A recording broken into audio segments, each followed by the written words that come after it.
you working on, Boggert? Got your pipes and cisterns. Alright, yeah, just have some extras in case we need them. Okay. Thank you very much. We're open and we may be in the town. Okay. Right.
There's a ship coming in, Boggert.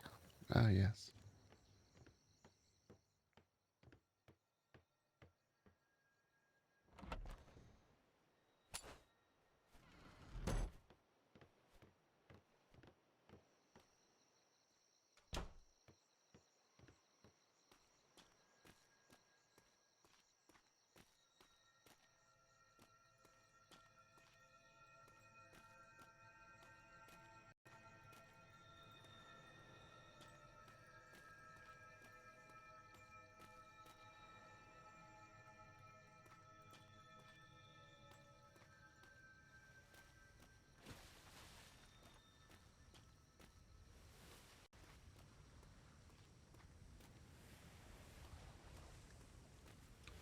I could get this piece of paper out of my eyes, I could see what I was doing.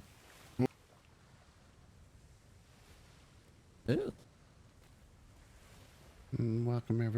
Five Torches. Oh, Oh, hi. Christ. Hello. Hello. Out of me skin. Hello. Welcome. Is there anything I can help you with today?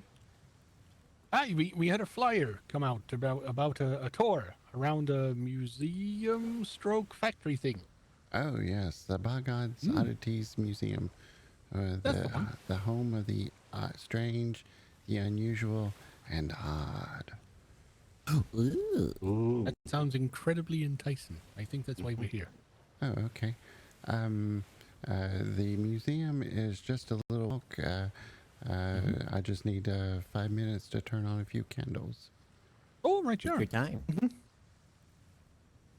No problem. We'll peruse the market perhaps while you're illuminating. And this is Right. my twin sister, Bagatha.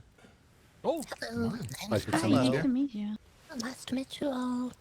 We'll be ready shortly to give tours of them.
Going to go lead them this way, Boggert, if we're ready. Yeah, everything's ready.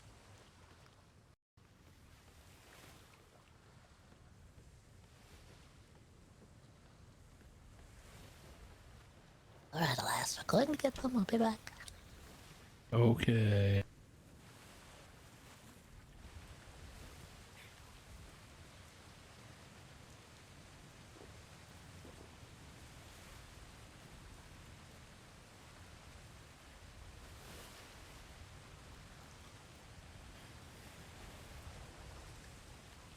I'd have something unusual, Boggert. Mr. Quinoa gave me something. What did he give?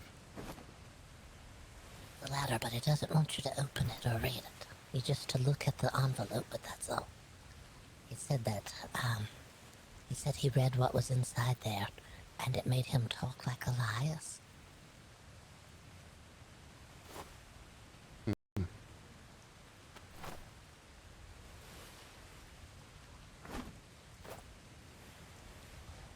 You better hold on to that.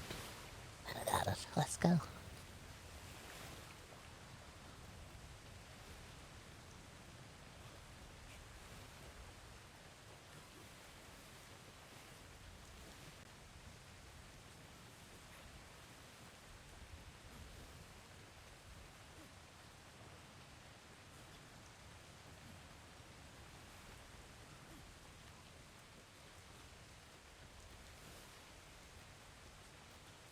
Okay, everyone.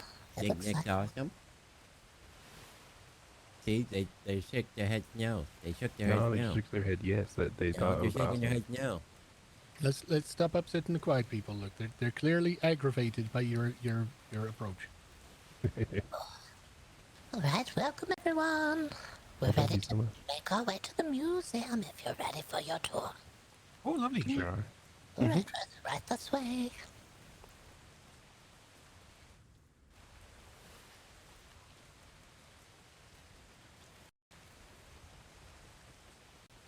It's so nice at the end of the tour. At the end of the tour, you exit through the gift shop. Oh, it's smart. Wow. Is that what it is? I am. Whoa. Is it like a giant snake head?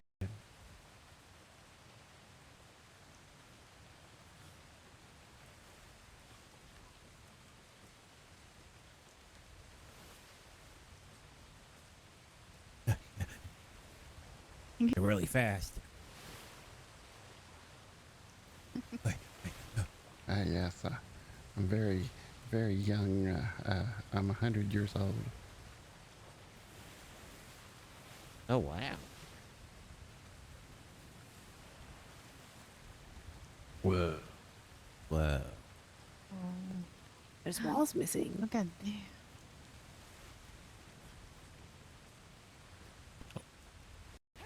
What's a swilk?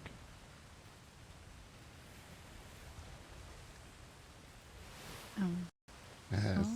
So, when you're ready to go inside the museum, please read all the signs before dying. entering. Okay. We want to make sure that children are going to be safe inside. Aye. I panicked. Gee, what did I get wrong?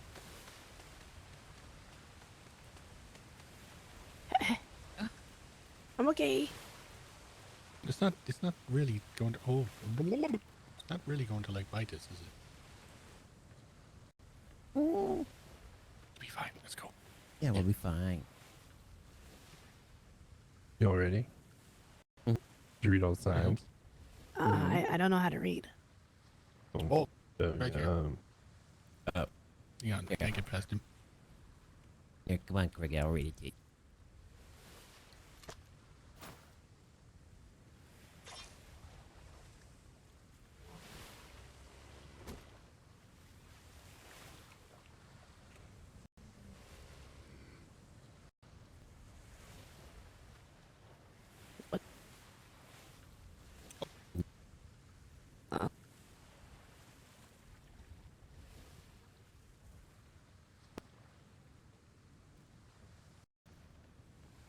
Welcome to the BoggOdd Oddities Museum.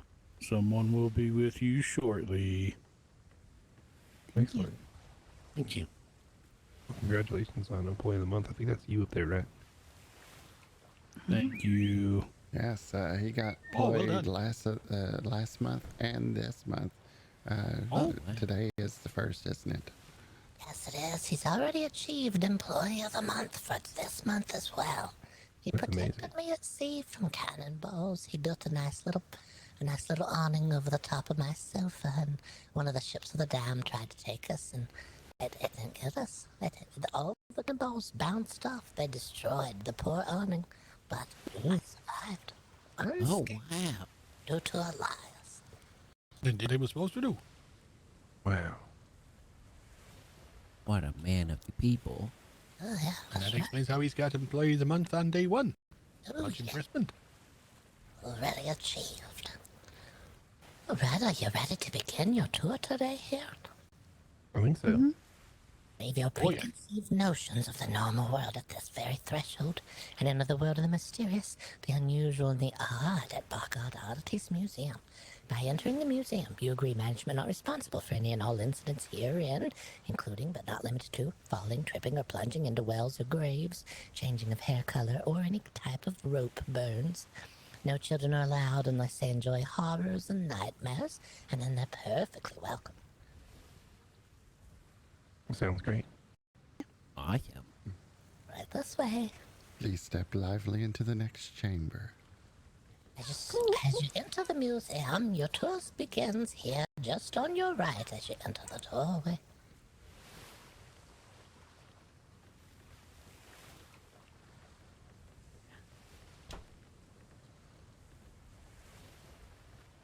Oh yeah, okay. The sign says be sure to remember the warning, because you can't read. So I'll just read it to you. Okay, I Oh, remember. is this where we do our These guys- donation? Is this Oh, where we do the eventually. donation? Eventually. Not yet, you don't have to touch it. Alright, at a blazing hot tropical free port, there stood a quiet specialty cheese shop at the end of an alley. You're probably questioning, is it appropriate to locate a cheese shop in the melting heat? The answer, no. Not because of the heat, however. It was the full cats. The cats had taken to begging at the cheese shop. As patrons were leaving, they would kindly drop a crumb or two, leaving cats to wait for the next patron, and eventually the roof's support beams groaned and popped under the weight of waiting cats. The shop owner attempted to shoo them away at first, but then realized the cats would not touch the crumbs of the most pungent cheeses. A patron remarked, "It is so hot today, the stone walls are almost sizzling." As the patron rounded the corner, the shop owner sprang into action and, gathering the most pungent cheeses, pressed them against the blazing hot stone walls where they melted, sticking them on. It really did work. To the cats, the stench of the cheese was so intense they fled to the far side of the island. The shop owner rested well that evening until suddenly the roof's support beams began to creak and groan. Running out into the dark to chase the cats off the bowing roof again, the shop owner caught a glimpse of them through the moonlight. The cats first turned their eyes and then beaks toward the shop owner.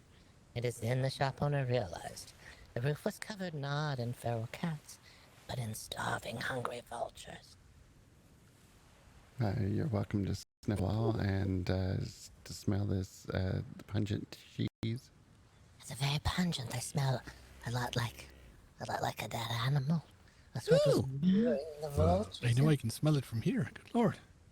I love this place already. Oh my goodness. Yeah, we just hope people don't smell it from the outside of the museum. We have Smells some like a teenager sock. usual in here. I had that when we still were lightheaded. That was awesome. You don't need to worry about getting high, do you? Just have a good old hunk of cheese and just... Yeah.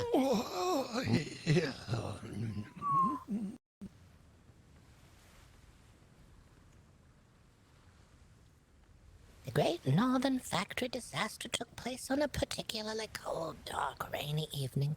The main source of heat in the frozen north was a giant fireplace located beneath the smoke deck here above me. The factory backed up to a large rock mountain, and the entrance of a great coal mine was built down off the factory into the depths of the mountains. The top of the mountain was known as a habitat for an assortment of animals. The employees of the factory found a particularly large snake roasting on the coals late one afternoon, proceeded to prepare it for their dinner pot. It was not unusual for someone to bring what they had to share, although they could not determine who brought the snake. They made a feast of the snake and went back to work, and as the evening grew colder and darker, they placed more and more coal onto the fire. What no one had realized is that the snake roasting on the fire had chased a plump sheep from the mountaintop. The snake and the sheep both fell over the edge and landed on the smokestack. The snake plunged through down to the coals below, but the sheep was wedged in the smokestack high above the factory. The toxic smoke had already weakened most of the workers to the point they could no longer get out when the panic began. All but 3 workers were killed in the tragedy. The death toll was said to be near 458 lives, and that would remain the largest number of people killed by a single sheep for at least 2 more decades. Whoa. Yes. Correct. Right. Any questions so far on anything?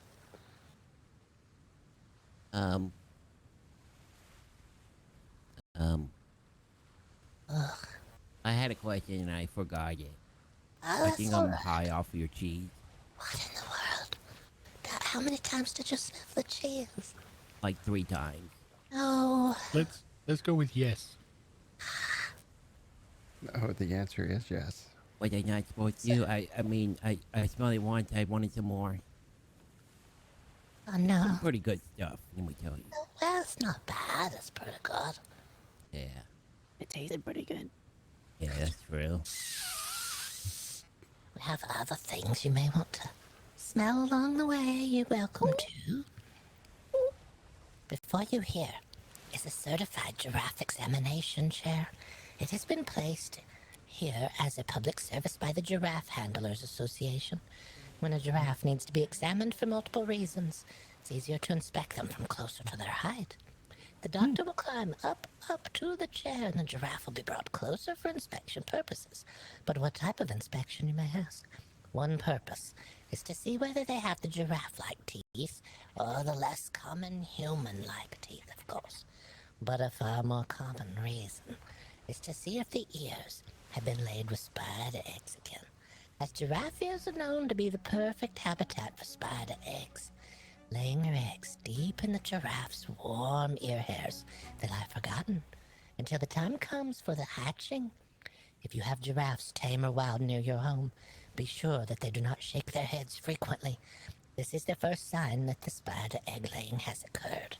If your giraffes have ears infested with spider eggs, the time will come they will hatch, and the giraffe's head shaking will deposit hatchlings around and throughout your home. Oh crap! We got drafts on our island. We gotta be careful. Yeah, I'm never ready. Man, no, not a giraffe island. And you also have to be careful. If you see a spider, it's already seen you and started making a run for you. So you just got to be careful of them spiders. Oh crap! Damon, Hello back there.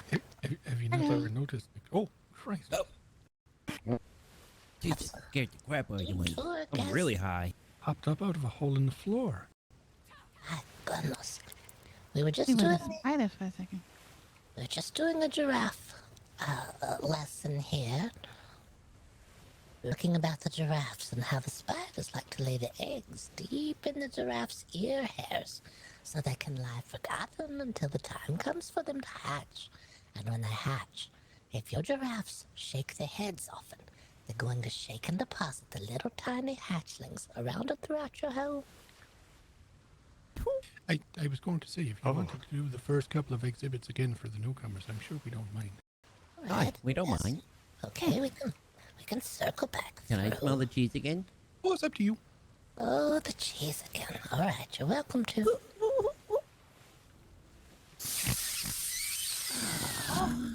Oh, that's some good cheese. I need some of the cheese. Cheese. Just don't get too struck on our cheeses here. So good. At a blazing hot tropical Freeport, there stood a quiet specialty cheese shop at the end of an alley. You're probably questioning, is it appropriate to locate a cheese shop in the melting heat? The answer, no. Not because of the heat, however, was the feral cats. The cats had taken to begging at the cheese shop, and as patrons were leaving, they would kindly drop a crumb or two, leaving the cat to wait for the next patron, and eventually, the roof support beams groaned and popped under the weight of so many waiting cats. The shop owner attempted to shoo them away, but then realized the cats would not touch the crumbs of the most pungent cheeses. A patron remarked, "It is so hot today, the stone walls are almost sizzling." As the patron rounded the corner, the shop owner sprang into action and, gathering the most pungent of cheeses, pressed them against the blazing hot walls, where they melted, sticking them on. It really did work. To the cats, the stench of the cheese was so intense that they fled the far side of the island. The shop owner rested well that evening until suddenly the roof support beams began to creak and groan, and running out into the dark to chase the cats off the bowing roof, the shop owner caught a glimpse of them through the moonlight. The cats first turned their eyes and then their beaks toward the shop owner. It's then the shop owner realized the roof was covered not in feral cats, but in starving, hungry vultures. Oh, that's scary. And you're welcome to smell the wild to get a sniff of the pungent cheese. They're so Never too much. Ooh, that's sharp. Oh, it brings a tear to your eye, doesn't it? Oh, that's good. That means it's the right kind of cheese. All right, the tour remains here beside me. The Great Northern Factory disaster took place on a particularly cold, dark, rainy evening. Main source of heat in the frozen north was a giant fireplace located far below the smokestack here in front of us.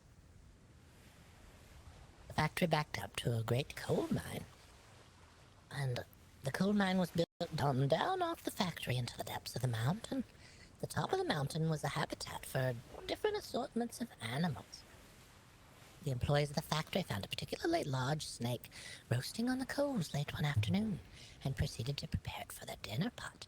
It was not unusual for someone to bring whatever they had to share, although they could not determine who brought the snake. They made a feast anyhow and went back to work. And as the evening grew colder and darker, they placed more and more coals onto the fire. What no one realized is that the snake, deliciously roasting on the fire, had chased a rather plump sheep off the mountain top. The snake and the sheep both fell over the edge and landed on top of the smokestack above the factory. The snake plunged further through, down to the coals below, and the sheep was wedged in the smokestack, high above the factory. The toxic smoke had already backed up and weakened most of the workers, to the point they could no longer get out when the panic began. All but 3 workers were killed in the tragedy. The death toll was said to be near 458 lives, and would remain the largest number of people killed by a single sheep for 2 more decades. That's crazy. Oh my goodness. That's a lot. Sheep are very dangerous. They can get If I may, so you say that it's like the highest like death toll, like Yes. sheep-related death toll for like 2 more decades. What 2 was the thing that like overtook it? Sometimes people are curious and they want to know, but we don't know. We have to find out. We neglected to ask what happened 2 decades later. But this is obviously not the same sheep. This sheep has been well fed and well tended and well kept, and yes, but we're not really sure where the other sheep ended up or what it might.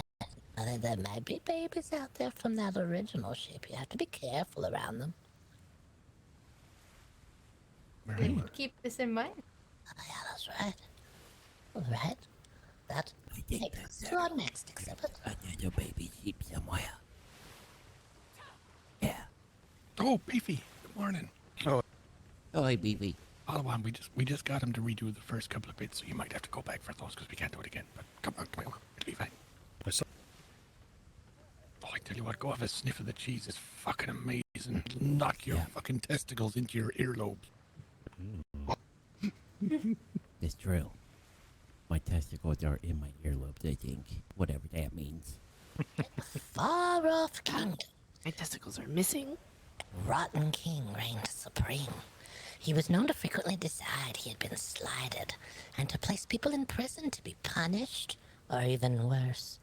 The king unexpectedly ordered a particularly complicated feast from his chef Arthur in the middle of the night.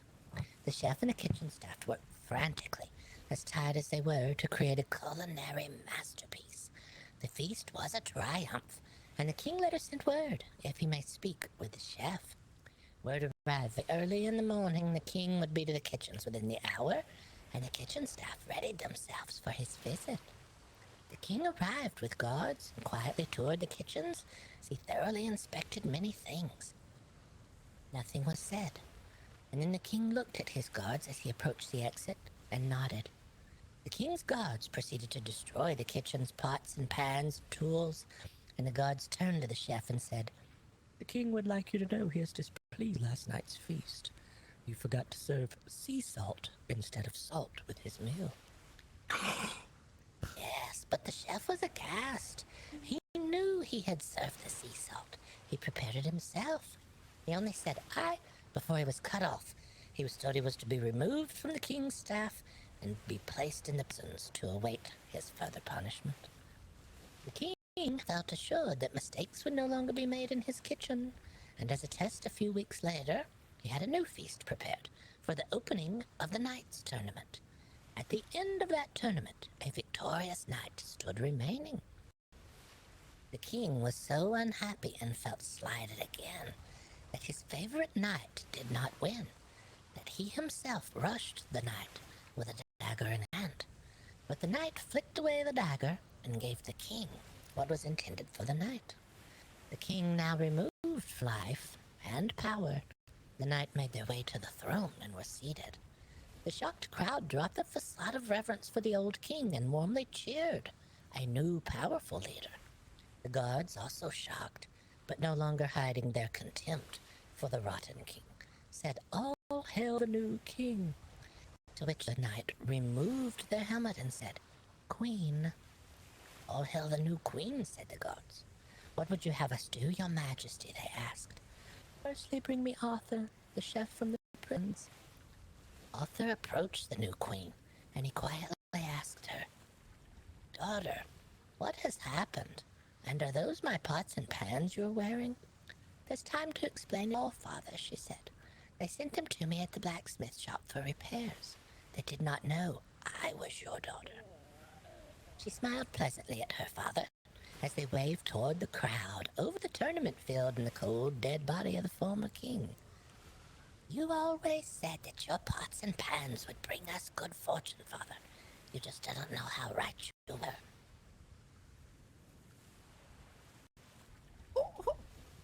That's awesome. I like this one a lot. God. Yeah, this is a really good one. Oh, well, thank you very much. As we proceed into the next room, please do not panic. Everything is under control. If there is an actual fire, we will direct you to the nearest fire exit. That's right, it's only fire that looks like fire. There's nothing mysterious at all. I like fire. Oh, I like them. Fire. Hey, I monkey. like Fire? fire. Yeah, me too. It's a good thing Ethan's not here.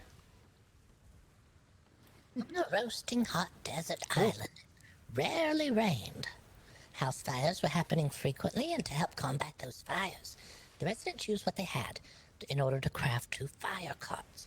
These carts, each pulled by the best rhinosaur the island could breed, were filled with water and pulled from location to location. Raspberry Monkey, found wandering an island, used as a turtle habitat, was a pet of the head of the fire cart haulers. Out on one of their first patrols, they discovered something unusual, though. Raspberry had previously been trained to pull a cart. They decided that given his constant insistence that he be handed the reins, Raspberry would be trained to drive the rhinosaur of cart number 2. This worked more than well. Raspberry was already a complete natural at cart handling, and in fact needed no instruction at all. They even crafted a small seat just for him. This allowed the others to focus more on the fires, and months passed, with the carts raced to and from the fires, with Raspberry excitedly guiding the carts all the way. One afternoon, after a particularly difficult morning of fighting a long series of fires, the bells rang again. It was time to ready the carts, and Raspberry could not be located. The head of the fire cart haulers went to Raspberry's room and found the monkey asleep in bed. Knowing that the poor creature must be exhausted after the morning had, they had another member of the fire cart haulers pull the reins.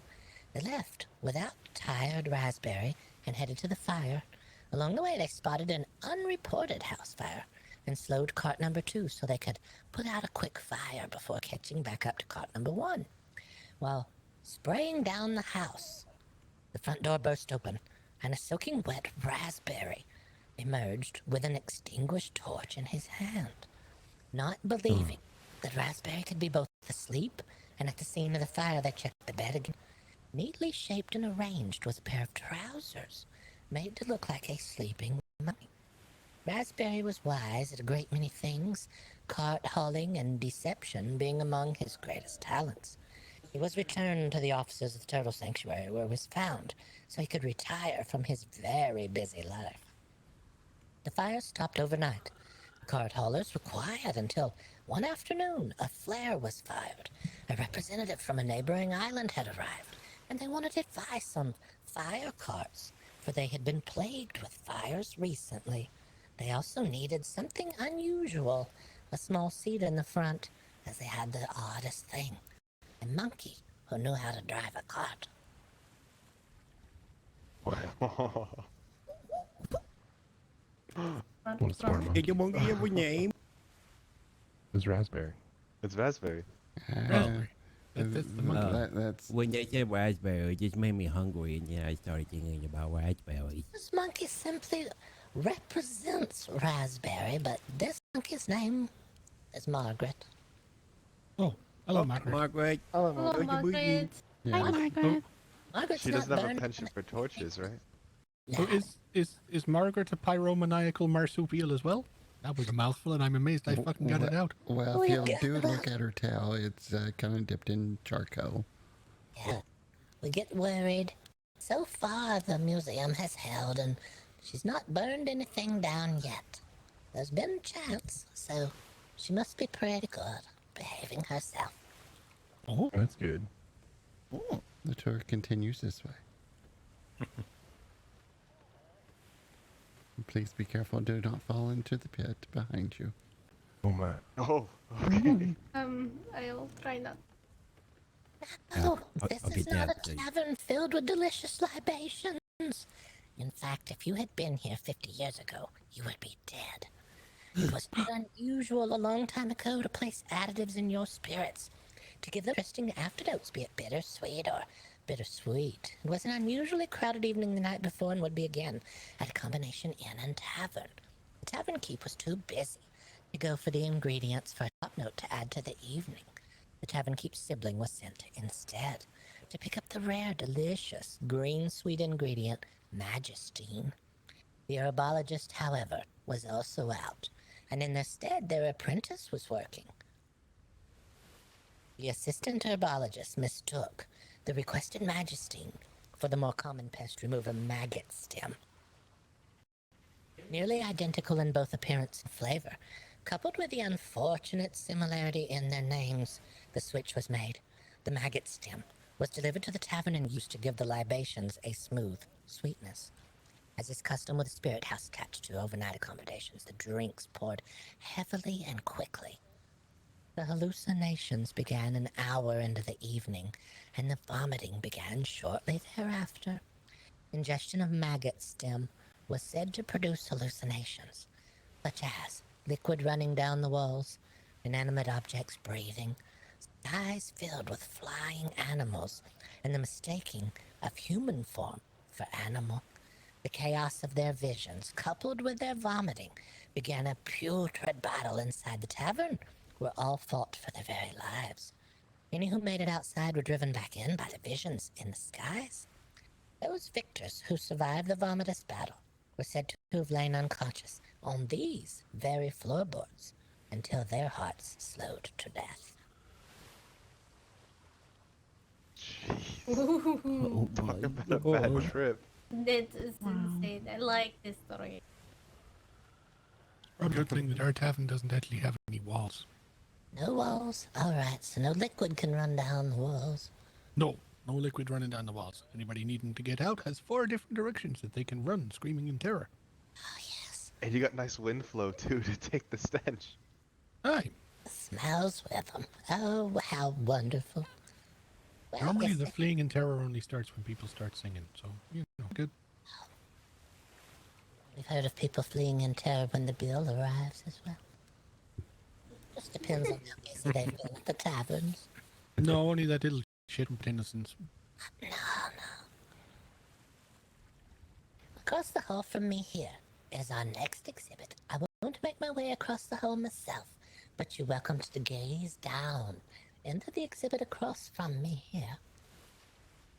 If you've been to a hot, humid, tropical island, you know all too well the heat can be unrelenting. 2 elderly brothers were looking for their lost goat near their home, and they stumbled upon something, a very large abandoned well. The well had run low of water, but the inside had a beautiful pool at the bottom. The brothers knelt beside the lid to the well, and when they opened it, they could feel the cool, refreshing air blow past them. They thought about and discussed that well the remainder of the day and night. They woke the next morning with a plan. They would put a ladder down the well and see what was inside. They slipped from the final ladder rung into a cool, dark water and enjoyed the most luxuriously pleasant soak in neck-high, perfectly chilled water. The water drained a bit more over time, and instead of floating, they now had to kneel or sit on the bottom of the well. This did not suit the aging frames, and they began to talk of a new plan.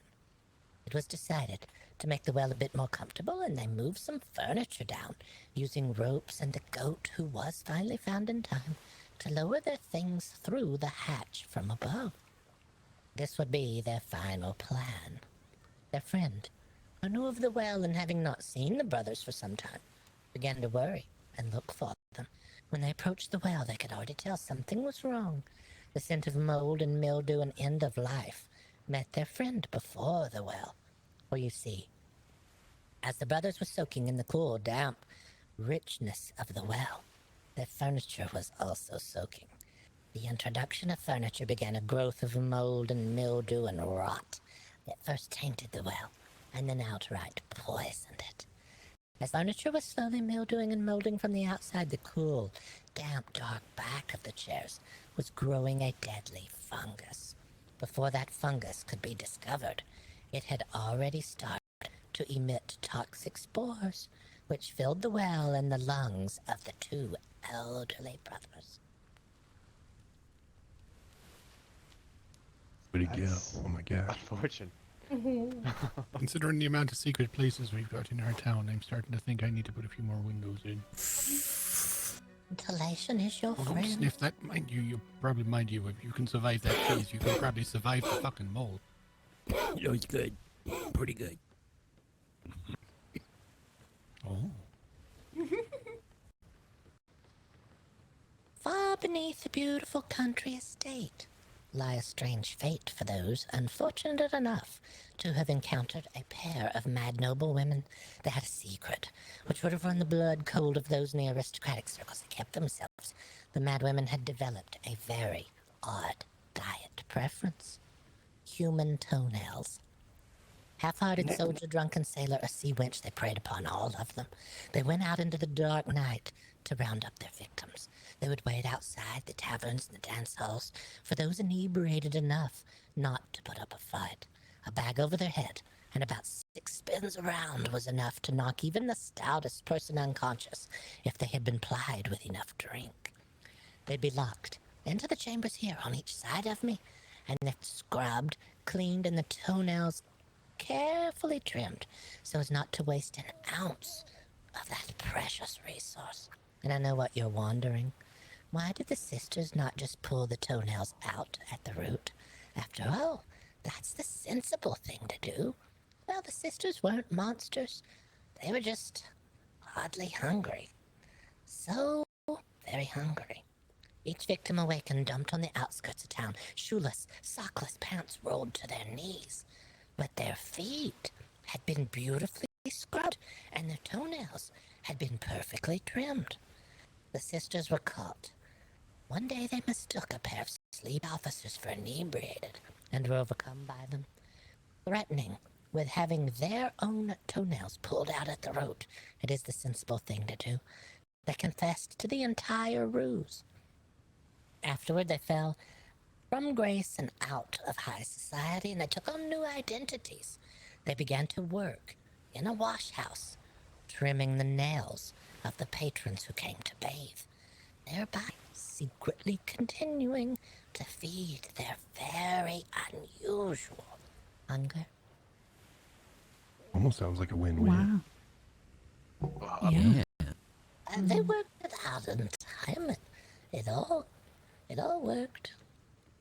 Did they like eat painted toenails too? Do they like those ones too? Probably like extra flavor, huh? I don't know.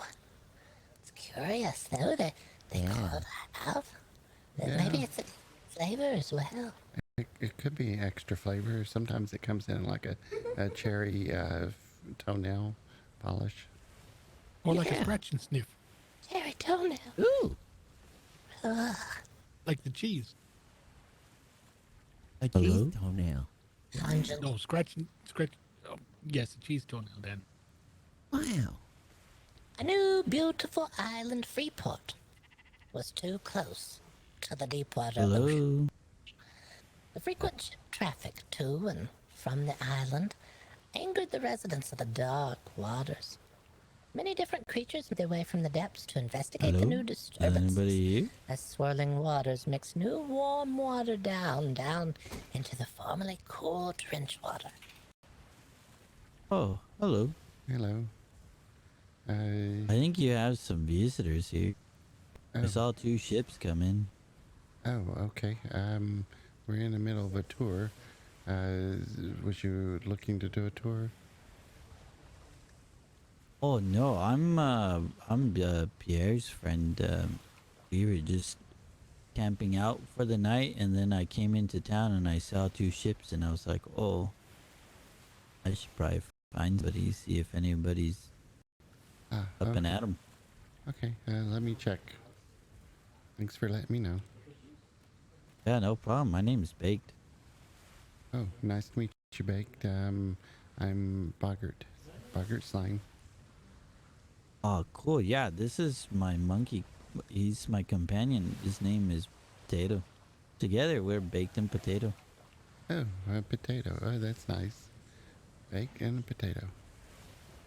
Mm-hmm. Nothing like having some cheese to go along with that.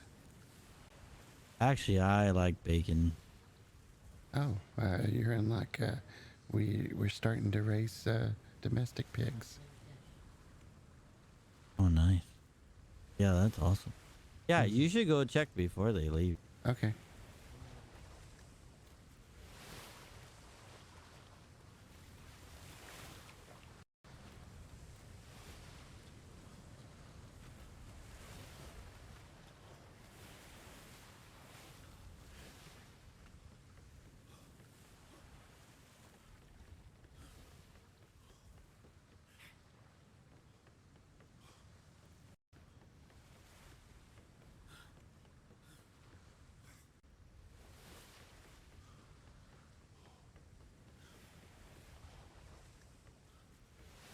You.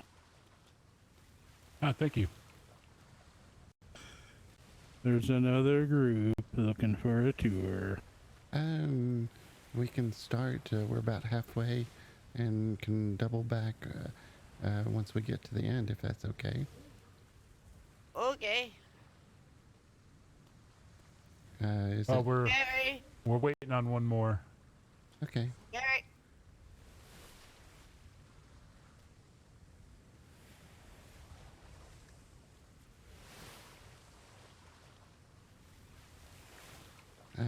I'll be right back to take you on over.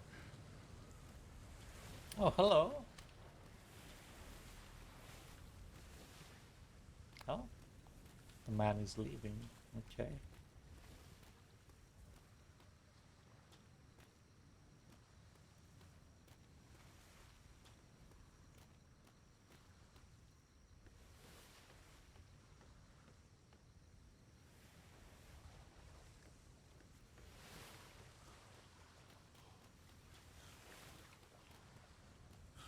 Let's head over there. We'll see what's going on. Oh, hello. Oh, hello, sir. Sorry, I saw something in the distance and had to run away. I think you may have said hello, and I ran away. I didn't mean to be rude. Yes, yes, not to worry. I am Perennis Parzival. In line we have Daniel, Miriam, Sonia, and Maggie. Nice to meet you, everyone. There's a tour already in progress. We're at the halfway point. So if you would like, we can insert you right in the middle, and then we'll double back at the end to get the exhibits that you may have missed, if that's okay. Is that better than us waiting for the tour to be completed? The tour takes about an hour and 15. So I suppose there's not enough time until your closing time for that. well, we was wanting to see the zoo today, so Let's just do the join in the middle. We'll still get to see everything. yes. Whatever. Um, Whatever works for you. Okay, this way. I didn't catch your name, sir. Boggert Slime. My sister is Boggert the Slime. We're the curators of BoggOdd Oddities Museum. Nice to meet you, Mr. Slime. Alright, lead the way.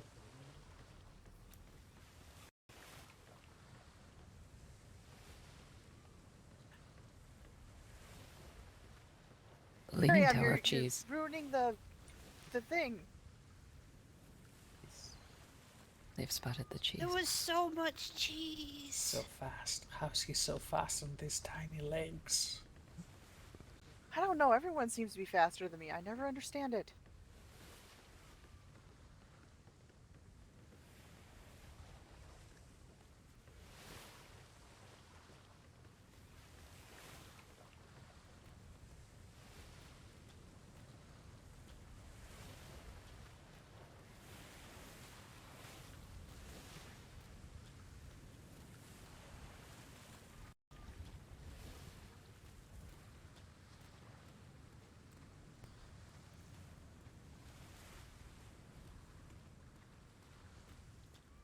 We do know that with the removal of the giant spider-like device, that it's probably become infested once again.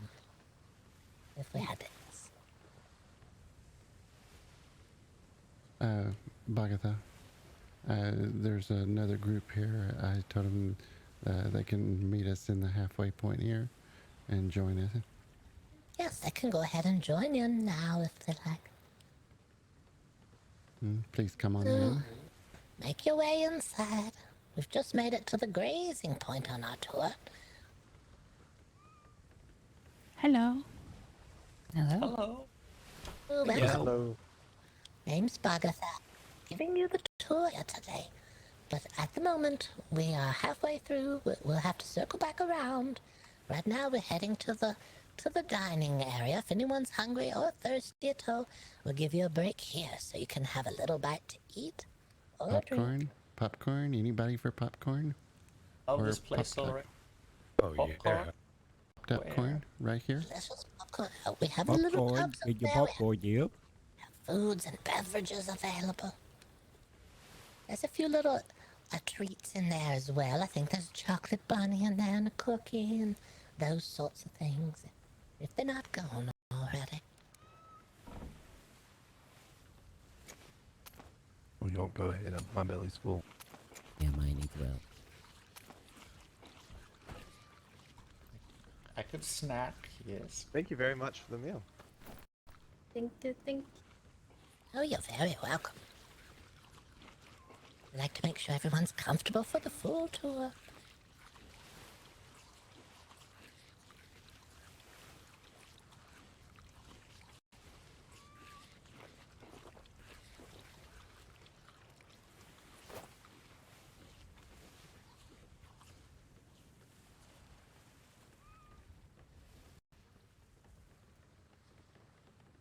We're just waiting just a moment for everyone to finalize their food plan.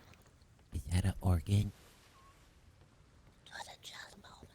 Oh, my goodness.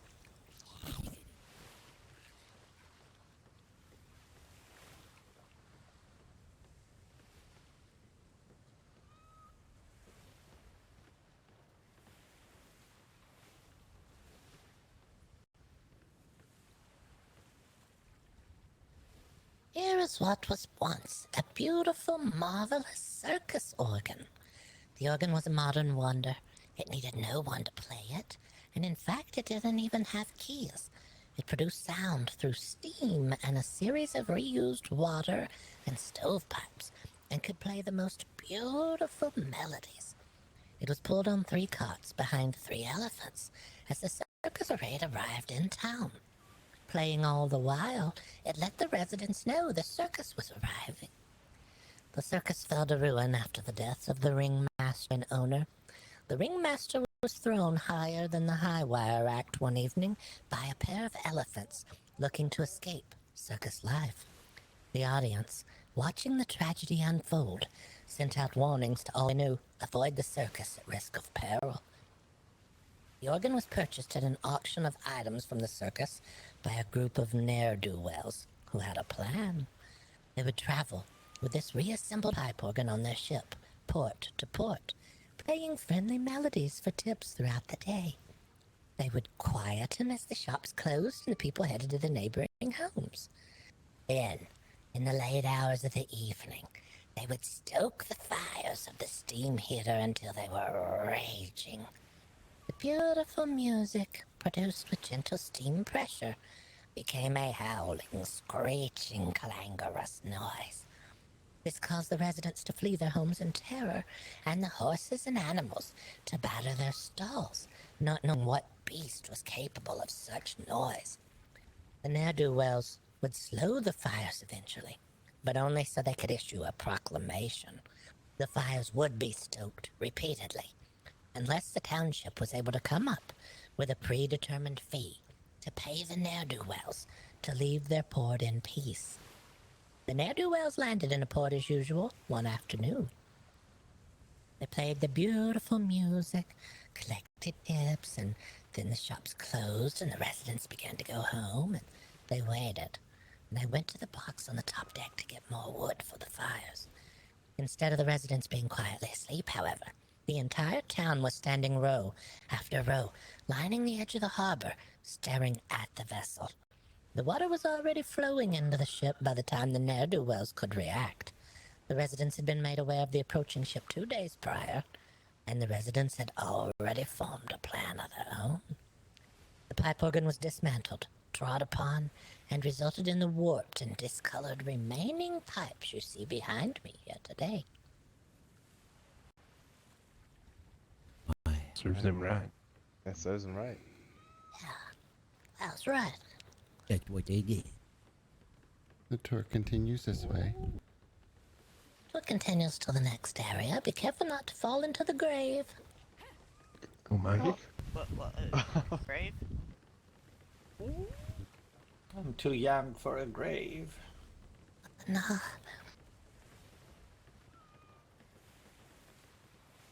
Yep, there's a One box end, there.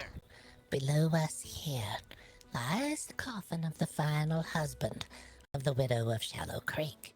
She was called the widow because she had buried 12 husbands, 11 of whom were deceased. Yeah, there's 3. She begged groups for there. help from the townspeople. She said she was being haunted by the vengeful ghost of her most recent husband. The widows of the town help her. The widows formed a group which would sit in the home of the widow while she tried to rest. It was a quick rotation, however. For you see, they all eventually stared straight again into the eyes of the dead man. Each night someone sat with her, just before the skies would lighten there was a shuffling behind them. One after another, the widows fled the dark and creaking home. Once that group was exhausted, the widow of Shallow Creek pleaded to the town for more help. The young single men were sent next. They were thought to be less prone to fright. But it was the same story, however. They all ran for their lives after staring into the eyes of the man they used to know. The oldest woman in town, thought far too frail, asked, "May I go next?"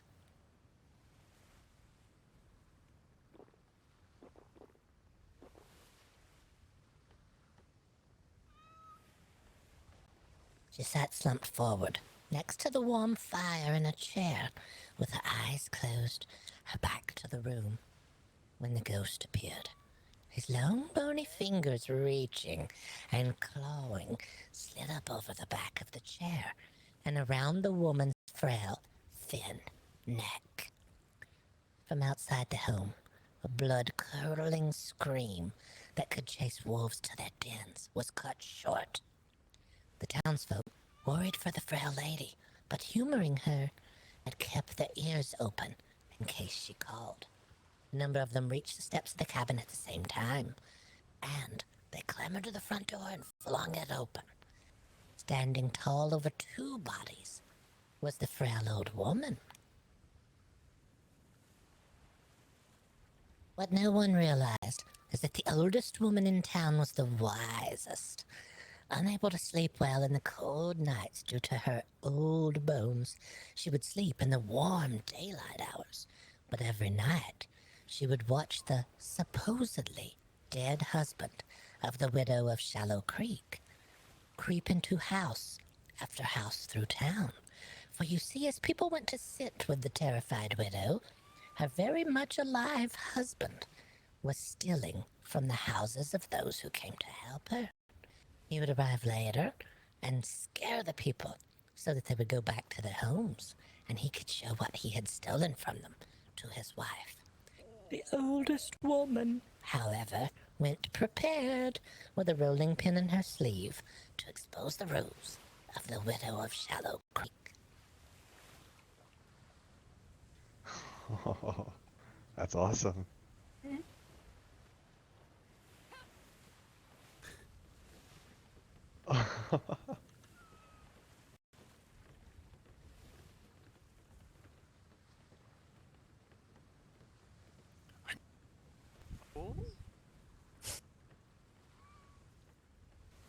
In a remote cabin, something unusual happened. The owner of the cabin grew older and more tired, and as the years were catching up to him, he thought he needed a way to bring life back into his life. He found a place where he could, for a price, order a special tincture, promising to bring that to him.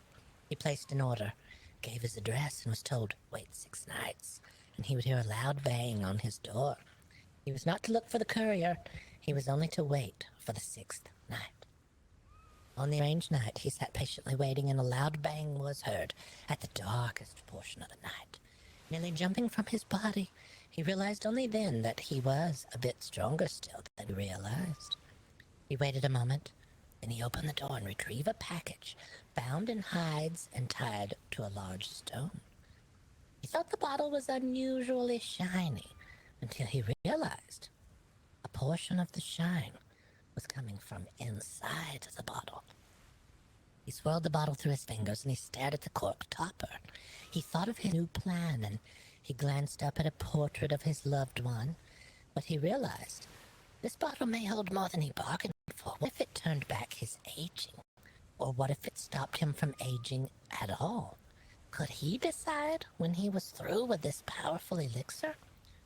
He sighed then, realizing now that he held the power in his hand, what he had missed was not his youth.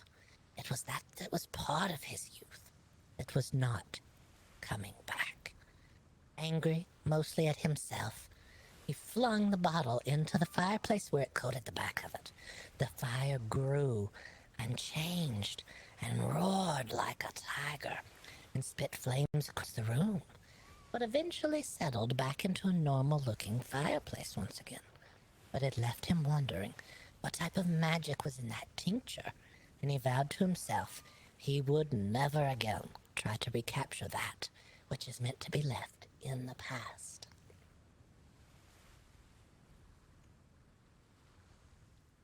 Very spooky. I kind of want a potion now. No, you don't want to touch that youth juice. Stay away from that old youth juice. You don't know what's been put in it. We told you all about the additives and stuff. You gotta be careful on the seas. Yeah, there's a second page in small print of the side effects, and you have to make sure it's not death. Sure, if you're reading the pages of side effects, to make sure to turn the page over and make sure if there might be something written on the back that you didn't read. But you never know. Or the super tiny, like, letters that they write into. Yeah, that's right. You gotta be careful. Deep in a prison lie a cold, dark, windowless cell. A guard routinely traversed the corridors. One prisoner that they did not plan on having and did not know the history of was a magician trained in the art of lock picking. Picking the lock would come easily, but getting out would prove more difficult, as the cell was at the end of a U-shaped corridor. The prisoner had nothing but time to plan, though, as they sat in waiting, day in, day out. They watched the guards. They finally thought of a plan.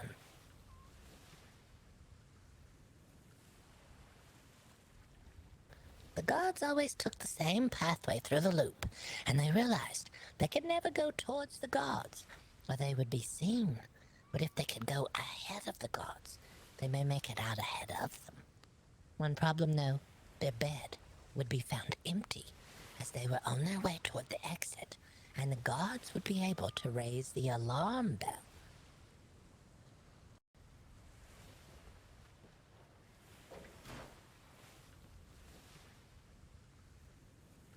In an effort to fool the gods, they began to put away slices of bread and sausages in their pillowcase. This plan was nearly ruined twice on unplanned laundry days, when they had to gorge themselves on food that they had stashed away. But finally, a dark, moonless night came, and it was dark enough for the plan to work.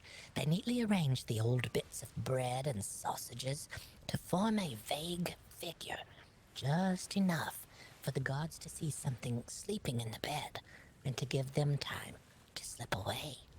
The plan went smoothly, and the prisoner was able to escape perfectly. The gods eventually discovered the ruse, and knowing how the head of the gods would react to them being fooled, and knowing what they had to do to hide the evidence, they sat down for a most unwanted feast. You're welcome to step closer and take a look at the exhibit of how the sausages and breads were arranged. Is this fresh bread? It's probably moldy bread by now, but it was at some time. Will you stop sniffing everything? Jesus Christ, what has the cheese done to you? Can't help it. The tour continues around the corner. Don't eat Gonna be that, Barry. chasing Rocket. that. Don't eat the No, exhibit, don't Barry. eat them. You couldn't pay me to eat bread and sausages out of someone's prison pocket. That's just fucking weird. If they allow samples. No, don't sample the... Barry, come along. Here before us is the interior of the city office of the butcher of Butterfly Lane, as he was later known. Shown on the table are the actual tools that he used. Fancying himself a dentist, he could convince the populace he was legitimate. Using a plant known for hallucinogenic properties, he was able to cause patients to leave their bodies while they were tied to the bed here before you. He would then remove all of the teeth of the victim, promising only to repair their teeth. It was so much easier to tell them afterward all the teeth were bad, and therefore none of the work which the fraudulent dentist could not do need be performed.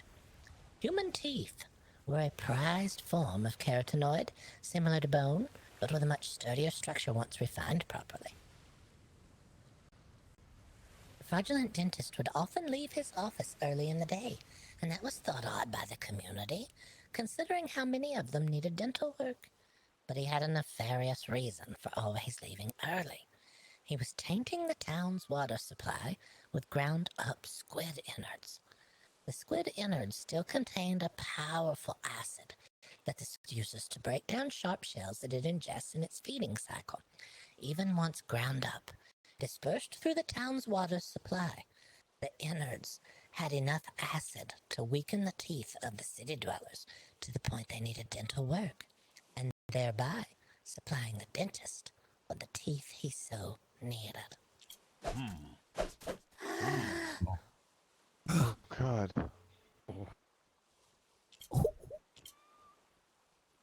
Oh. You're welcome to look in the box or look at the tools on the table here. No, thank you. Oh, gosh, there's like my teeth in there. thank There's you. teeth there.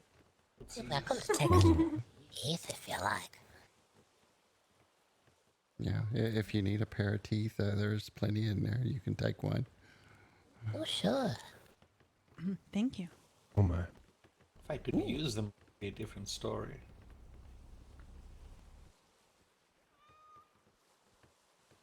Yeah, we've had replacements.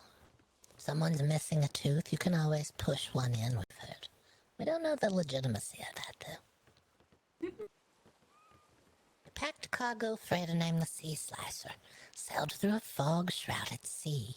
It lurched high and low through the seas, crates groaning at its sides. On board amongst the crew stood a mere deckhand. As the ship passed through a shimmer, a mysterious event occurred. Every person, in fact every creature everywhere, disappeared, except for the deckhand. Calling out for anyone else, he realized he was totally alone. In fear for the crates, the contents, and the ship itself, the deckhand panicked. He did not understand the workings of the ship enough to get it under control, and without a crew to pull the sails and manage the wheel, it seemed like a task that couldn't be accomplished. Hello, hello, help! He pleaded, and his plea was heard by the only other thing that inhabited the world. The figure stood before him on the other side of the cabin door. But he could immediately tell it was not human. It did not have facial features. In fact, it had no features at all. The ship careened out of control, and just as the figure was reaching through the doorway, the ship crashed on the shore of a desolate island. The deckhand was thrown overboard into the water beside the shore.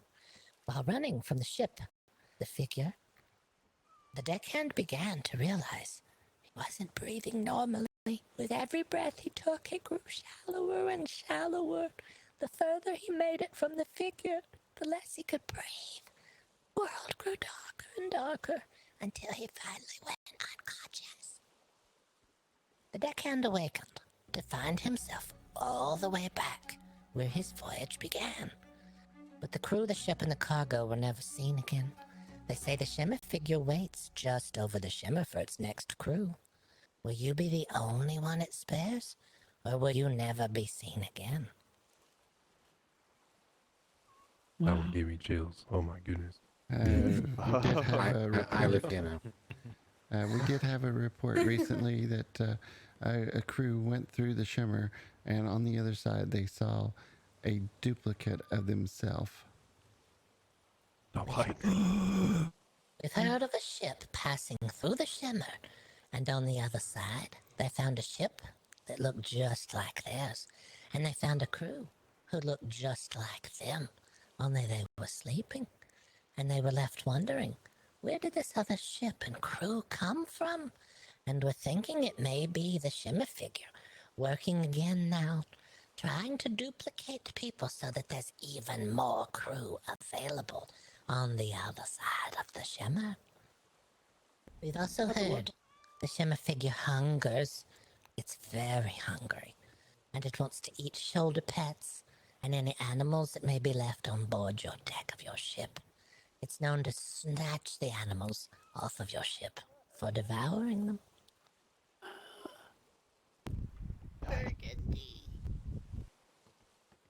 If you go over a shimmer and you see duplicates, how do you know who's the duplicate and who's the original? That's part of the concern. We also thought that as well. How do you know? Are you still you, or are you the other you? It's up to you to figure it out on your own, I suppose. I haven't had this happen to me myself. I can't tell you how to go about figuring it out yet. I always want to ask that age-old question. If you had to say something to your future you, what would you say to yourself? You may get the chance. Just cross the shimmer a time or two. Alright, we live here now. Alright, Manala. We are back to the popcorn. Popcorn, if you need popcorn. Yes, we have plenty of snacks and drinks available if you need anything at all. Please do not stand too close to the exhibit. It has been known to pull people into its press. I'll get to it soon enough.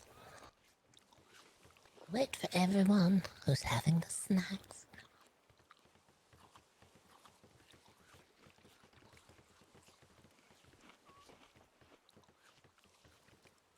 The story of this printing press begins in the polar north. The freighter Frozen Sails was used to deliver supplies to a far-flung polar research base where the Frozen Institute was located. On the slippery top deck of Frozen Sails, a crew member called out eerily, "Who's there?" when they heard voices in the fog crying. The calling out stopped the other crew members in their tracks, and soon enough, they could hear it too. Enchanting voices, calling out. But they were not calling in sorrow. They were calling in song. By the time they could raise the alarm, no one wanted to any longer. Below decks, a sleeping crew member who would be on a late shift was awakened, slid out of bed and across the sleeping quarters. Just as the crew member made it halfway out the top side, the sails, sitting untended, whirled and snapped violently in the wind. The heeling of the ship was so intense, crew members who were not already overboard were dumped overboard. The crew member was all struck with horror. The crew member had plugged their ears with rolled cotton to stop the crew from waking them, but were now oblivious to the sounds coming from the ocean. But they knew in an instant what was happening. They were all under the attack of the siren's song. The masts, weakened by the whirling and forceful snapping, groaned, gave way, and crashed down through the decks, and severely damaged the ship in the process. The crew member climbed into a dinghy, lowered themselves, and watched as their crewmates sickeningly dove underwater and swam down into the now still blue abyss. The survivor rode and rode for hours in the frozen waters until they finally reached land. They staggered onto the frosty shore, they called out, and they collapsed. They had made it to the island of the Frozen Institute, and they would very soon be found. The same cannot be said for the frozen cells and her crew. They drifted down into the frozen depths. The survivor decided to print a book to tell the tale of that horrendous day, and they used the boards from the dinghy that they survived in to create the printing press behind me to print their book on. It is said that the sea sirens had placed a curse on that dinghy because they did not get the chance to clear the ocean completely that day. The now cursed printing press behind me can at times call out to those nearby, asking them to climb into its gnashing jaws. It is rumored that it eventually devoured the crew member who created it and leaves us wondering, now, is it satisfied or will it strike again? Oh my. Has it ever tried to grab anybody in a tour? No, not so far. We've had some people who became somewhat transfixed by it and may have taken a step forward or so, getting closer to it. But other than that, we haven't had any real issue. Was this the only printing press made from the dinghy? As far as we know, but we can't be certain. There could be another one out there somewhere, able to gnash and... We're not certain. Oh, there's a few in the library I haven't used yet. Where do we get those? Where did Good question, Barry. Where did we get those? I built those. Oh, all right. Okay, then. Know where the wood came from that you used to build the printing presses? It was built from the local bamboo. All right, I think you're safe. Okay, that's good. That's good. Reason to That's feel first bamboo. no reason to feel the printing press itself. It's just when it's made from an unusual source, there could be some sort of curse placed upon it. You never know. Yeah, I think it's perfectly fine now. Perfectly fine. It's fine. It's already eaten and it's not hungry now. I mean, I just ate, but I could snack again.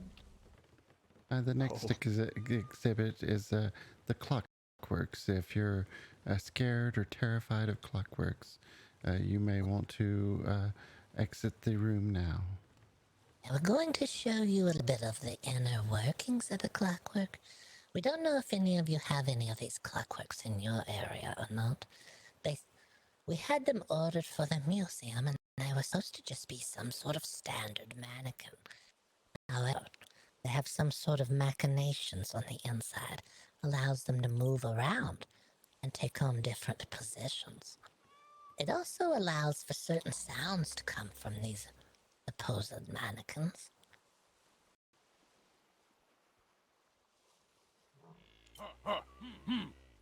They say that this noise that you hear is some sort of squeaky gears on the inside. It doesn't sound like any squeaky gears I've ever seen. And we're going to show you now, if you would like to see, a little bit of the inside of the clockworks. We had a citizen of the town was afraid of the clockworks and shot the head off, and we were able to expose the innards of the brain. Oh. Step forward, you can take a closer look inside the head of the clockwork, where you'll see 2 rows of perfectly formed human teeth, as well as the inside of something in there growing, which appears to look almost like a human brain. There was also eyes that we have identified inside. What the? That is too weird. Ew.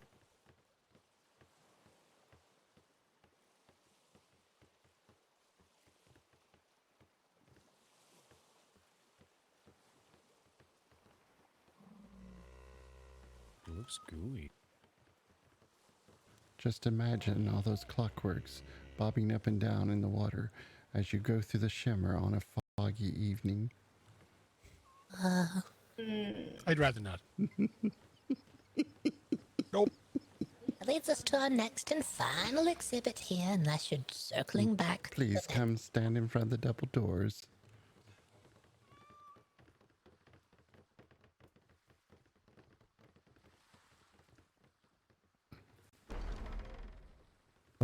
Oh, what the? In front of you stands Hura, the oddity of Itch Meadow Farm. Born during a hurricane, it is believed that she was born mid-air the wrong way around. She is now utterly convinced that she is standing the right way up, and we cannot correct her. She does not use her hooves, and instead she drags herself along with her horns and wiggles side to side to get around. She is able to see berries on the underside of bushes that other animals miss, so maybe she's a new adaptation of the species to fill a void. Her hooves must be filed down regularly, as she does not wear them down naturally. She produces what her original owners referred to as the wrong way milk, and that it comes out the wrong way around. We here at BoggOdd Oddities refer to it as swilk.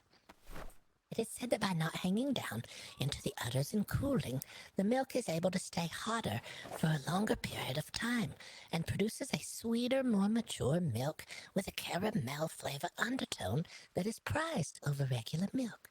But you're free to step forward and take a sample there that Boggert has put out for you. And you're also welcome to step forward and take a closer look at her herself if you would like. Please, no stroking the udders. We've had issues. Oh, whoa.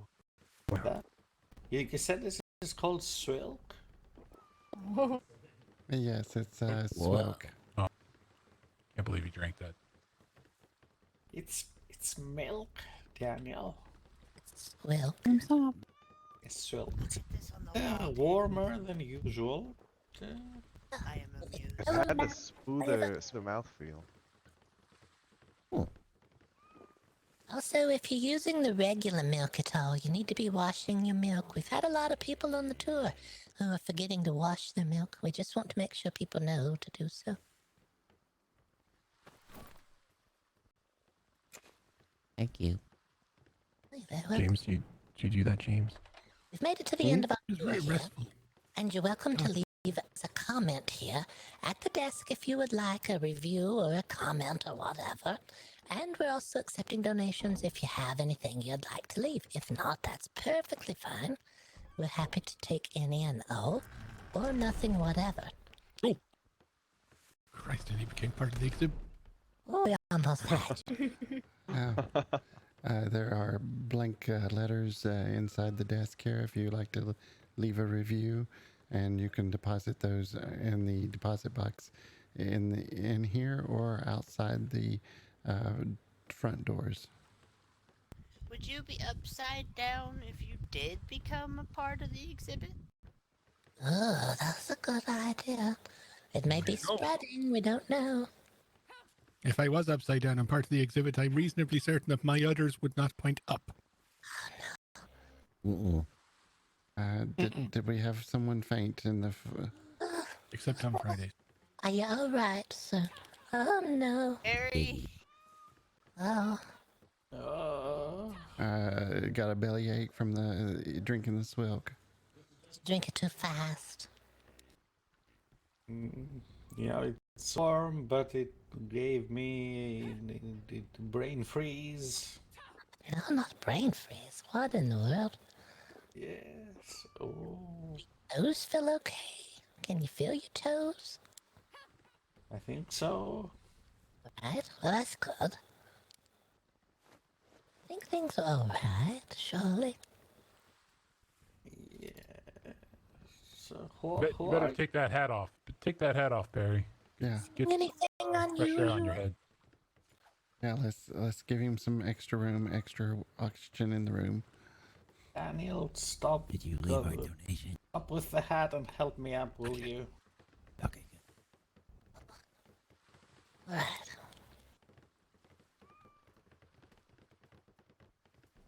Oh God, you weigh a lot. Come on, Barry, get up. You up right now? Oh. Right. Did you need a chair? There's a little chair over there by the stinking cheeses. Maybe if you take a whiff of the cheese, that'll help bring the air into your lungs. A whiff of the cheese. Works as sort of a smelling salt. It's very pungent. Oh, jeez. Oh, no. It'll work.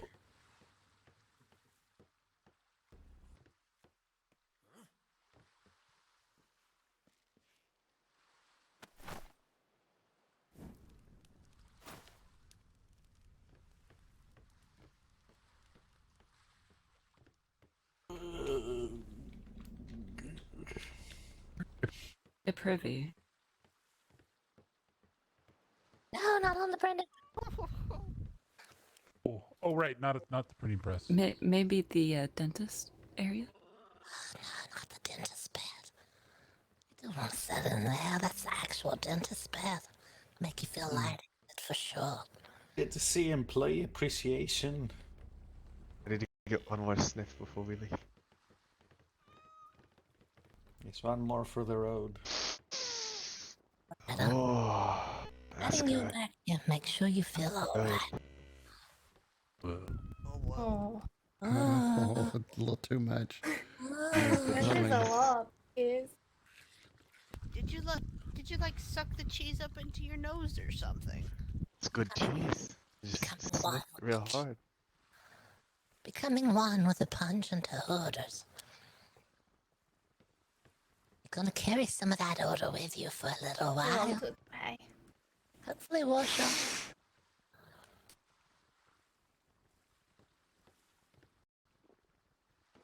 Oh.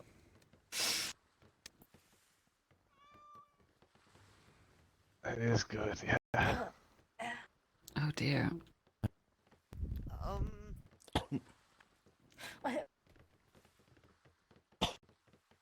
Is there thank you very much cheese for the for tour. sale? Thank you for coming. Very welcome. This is the best, thank you. Alright, everyone who has missed the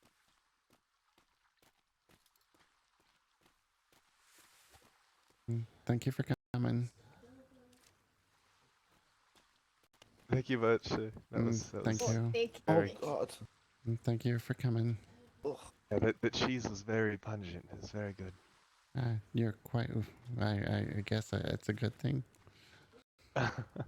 It was. Have a good rest of your day. So thank you so much for the tour. Thank you. You're welcome. Just FYI, the zoo's opening up today. I think it's up in B3. So. B3. So I'm not sure I have too much information on the zoo, but Boggert. I'll go take a look.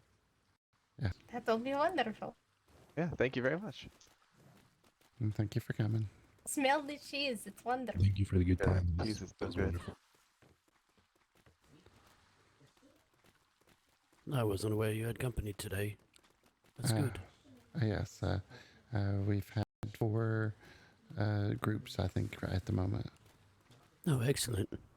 Do you have anything, any more visits planned for tonight? We're just finishing up a half tour, and we're planning on traveling up to the zoo. Oh, good. Yeah, that's what I wanted to speak with you about. Elias, I think Elias and Tansy said they're going to leave in about 5 minutes. I'm sure we can catch up with them.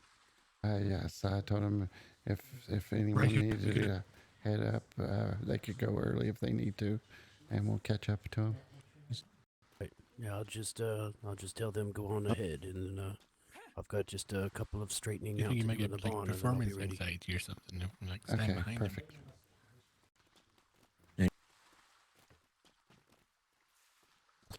Sticking them Comfortingly on. let him know the time's tending here Did and work. ready to assist. To the cats, the stench of the cheese was so intense they It's all fled over to me. the far God side of the damn it, he peed island. on me boot. The shop owner rested well that evening until suddenly the roof support beams began to creak and groan. Running out into the dark to try to chase the cats off the bowing roof, the shop owner caught a glimpse of them through the moonlight. The cats first turned their eyes and then their beaks toward the shop owner. It is then the shop owner realized the roof was covered not in feral cats, but in starving, hungry vultures.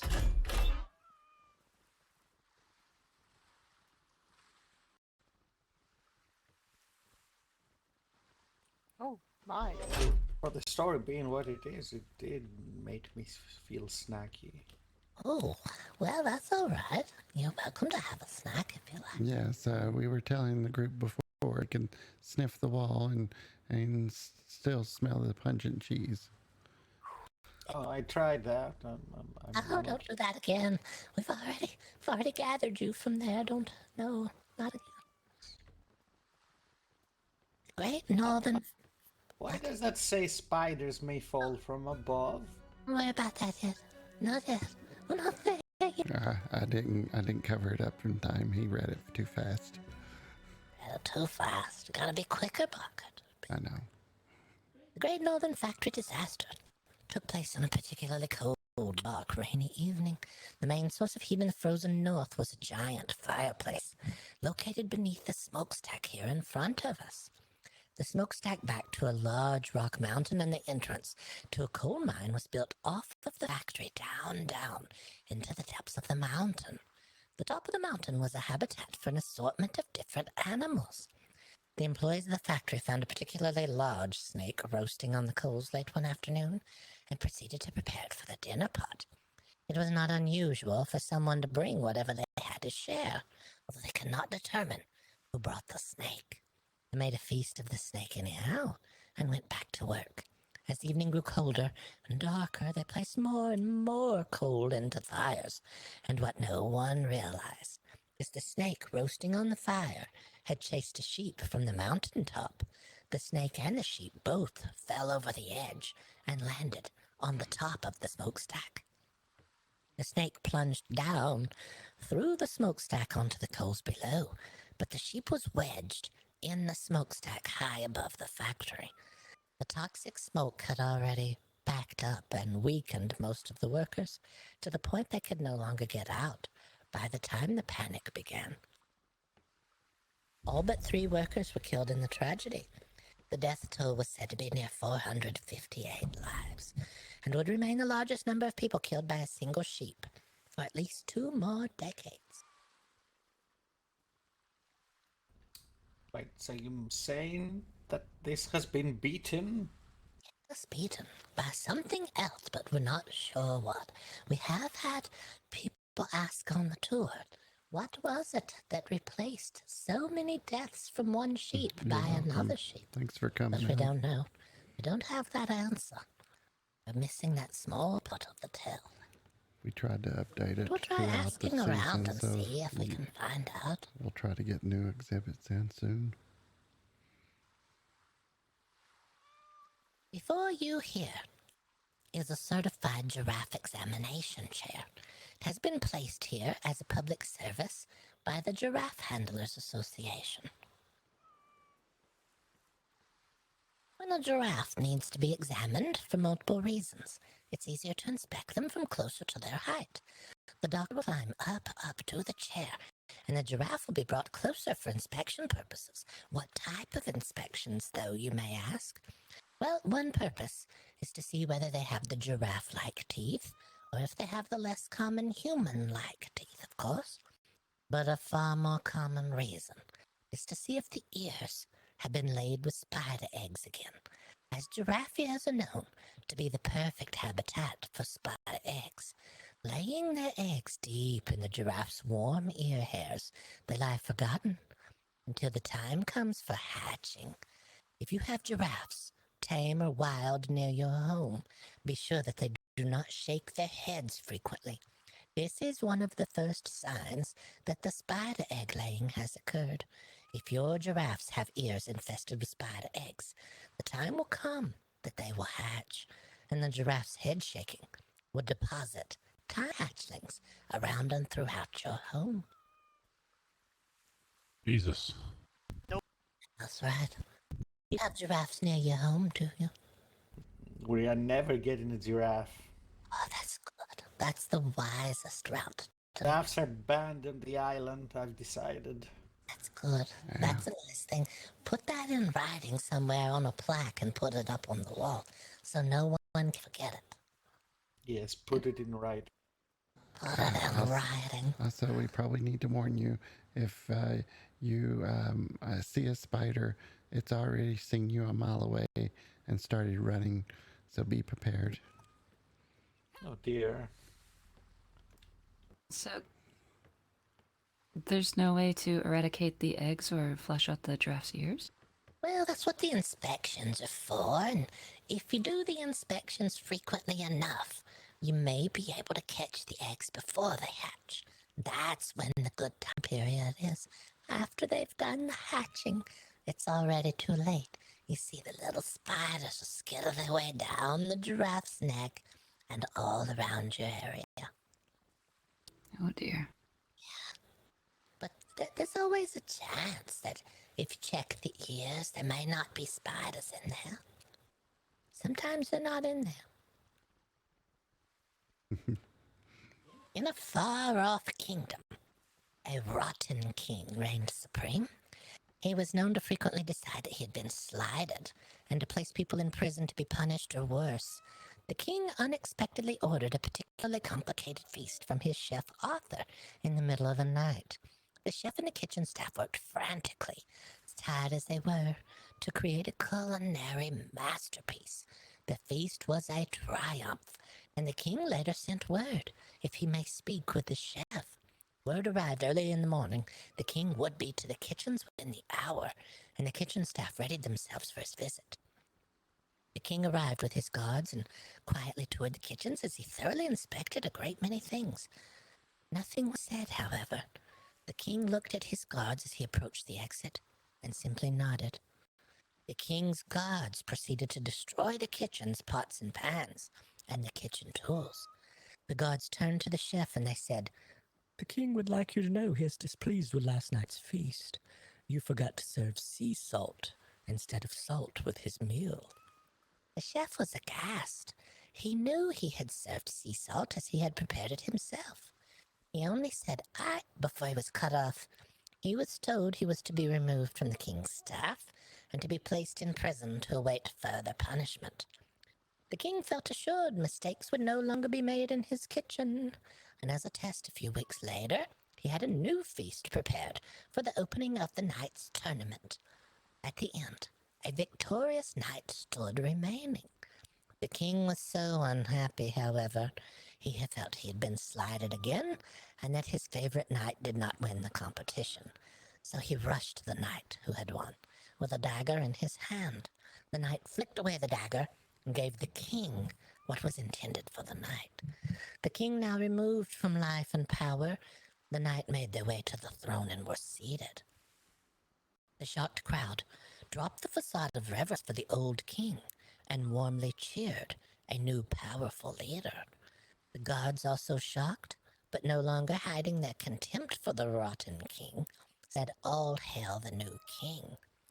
To which the entrant removed their helmet and said, "Queen." "All hail the new queen," said the gods. "What would you have us do, your majesty?" they asked. "Firstly, bring me Arthur the chef from the prisons." Arthur approached the new queen, and he asked quietly, "Daughter, what has happened? And are those my pots and pans you are wearing?" "It's time to explain it all, father," she said. "They sent them to me at the blacksmith shop for repairs. They did not know I was your daughter."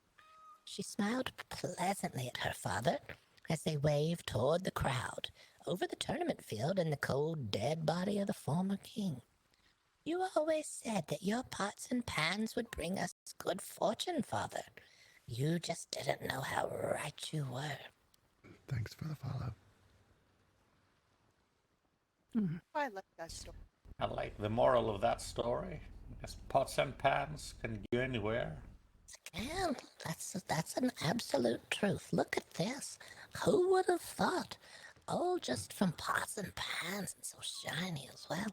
The Navy was here, and there was all cooks in that group, and they cheered that one. They really liked that one. It was their favorite one. You're welcome to take a closer look at the. How can the person fit in there? Look at the waist. It's so thin. Yeah. You just get in. You just slide in. Well, blacksmith, they are around heat all day, and so they're sweating that off. So they're thin and muscular. Perhaps maybe they used the liberal amount of butter to slide it. That could be possible. There's always that chance. Someone mentioned the graters, and they said, "Oh no, the graters on your arms." And I said, "Well, the graters aren't the same on the inside. They're not so sharp on the inside. You just slide them on, and then if you get into some sort of predicament, you can always rake the grater across someone." That's true. Yeah, that's an extra layer of surprise. I'm sure with a little bit of sweating, I could fit in there. Sure. Yeah, sure.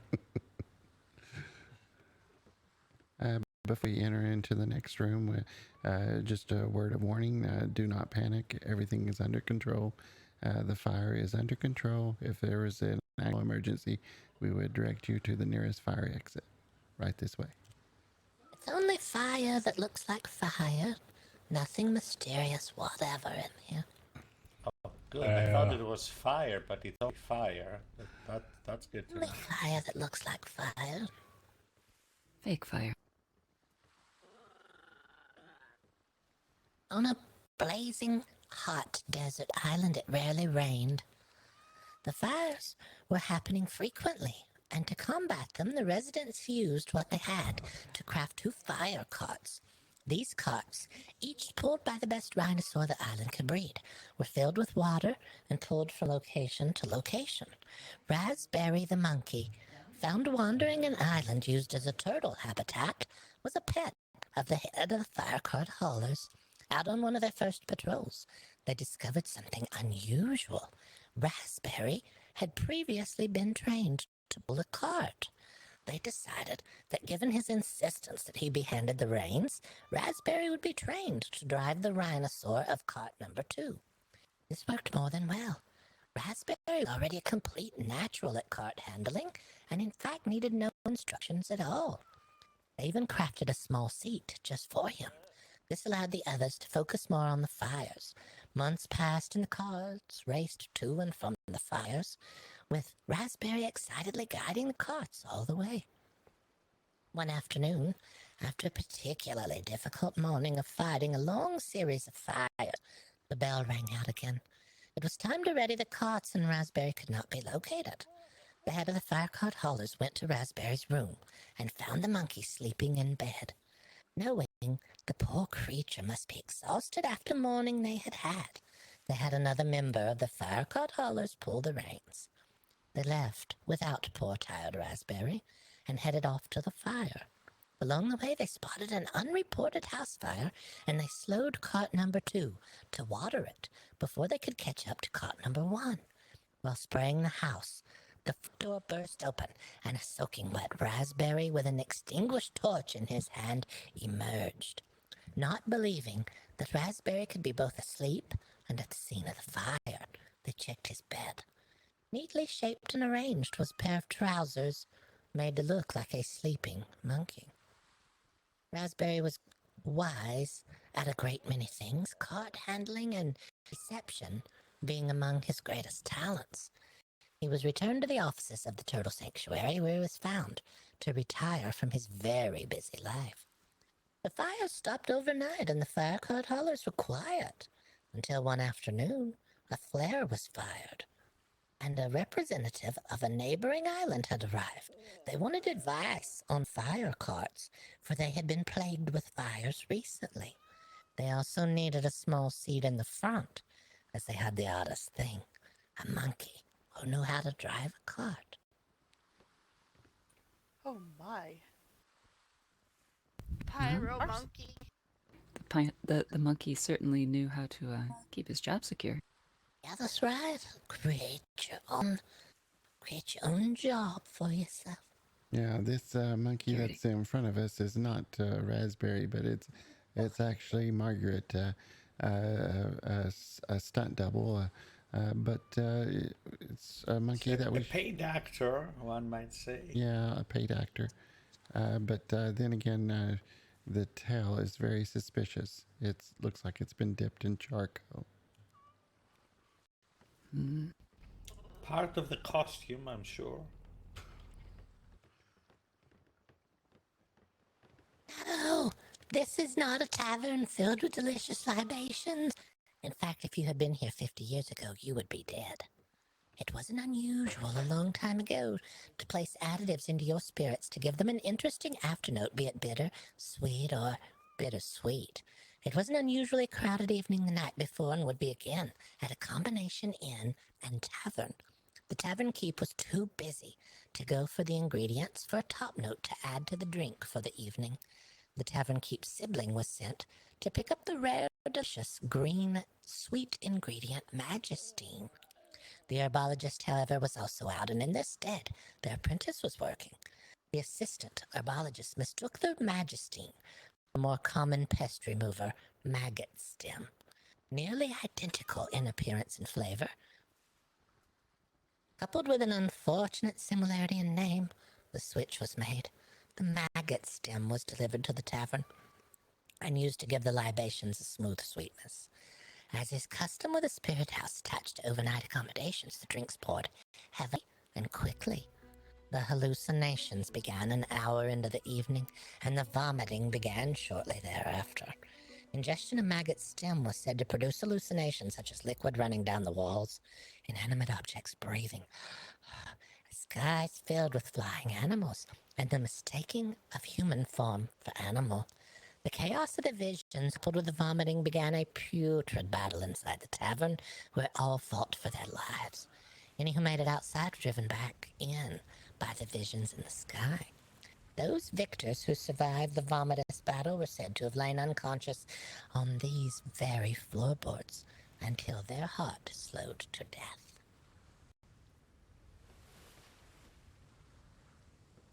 Well, that certainly seems like a terrifying way to go. Yes, it is. Speaking of terrifying ways to go, if you'll direct your eyes across the hallway, that is our next exhibit on tour here today.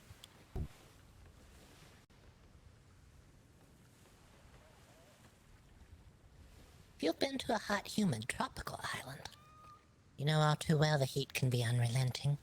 Two elderly brothers were looking for their lost goat near the home, and they stumbled upon something. A very large abandoned well. The well had run low water, but the inside had a beautiful pool at the bottom. The brothers knelt beside the lids to the well, and when they opened it, they could feel the cool, refreshing air blow past them. They thought about and discussed that well the remainder of the day and night. They awoke the next day and they had a plan. They would put a ladder down the well and see what was inside. They slipped from the final ladder rung into the cool, dark water and enjoyed the most luxuriously pleasant soak in neck-high, perfectly chilled water. The water drained a bit more over time, and instead of floating, they now had to kneel or sit on the bottom of the well. This did not suit the aging frames, and they began to talk of a new plan. It was decided to make the well a bit more comfortable. They moved in some furniture using ropes, and the goat, who was finally found in time to lower things down from the hatch above. This would be their final plan. Their friend, who knew the well and having not seen the brothers for some time, began to worry and look for them. When they approached the well, they could already tell something was wrong. The scent of mold and mildew and end of life met their friend before the well. For you see, as they were soaking in the cool dampness of the well, their furniture was also. The introduction of furniture began a growth of mold and mildew and rot that first tainted the well and then outright poisoned it. As the furniture was mildewing and molding from the outside, the cool, damp, dark back of the chairs was growing a deadly fungus. Before that fungus was discovered, it had already started to emit toxic spores which filled the well and the lungs of the two elderly brothers.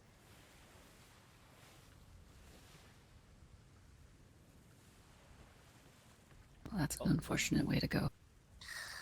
Well, a terrible. Doesn't sound like a safe place to set up a spot for yourself. No, not in an enclosed well. That really didn't work out well for them.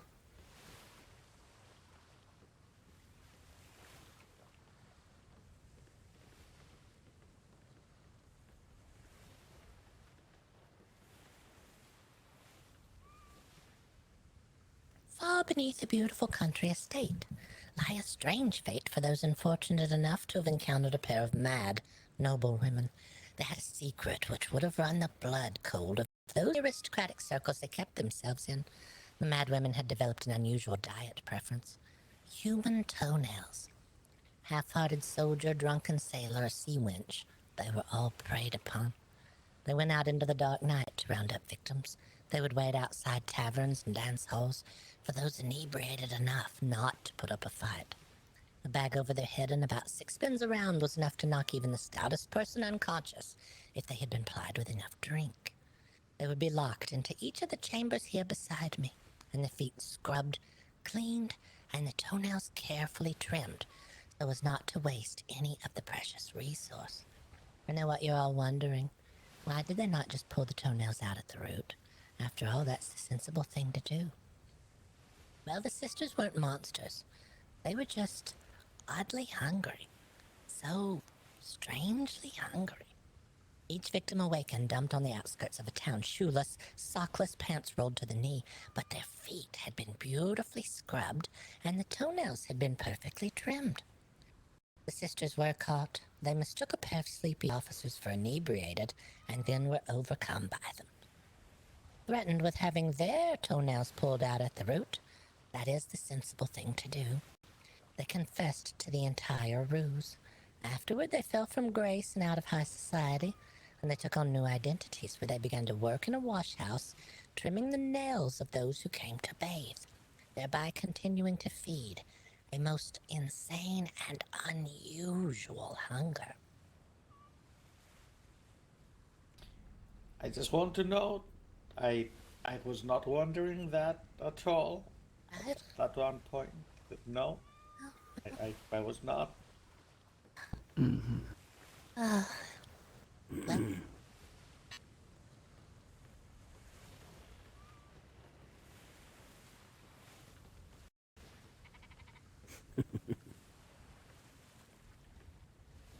A new, beautiful island freeport was too close to a deep water ocean trench. The frequent ship track to and from the island had angered us into the deep waters. Many different creatures made their way from the depths to investigate the new disturbance of swirling water, mixing warm water down into their formerly cool trench, as well as introducing new detritus into the depths. Mermaids from the trench seemed to grow much angrier. becoming a constant, menacing presence throughout the waters. To teach their citizens defensive tactics, as well as to protect themselves against angry mermaids, and also to ensure that people would not fear nearing the profitable Freeport. The Freeport opened a training institute just off the shore. Seen before you here are the standard issue training form, as well as the specialized mermaid training form, developed specifically at the institute. Normally housed in deeper waters, these were used to teach citizens techniques to avoid or defend against angry mermaids. The mermaids seemed to realize something was occurring at the Freeport and really began to increase their violence. Eventually, they began to investigate the institute itself, making their way to the shore side where the training forms were stationed. Instead of damaging the training forms, the mermaids began to study them, possibly believing them to be figures in reverence of themselves. It is believed that they took this as a sign the mermaid was a respected neighbor and led them to stop their attacks completely. Unintentionally, the forms did work to protect the citizens. No one trained to defend themselves ever had to, and the mermaid forms were left in the water as a sign of continued mutual respect. Luckily for the Freeport, the mermaids had not witnessed the defensive techniques used against these training forms. You're welcome to step forward and take a look at the eyelashes that's built into the head. Such detail in there. Oh my goodness.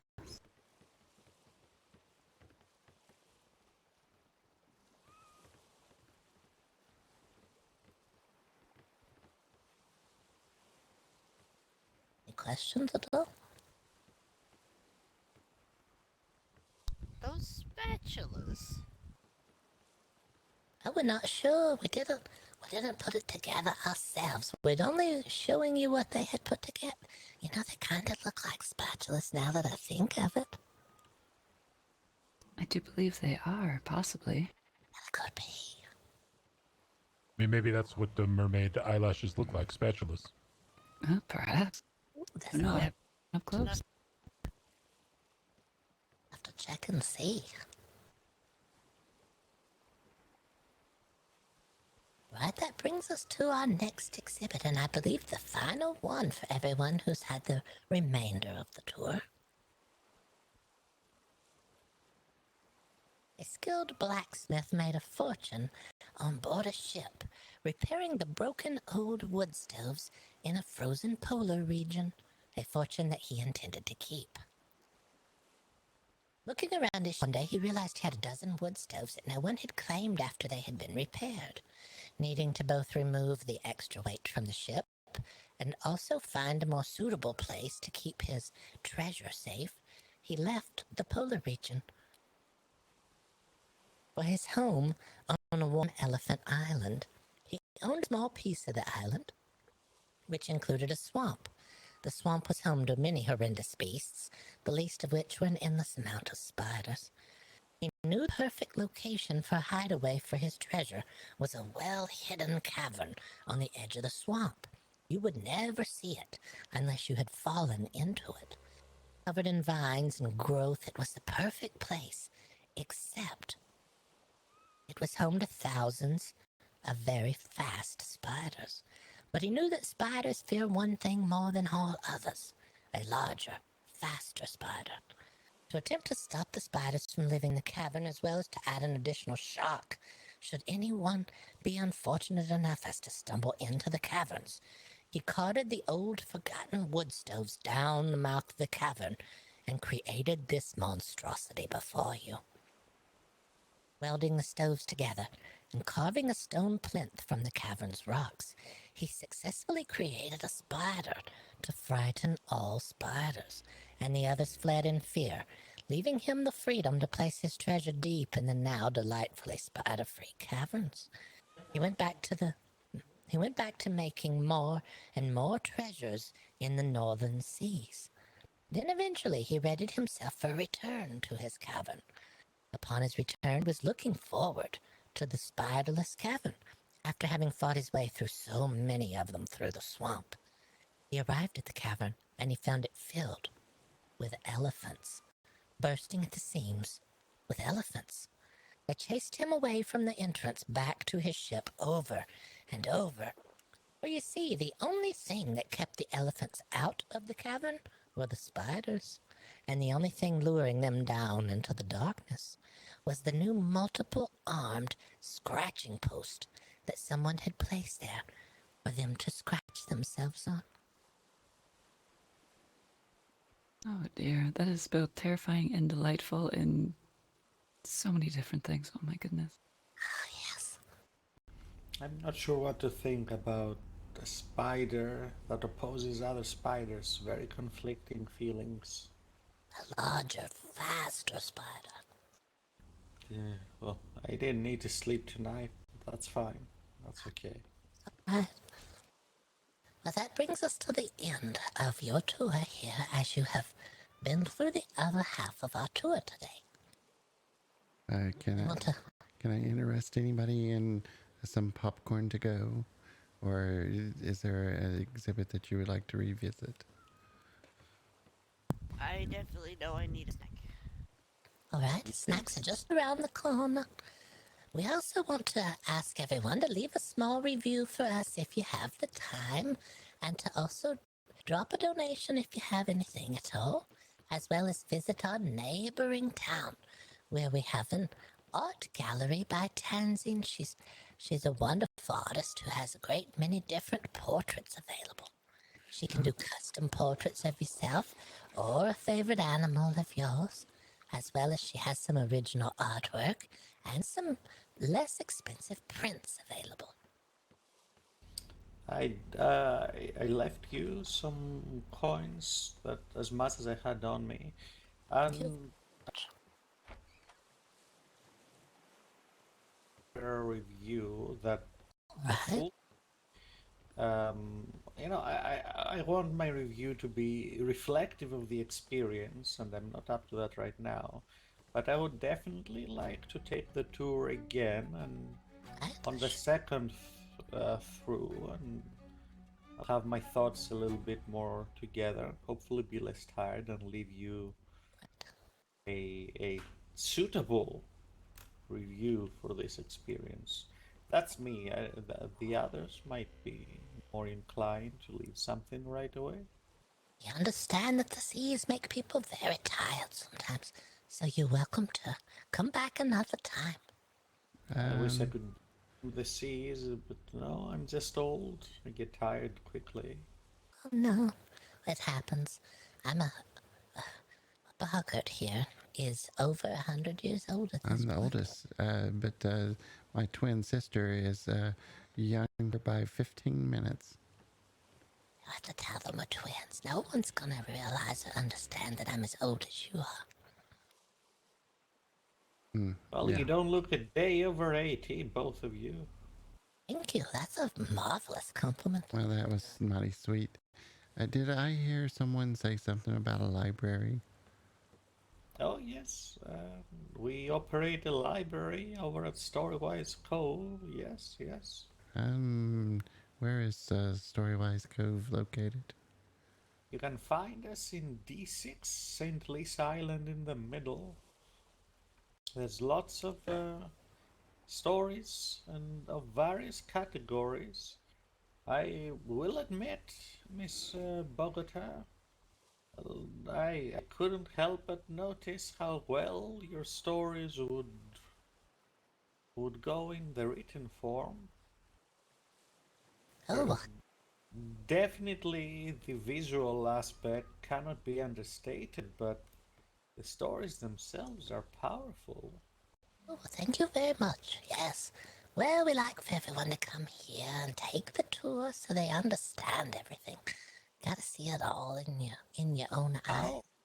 How about if you wrote, let's say, a teaser, you know, like a little preview, a short story that might whet the appetite of whoever reads it for more. All right. Well, there's a chance we could do that. We'll have to think on it. In either case, please, I would love to return the hospitality. Be sure to visit us. The library is open whenever. It has its own staff. And if you have a day off at some point, and Usually during the week, we take our days off.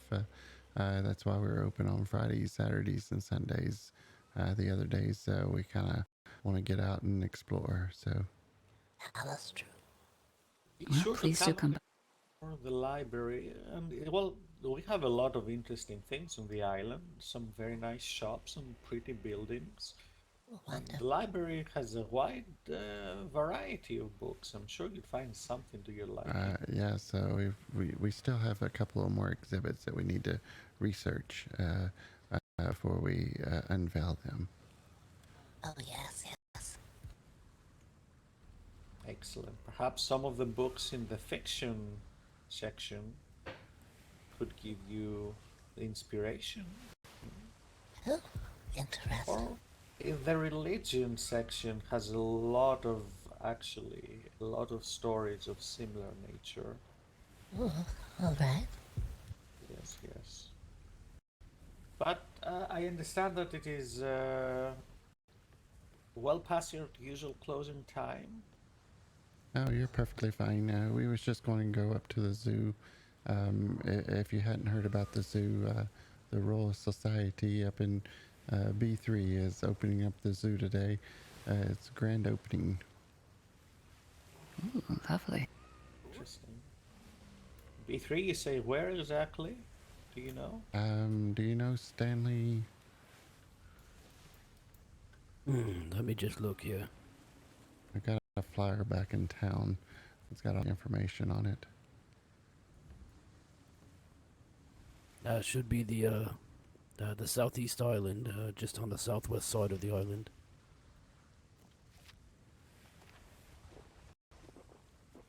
Lovely. Perhaps we'll check it out. And I'll definitely try to bring the rest of our crew that wasn't able to make it at some point, maybe next week. Oh yes, yes. We'll be open our normal hours next week.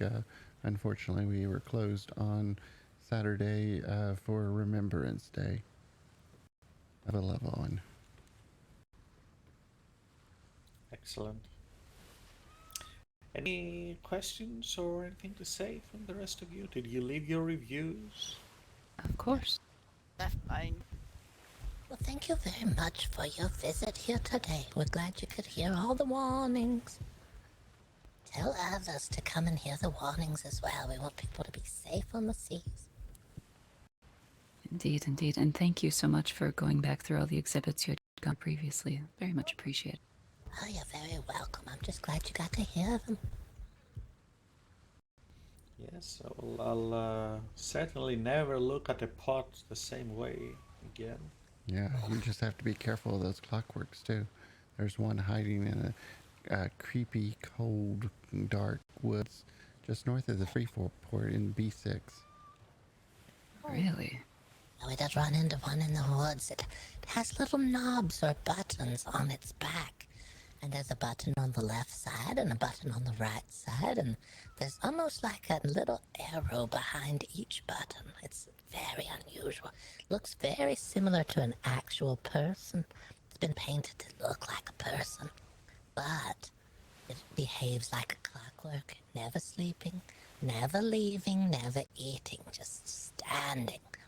We do believe that the mechanics for the movement have not worn down, as it moves occasionally, but we do think that the winder for speech has worn all the way down, as it is not able to speak currently. Well, maybe it can't eat because it cannot ask for food.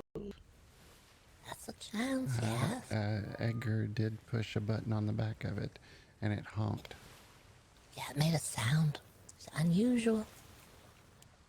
About the mannequins, the regular mannequins, do you know how to produce those?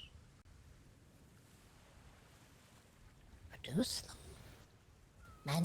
To make the mannequins?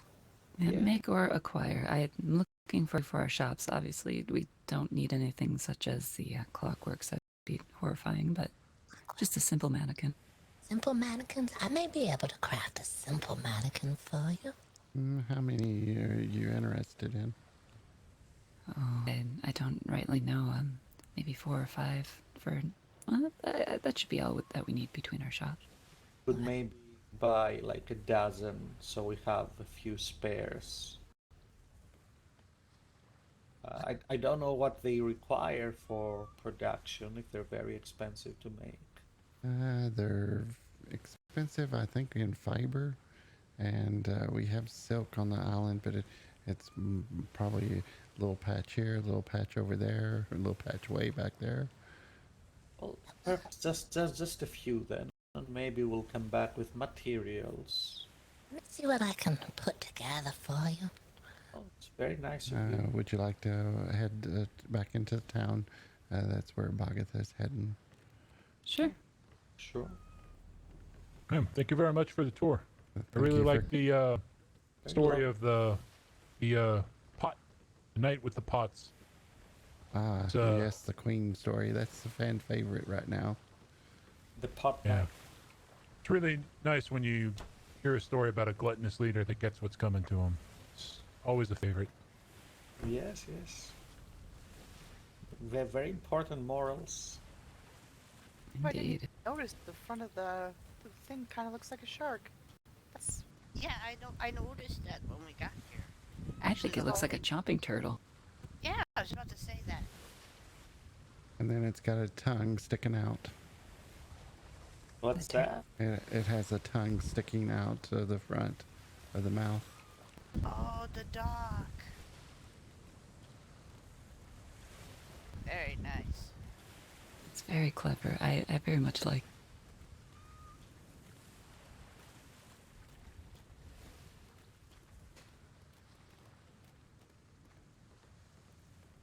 Okay, I don't know what it is that everyone seems to be able to run faster than me.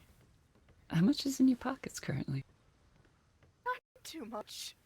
Mm-hmm. Maybe I'm loaded down with weapons. That might be your issue. Oh, I also have a cat. Are you wearing plate armor, maybe? Oh, yes I am. That's Oh, that would do it too. It's very, very clunky. true, but it's very protective. True, true. Oh, what on earth is this?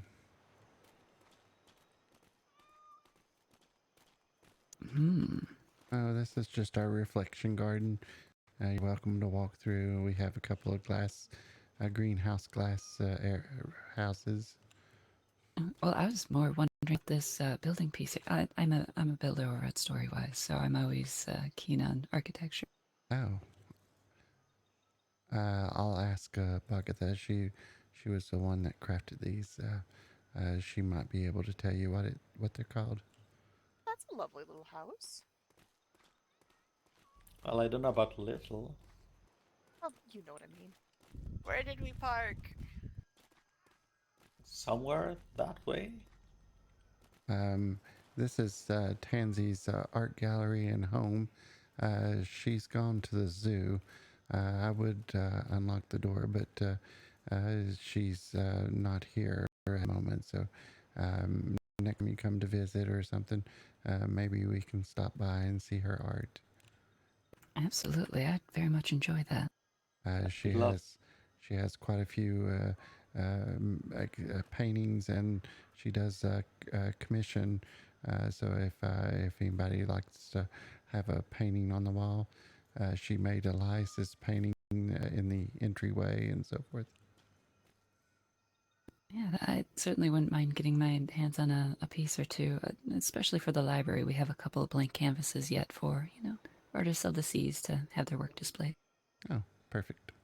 Maybe one day we'll come down and see Storywives, and we'll bring Tansy with us, and maybe she might have a couple of pieces that she could share. That would be lovely. Yes, if she does, do let them know that, as long as it is, let's say, child-friendly, they can put anything they like on the on the empty canvases. There's a few. Oh, okay. This other house over here is Mr. C, who is standing behind you. I hadn't even seen him. Yes, he owns the upholstery business here in town. Ah. The what? Upholstery. You put fabric over furniture, upholstery. Oh, I see. Thank you, Miss Boggert. Oh, sir. What's up, happen? Also, I need to ask you, what are the little archways going into the gardens here? What are they made from? Oh, let me get you a couple of them so you can see. That'd be lovely. Well, I think I've reached about the end of my rope. I'm going to retire to the ship, and thank you for your hospitality, Mr. Boggert. Thank you for coming. Yes, I'll be sure to visit again with more people and leave you a proper review at that time. I hope to see you as well. Miss Boggert, thank you very much for the excellent... You're so very welcome. I'll be retiring, and the rest of you, do what you like, mile about, meet the people. I'm just going to go lay down. Thank you for coming along today. Did we lose Miriam? Well, I think she returned to the ship already. Okay. Well, I'll be along shortly. night, everyone. It's nice to meet you too. I'll come again soon. Meet you as well. Night to you. Safe seas. Beware the shimmers. I'm now scared of the shimmers thanks to your stories. Have to make sure to put the cat away next time. So these are just simple signposts then?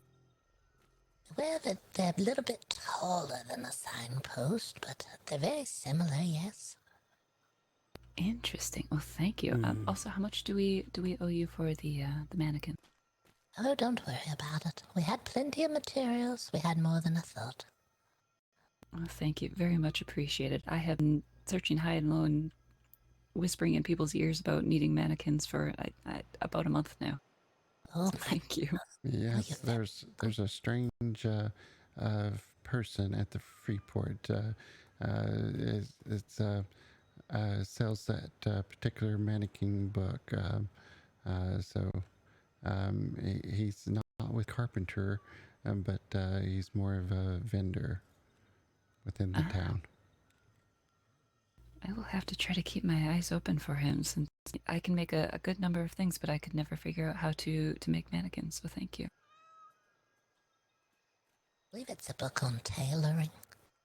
The book's Tailoring Studies. Well, then I'll perhaps have to find somebody else in our group who is more keen on tailoring than I am. Unfortunately, not a skill I have. No, it's a carpentry skill. Carpentry skill, and I was able to acquire the book without too much aggravation. I don't know if you have skill in tailoring, if it would actually help you. It's more of a carpentry thing. Interesting. Okay, thank you. And the book is not very expensive, so. Oh, wonderful. Well, again, thank you for your tour, and thank you for your kindness. I suppose we should be, possibly moving on so the two of you can get to your zoo. I'm assuming you're going to go visit there as well. Yes, we have. Thank you very much for attending today and hearing the warnings. Thank you. Safe sails. Thank you for safe sails to you. Good evening, people. Oh, hello. Hello there. Hello there. Hi, name's Jake, by the way. I was going to come over and visit your little establishment over there, but I hear you're getting ready to take off. I don't want to interrupt that. Oh, yes, we're just getting ready to leave. I'm sorry. Oh, that's perfectly fine. I live on the island next door here anyway. It's all right. All right, that's good. Well, we're on our way to the zoo to see the grand opening of the zoo. Oh, also where is that again? That's just up in Bay 3. It's the southeastern island. Thank you, thank you. We went there. Me and some crewmates went there once, and I forgot where it was when they were still building. That's where we're headed now ourselves. There should be Nice. an event there if you're looking for somewhere. Oh my! We'll be here again next weekend, Friday, Saturday, and Sunday. You two take care and safe. Just stay safe on those seas. Right, you as well. A lot of miscreants out there, you know. Oh, you never know. Oh, like last night, huh? Oh. What happened last night? Or was it the night before? I'm not quite sure. It was the night before. It was quite full over here, I remember. Oh, yes, it was swinging room only. Well, you two get going. I'm sorry. I didn't mean to keep you. Oh, that's fine. All right. Well, thank you very much. Hi, well, nice to meet you. Name's Jake. I have a Gem Corp. If you're interested in what we do, I'll just pass you a flyer. I don't have any flyers on me. Forget it. Did you say you're just on the next island over? Aye, over on Mast Valley. All right. I met some of the people here last night. I forgot her. Not last night, but the night before. Started with a T. I can't remember her name. Really nice lady. Tansy? Yeah, Tansy. Showed me her art gallery and everything. Really nice work. Oh, yes. Didn't you say Tansy was already at the zoo? Yeah, she and Elias went ahead already on his ship, I believe. And I met Elias. Hi. Yeah, they were waiting on a Stanley to come back and to tell him what was poppin', so he never came back, so they left. Oh, right. Well, now that I know the zoo's opening up tonight, maybe I'll head up there. Maybe I'll tell my crewmate that's awake. Okay, we'll see you there. You two have a good time. Aye. Good night. Well, I'm certainly glad they left and they didn't wait any longer. Yeah, they were waiting and waiting, because they thought you were coming back with the Earth Peeper, but... Nah. I can understand why the tour took so long, because that old man was talking so slow. What the balls? Aye. you feeling okay there, Mr. C? Yeah, just relaxing. I got a lot going on. Oh, all right. Did you want to go to the zoo with us? No, I have a lot going on. All right. So yeah. Gentlemen, it was nice to meet you. Actually, I didn't catch you two's names, so I didn't want to interrupt your conversation, though. Yeah, that's cool. Name's Jake, by the way. Stanley. No, nice to meet you, by the way. And I'm Boggert Slime. This is my twin sister, Boggett Slime. I'm Boggert. I have heard of you two. You run the... Which is why I came over. I knew it was you two as... By the description, I heard you two were like... Oh. Gorgeous and gorgeouser. There you go. There you go. Perfect. You've quickly become infamous on the seas. Oh, is that a good thing? No, it's never good. By the rate that people are pounding the door down, I suppose so. Oh, I did hear people were here yesterday, and unfortunately we were closed. It was Remembrance Day. Mm-hmm. Oh, Remembrance Day for what down there in B6 or C6? Excuse me. And no, just some tragedies in previous life. Oh, sorry to hear. Sorry to hear. My bad. Hi, there was a memorial service that happened yesterday, is why I asked. A Miss Lila who got assassinated by a devilish man from... No, that's not good. From Port Everhart, which was a port town registered with the Navy, but it's been revoked now since all that happened. Oh, no. Right, we heard about that. She was the governess, I believe, right? Oh, she was. It's bad dealings. Nice woman too. She was a sweetheart. Terrible. Aye. Horrendous seas out here. Aye. Well, you go have your funds, and I'll probably see you there. Right, well, thank you very much. We'll see Nice you. meeting you two. Nice Nice meeting to you. meet you. And gentlemen, I don't think I'll be taking off. I'm gonna head back over my island, see if he's awake yet. And then there. Sorry? Most of my crew is about the oceanic time, so you know.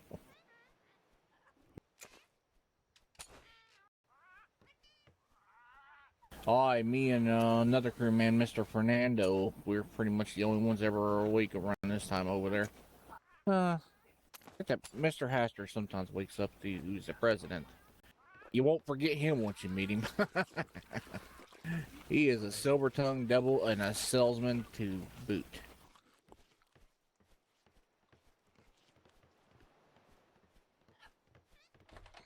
Going this way.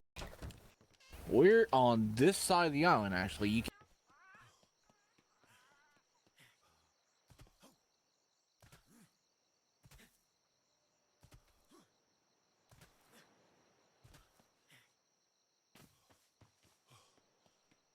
Need to take a quick break and stretch my legs for a little bit, and then we'll head to the zoo. So I'll be right back.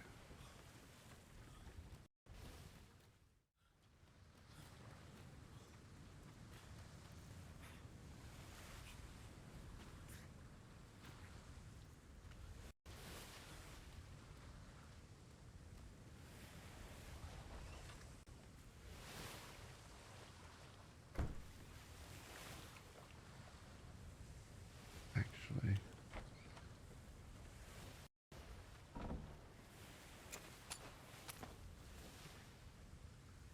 okay.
Hey, what's up, happen?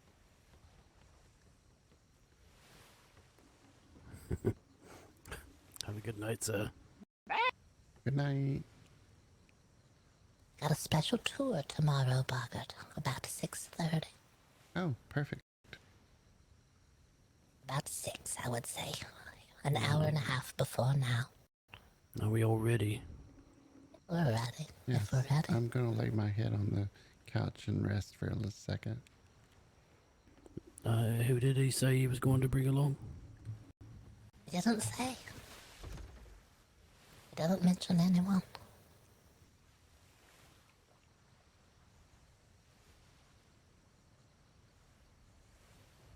He's very tight with the information, isn't he? Yes. Did say it was a date, though. Ooh, alright.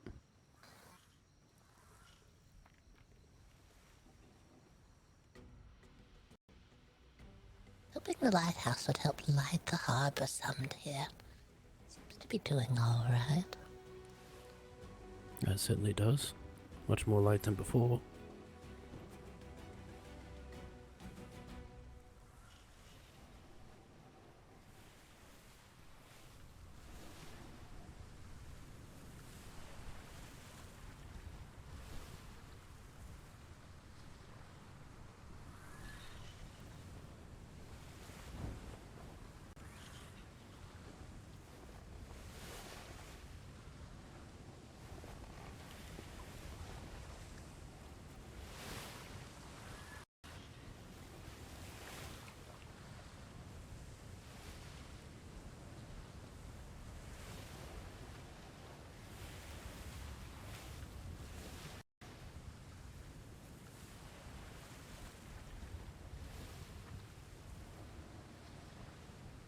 can see it for a long ways. The entire mountain glows from here. Yeah, it certainly does. It's quite the view. Oh, yes.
Okay, I'm back.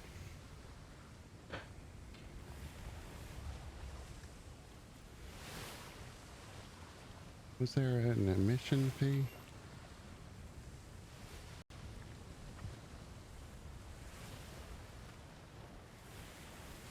I don't remember seeing on the flyer whether or not there was. I forgot to bring coins, so if you happen to see any boxes along the way, I can scrunch up some funds for it.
It sounded like you had new energy and new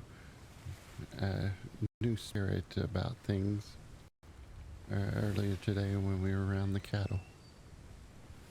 So it certainly seems as though things are picking up now, and it's looking good. I was a I was a bit depressed about having so much money out from Mr. Owen. That he was giving so much and we had nothing to give back.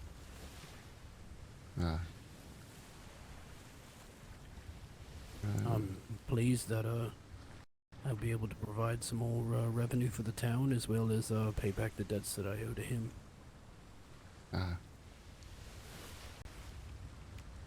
That new little piggy is all grown up as well. Oh, you let it. It's already grown up. That certainly is. Oh, it was supposed to stay small. Right. Yeah, I had to go take a nap. I couldn't tend to it. Otherwise, maybe just a bit more pressure. I could have kept it small. That's all right. Pansy and Owen brought the domesticated chickens. I told them to put them in your barn. I figured that's probably the safest place at the moment. Right. Glowing thing in the ocean water. Oh, that's probably an advertisement for Owen's Crab Shack. My goodness. I know Edgar's quite the wild man. He loves spending time out in the wilds and grabbing hold of animals and whatnot. Do you know if he breeds any of them? I don't know that I know that for sure at the moment. I saw him a bit today and I forgot to ask. He did find some tameable animals at the Freeport area. I brought some bears back. Boggett is making kind of a sales stables to put animals in. I saw the, yes, he told me about it. I saw the bears over in the stable, where they're being housed now. He loaned me use of one of the horses he's got for sale. It's quite fast. Doesn't carry much weight though, so if I've got quite a bit of product to bring from the barn, it's generally best to get Hugo back out. That is true.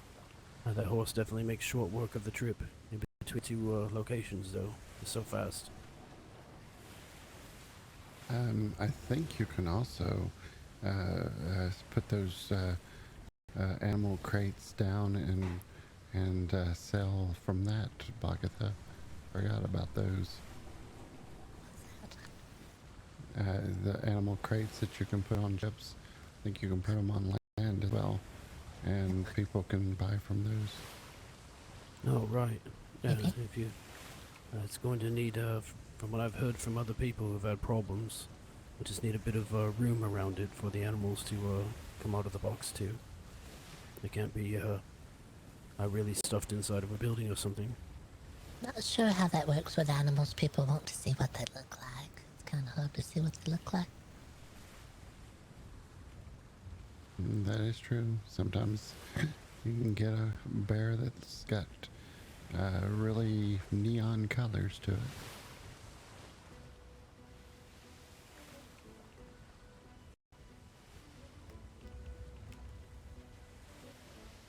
Not saying that neon's in fashion, but sometimes it's bright on the eyes.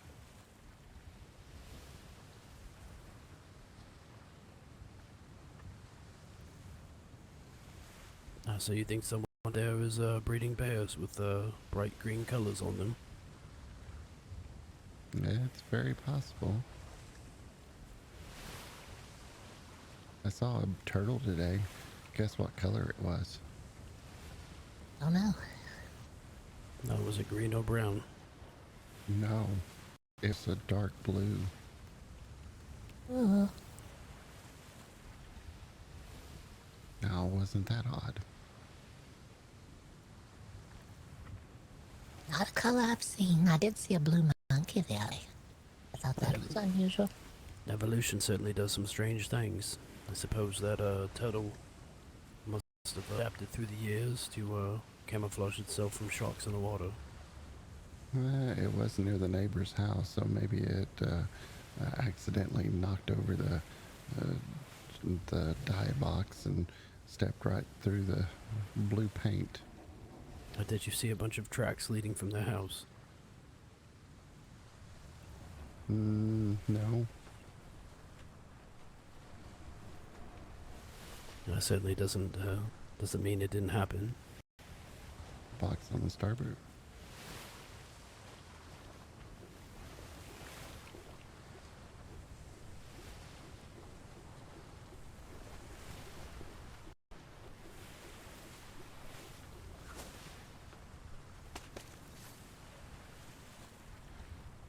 Oh, I broke it. No. Just a second. Put the dive suit on and go get it. Just reach in the little bag.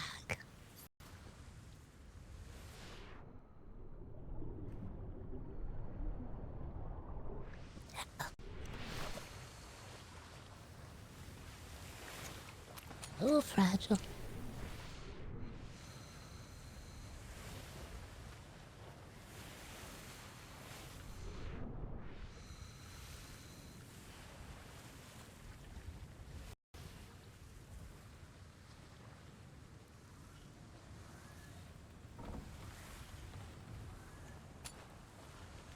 It looks like Elias fixed that one little bit of board right there. I had to break that yesterday. I was talking to a man at Miraboo and he threw me a notice and it went right down the stairs of the diving platform there. I could reach it. He didn't have another copy. That was the only one, so I had to break that little board there to reach it.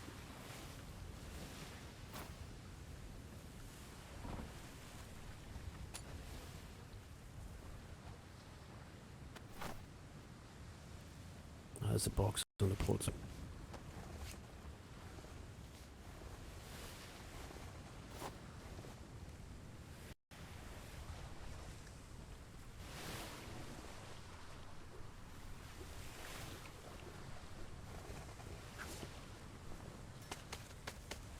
thing you're not on the wheel, Boggert. It would have been a lot foggy out here.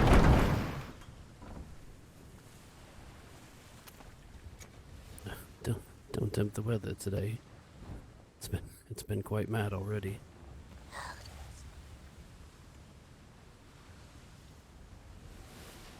After all the bond work today, I took a ship out for about an hour just to clear my head and stretch the canvas a bit. And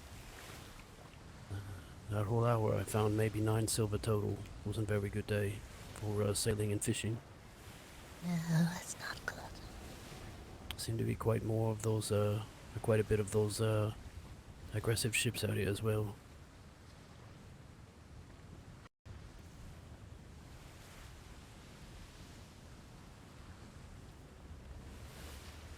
Getting more aggressive.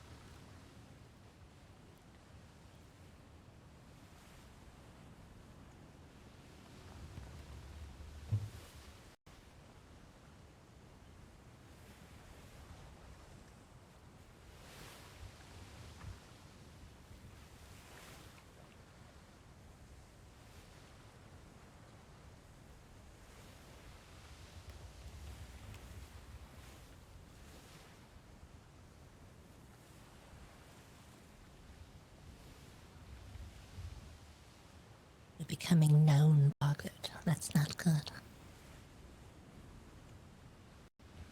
There. Did you get a chance to read that book? What book? The magazine that was left? I did. We had a review in the... I forget what the name of the magazine is.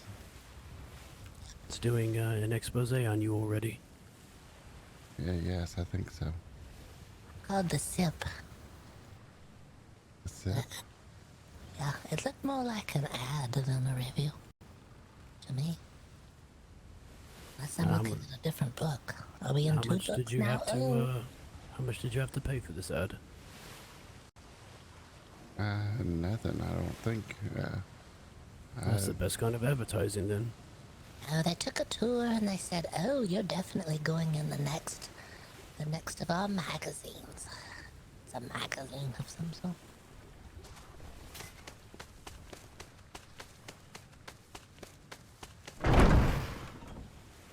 Now, did they say they were going to sip on you? No, they didn't say that. There's always a chance.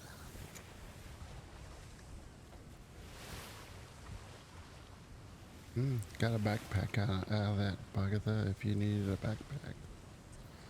Well, I can get another one, just in case I lose the one I'm carrying.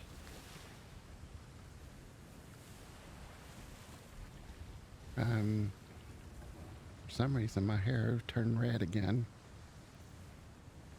Now put your hat on before we cross the shimmer. Give me that backpack. It's in the box up front.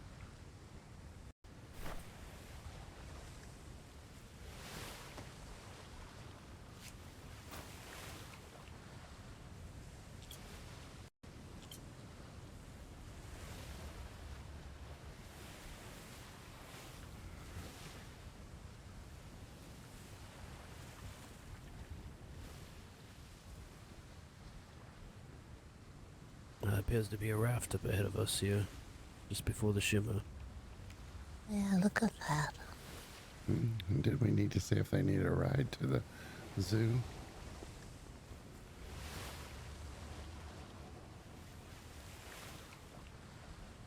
Time on the seas got you down.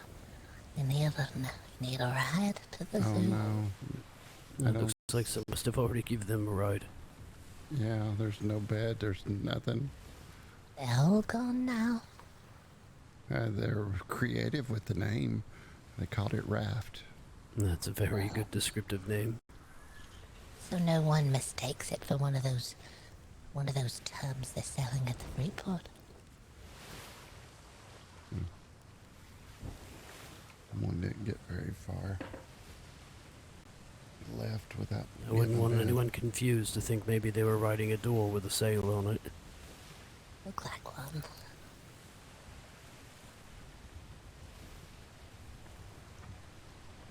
I believe that's the island on the port side over there.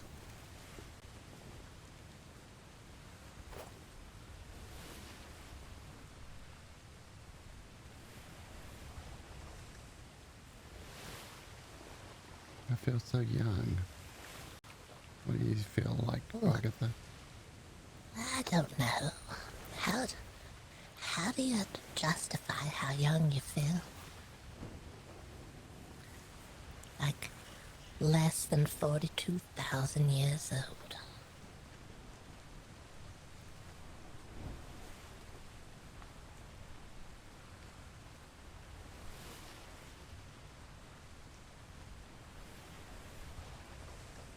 Show up looking fresh-faced. It's the ocean water. It's really done wonders for us while we were out today.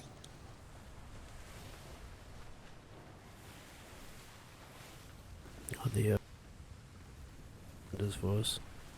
We want to sit still.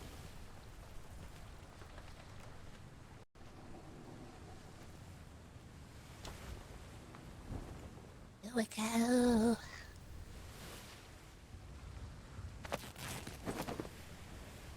Yep.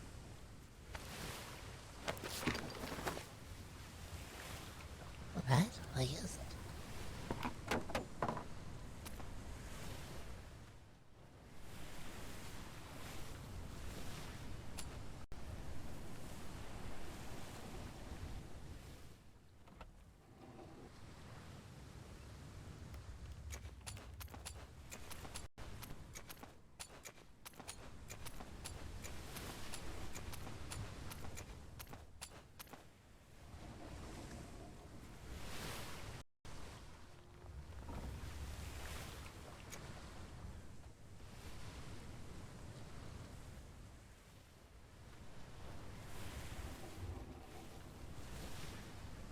I'll be sure.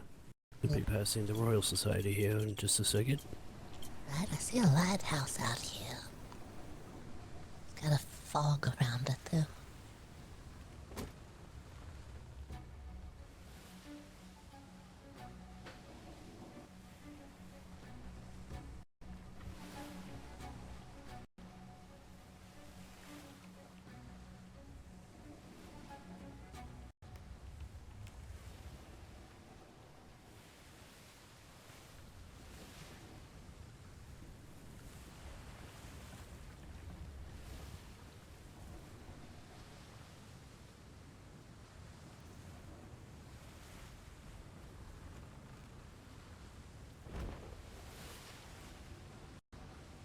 There we go. The zoo should be just over here.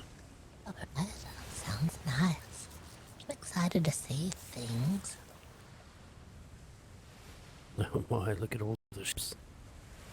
Yeah, there's a lot of them. It looks like a good turnout today.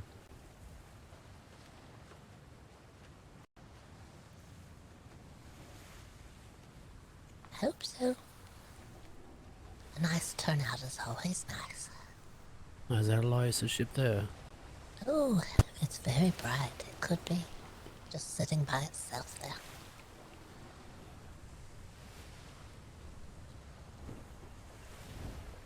Very distinct looking ship. Oh, look at that nice pink little tree off in the distance. Oh yeah, that's pretty. I got lucky to find that witch. Yeah, the Postal Society said there was a witch or something in one of the treacherous waters that sells seeds to plant trees. Hmm. And the tree grows instantly. It instantly becomes very large. Guess that's why a witch is selling the seeds.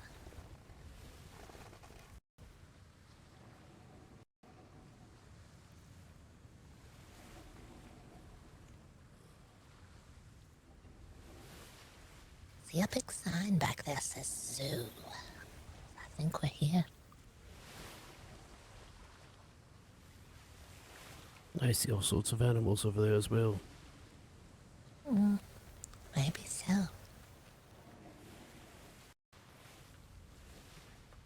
Where do they keep the ones with the sharp teeth, though? Calling.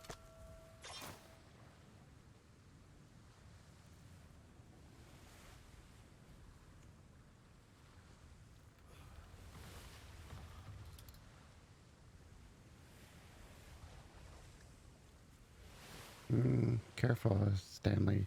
Sign says sloop parking and shallow water. Yeah, we're slooping in. We're fine. We're fine.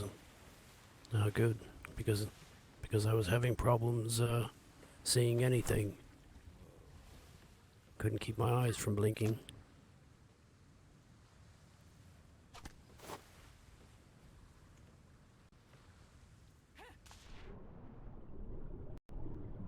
Oh no, it's fine. We could have brought the schooner. I'm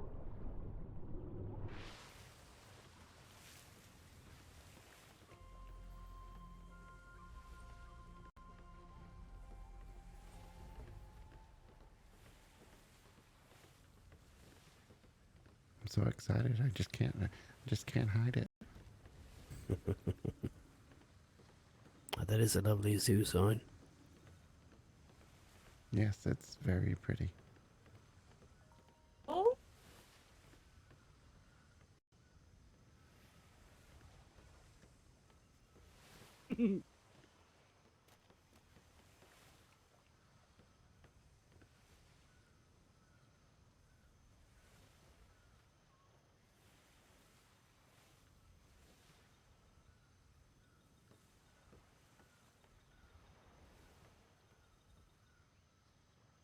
He's become one of the exhibits.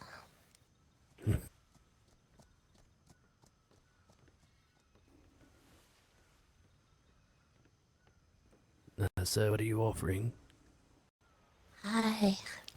What a bizarre looking creature you have here.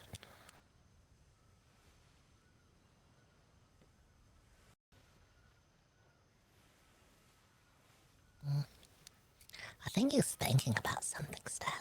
Probably thinking about going into the zoo.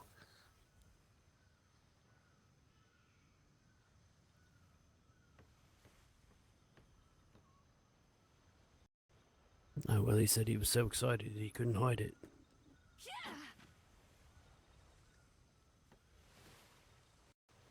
I got him down off the ledge.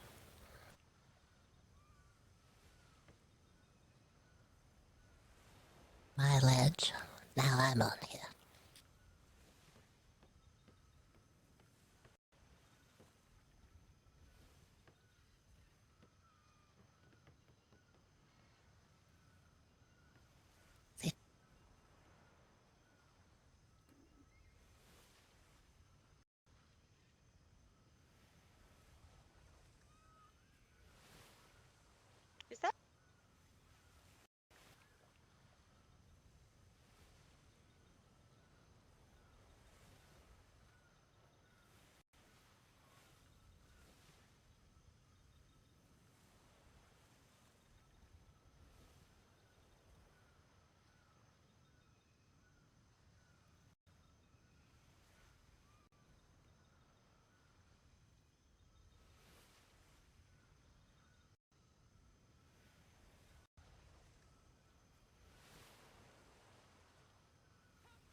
Next raffle will be for a extremely cute monkey. Extremely cute.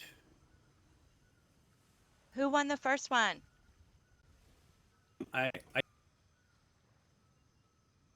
It is fine.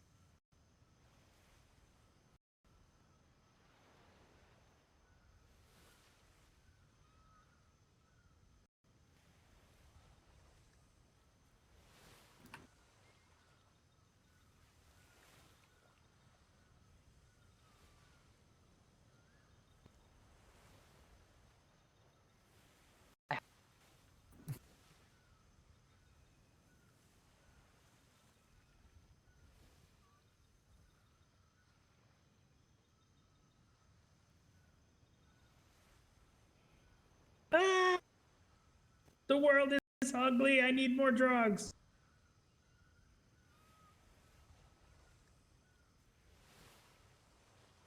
Everything is so ugly now. I need more drugs. Bastard.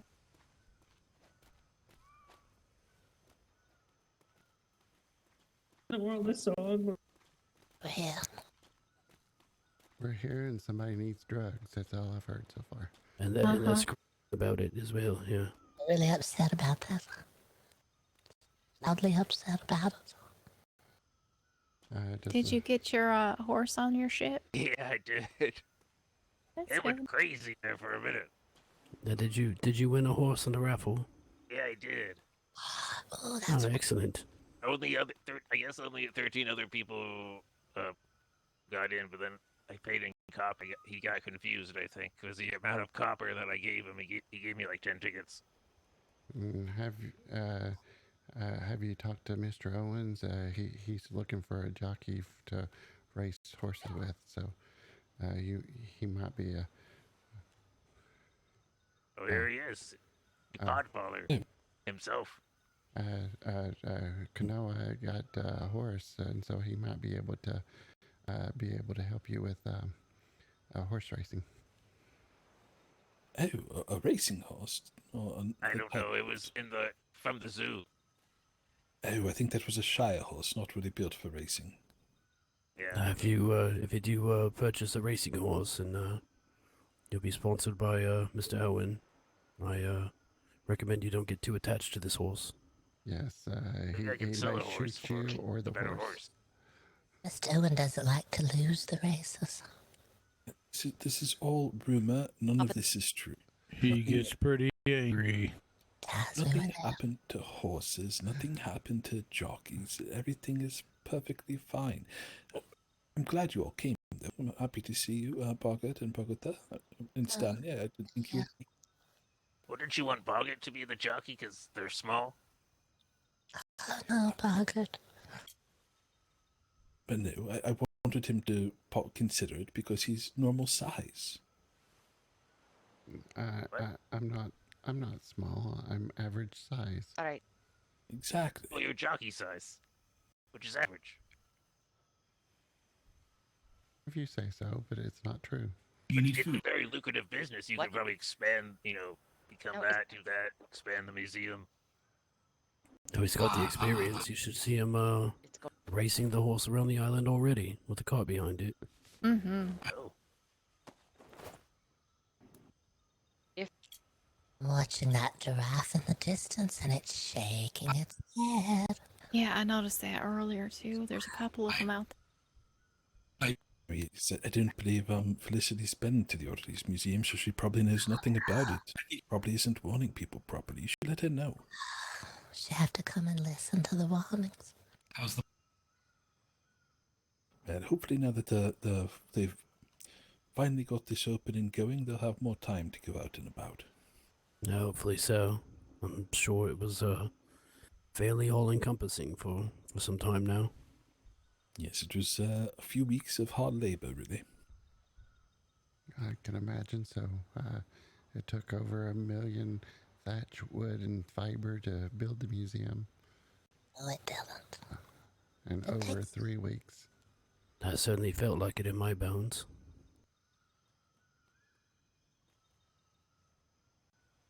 Have you already gone through? Or no? No, we just got here. I was hoping I could get some tiger urine. I didn't bring any coin to get in, so I may not be allowed. No, admittance is free. The only coin you will need is for the raffles if you want to partake. No, I'm not hungry. You know how good it feels to unload 700 copper? You paid in copper. I paid in, yeah, copper. Fair enough. I don't. She's. Well, do And go some through silver. it. It's quite an experience. Right. Don't Yeah. let us hold you up. I'm going to You head know, that way. did they get the bunnies in? I don't know. I like your hat. I think. No, I didn't. Adam Baked would have a hard time with this. Can't read.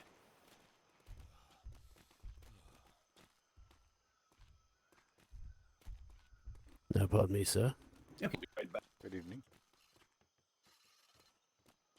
Evening. Good Evening, sir.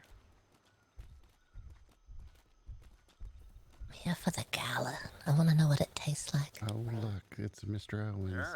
He's right there under number 3 there. Mr. Owens, he's gonna win the race. It's not a race. It's just a acknowledgement of donations. Oh, donations. For the tigers. The 2 tigers. A Shire horse at one point. A bit of coin. Fish. Feed the animals. Your name's not even at the top, Mr. Owen. That's not fair. To be fair, Lord Biggles and Lord Higgins did donate much more coin than I did. So. Alright. Oh, they are royalty. Let's be polite. Right. You don't want to upset them.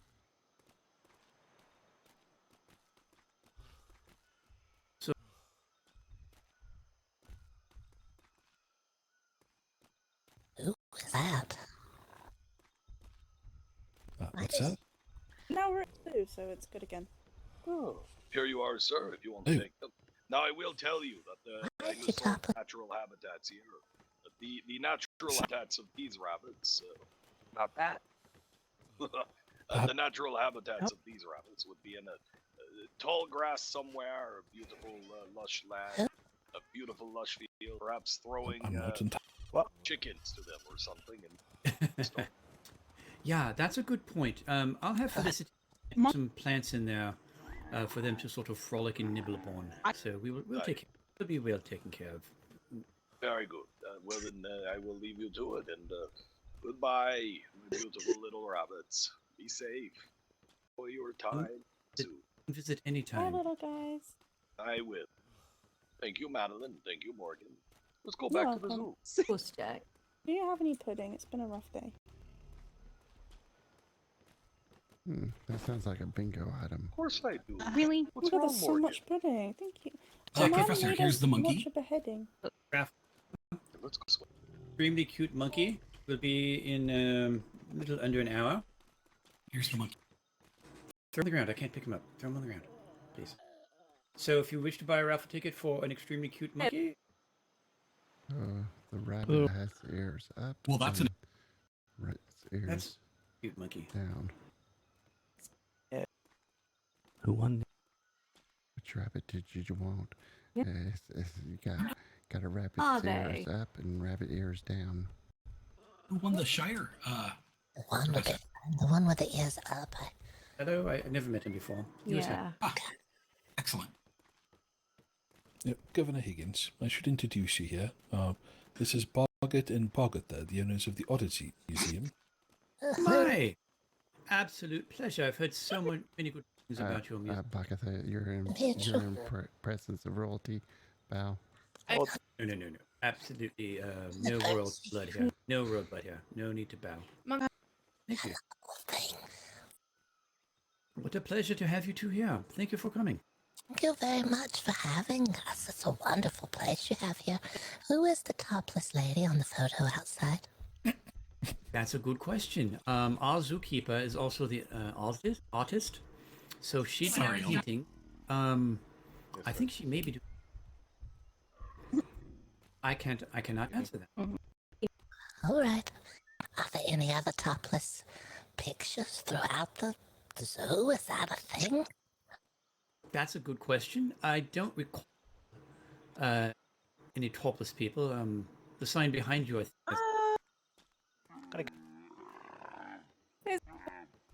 No. Yeah, no topless there. All right. Well, comes out, I will send her your way so you can see what it. All right. Yeah. It would be hilarious though if the petting zoo sign did have topless people. The Oddities Museum. Yes. It is a wonderful place you have here. We haven't had a chance to tour anything yet. Oh, well, please take a walk around, and at some point we'll do a tour of the Oddities Museum. We are very love to be down there. Oh, we would love to. We have a lot of warnings in there that people need to be wary of. There's a lot of the rider is things, going to be the a difficult lot of one weird here. things on the seas. Oh, I would certainly appreciate knowing. Do you have that posted as we come through, or how do we find out about these warnings? Governor Higgins, it's a guided tour. Look. So that they tell you the stories as you go. Quite spectacular. I tell you a lot of stories. There's about 17 different exhibits in there. We tell you all about them and why they're different and strange and unusual. Oh, wonderful, wonderful. Yeah, I would love to go down there. I'm sure Yes, you'll need to hear the warnings about the giraffes. Mm-hmm. Well, please take a tour, walk around at your leisure. There's some food in the back courtyard there. Yeah, self-guided.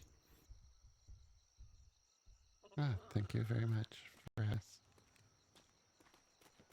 Yeah, most welcome. Oh, Mr. Astor, you got it done. We'll get you. But it looks. I have to get them into the petting zoo.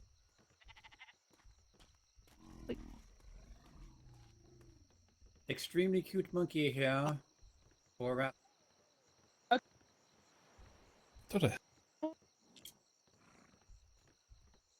It has a nice under chin here. Boggert has a lot of fur. There's a lot of fur on it. Very nice. The They got dog's a really white soft. pig over there, Stanley. A white. Is he adorable? There. Look at this one. My He's so soft. yes, so wonderfully soft. He's That's quite unusual. Alright. Actually, Jack. yeah.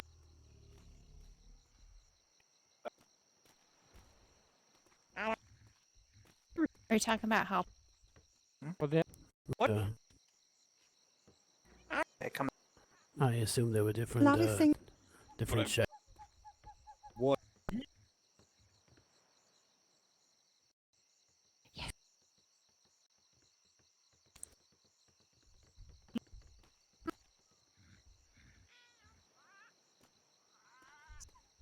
Yeah. This one is very unusual. The hide on the sides here is very soft. Feels strangely soft. It's very squishy. It looks. Yeah.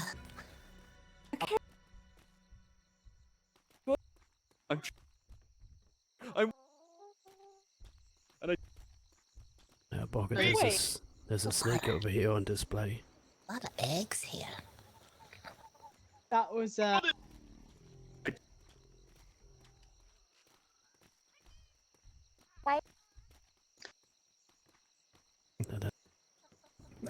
What?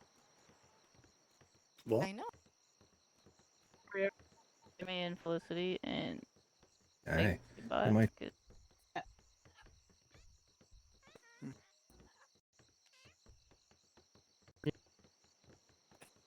Make it move, Boggert.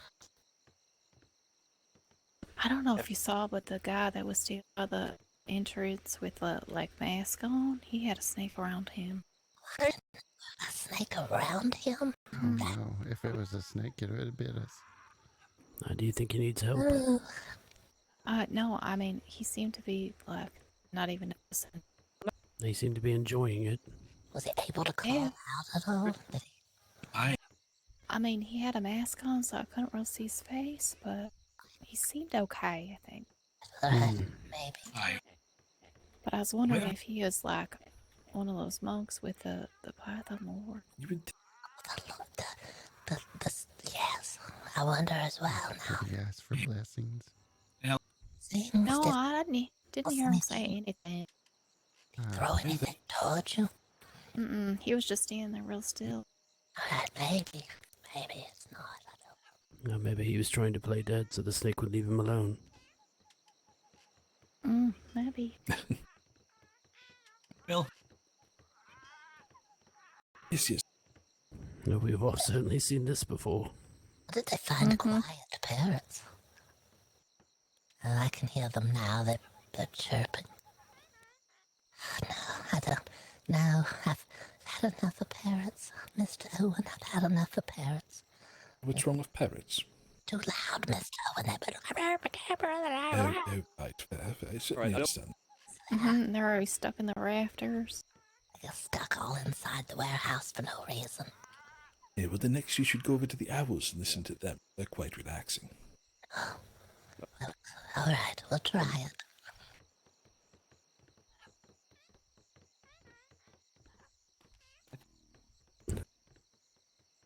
Yeah.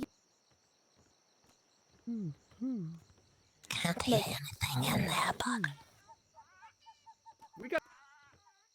Yeah, I heard something. Elias, I can't help but feel like we're chaperoning them to the zoo. Yeah. I think Mr. Owen's chaperoning us all. That's the truth. On a line with nothing else near it.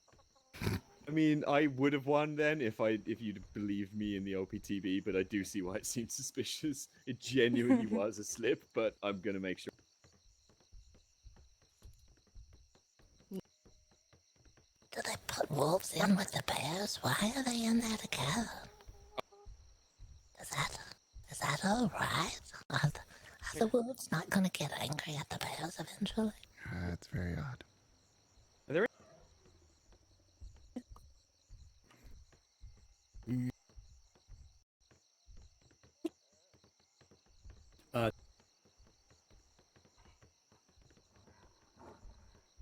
Sorry?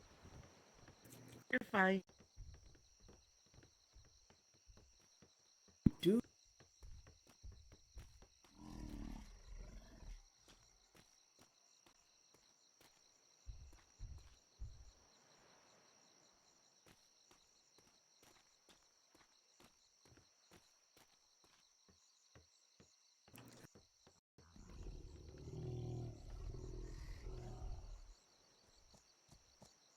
A bit.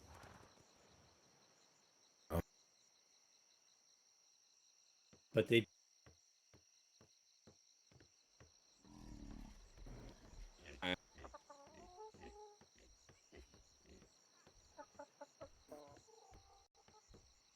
That poked through my floor from the furnace, and I didn't notice it. So I just walked across the room to have a coffee and stand out on the balcony. I hear this noise. I'm like, what the fuck is that? What the fuck? And then I turn around and see this little thing peering over the chimney, just staring me in the eyes, like, oh my god. That orange one looks very angry still, though. That's very cute. I think I hear the Five Torches folk. Yeah, no, Boggett is right here. Oh my god, yeah. Hi, Boggert. Oh, hello. How you doing? Doing well. And the tiger likes popcorn? Is that what I read? That's it's you and smells like popcorn. Ah. Oh. Now we have to warn people at the museum that the popcorn may smell like a tiger. May smell like tiger urine, but it's alright, it's natural. All organic tiger urine popcorn. You know what I didn't expect to see here? Of all the things I expected to see at the zoo, I did not expect to see a topless woman at the zoo. Ah, Don't seem yeah. as bad when. That was very unusual. Oh, I love what you're wearing. You've dressed to come out. That's wonderful. Look at your fancy hats. They're so cute. This is Yeah, my you work both look clothes. amazing. This Oh. Hats on which completely different people now. Yeah. Makes us look younger when we wear a hat. We don't look nearly as old as we usually do. Yeah, I kind of push my hair right up into the hat, and I kind of lose it. But also, I'm feeling younger for some reason. I think I went through the shimmer, a couple of them. The hat makes us look so much younger. Well, you look magnificent, both of you. Well, thank you very much. We'll take it. Yes. I'm taking it. And we're not giving it back. I don't blame you. Welcome to Yeah. it. Was a Take it gift. and run. So how was the museum today? Wonderful. We were very busy today. We had 2 tours. And great. 4 different groups, I think. Hopefully it. Wow. Blimey. We were afraid we weren't going to get out of there, but we eventually did. Now we're here. Oh, that's good. That's good. I'm yeah. glad you made time to have some, some fun. Take a break from work, Yes, yes. Oh, I went over to my neighbor's house and There. tried to tell them about their shop being closed, and I tried to use their mailbox, and it was rusted shut. So I told them to go get a new one. Oh, no. yeah. City mailboxes. Alright. Yeah, isn't it? Hello, Hayden. Hello. Sorry to interrupt you, but Ambrose peak Auntie's very exhausted. poppin'? She will go. If Oh. you don't want to leave, you can stay and going postal can take you home if you want. Yeah, I'm going to stick around a bit. Yeah, we can take it back. It's all good. Ambrose? Yeah, I'll stick around for a bit. Fuck it. Okay. I'll let her know. Catch you in a Thanks, bit. Lily. Tell her we love her to pieces.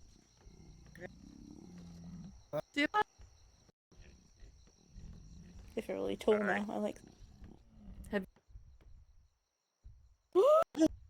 Yep.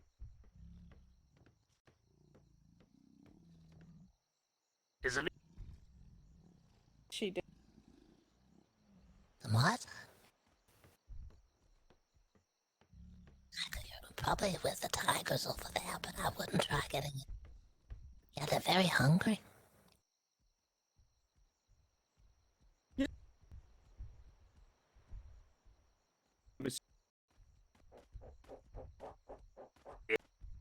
Yeah.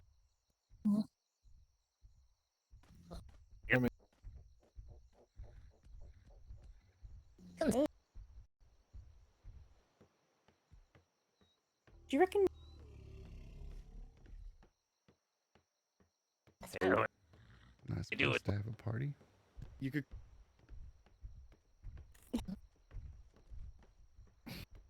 What is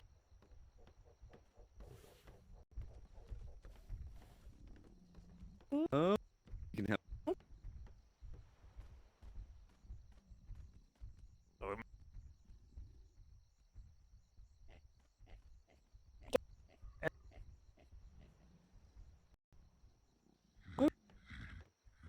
Boggert, what are you looking at? Is there other animals in here? I didn't see them. You look through the bars here, and you can see them on the distance. That is. Did you get a box over there?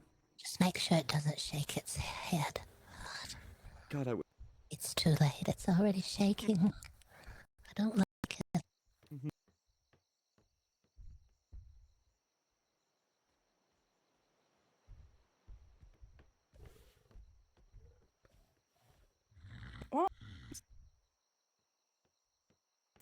Lost the will to move around as well, but it's just standing very still now.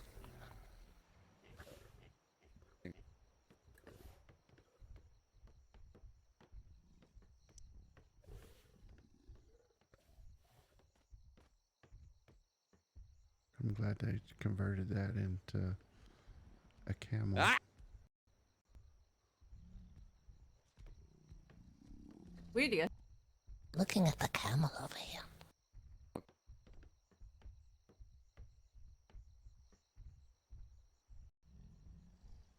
Oh yes, it's a cute little animal. Yeah, not bad. It looks not like what I expected though. There's something different about it than what I thought it would look like.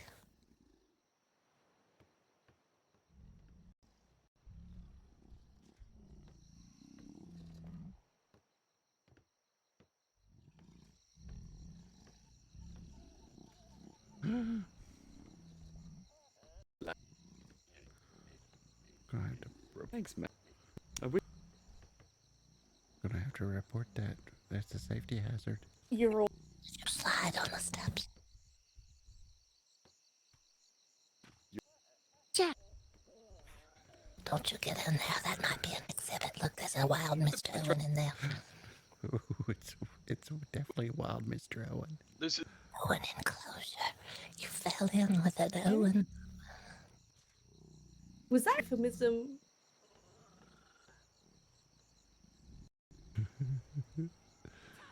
Ew. Nope.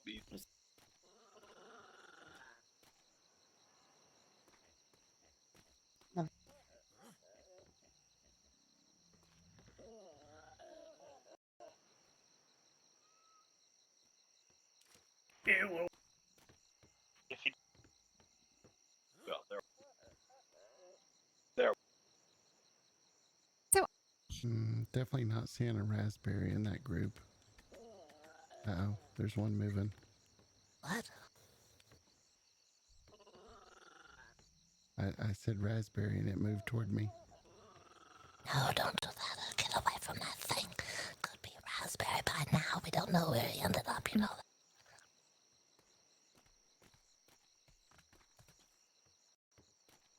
Uh-oh. Oh.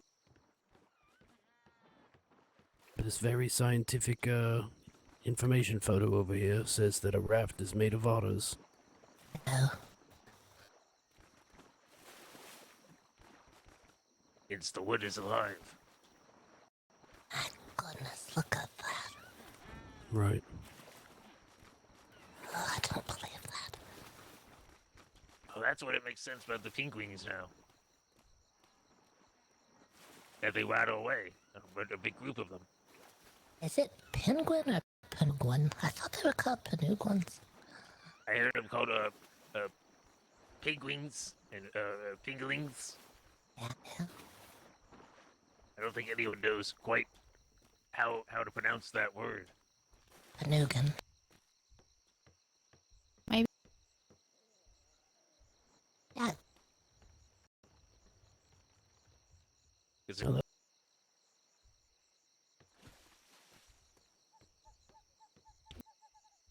You know what? Oh.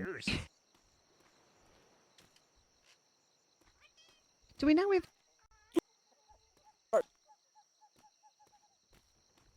Not seen yet. Yeah. Through you, it's going to get so fast. It feels like it's gonna go over the rails straight out of the exhibit. Oh, wait. Oh, it almost did. Goodness. Must be really young. It's a zoomer. Imagine tying a couple of those penguins to your ship. I don't know. Maybe I think how about to a raft would make more sense. I think. Do they coexist? It's true. Tying the penguin to group of otters. I think you would need a lot of whatever those things are moving fast. Tie those penguins to the front of your ship. Imagine how fast you would move. I think you would need like 1,000 or so. Oh my goodness.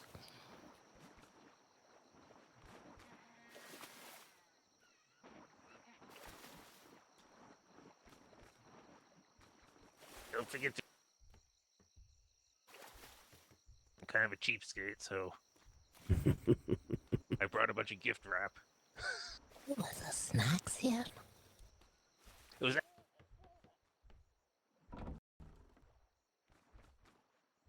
Hey.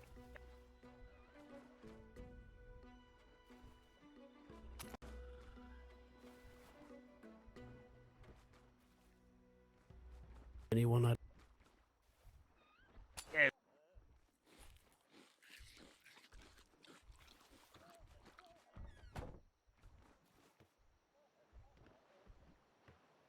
Would you be interested in that?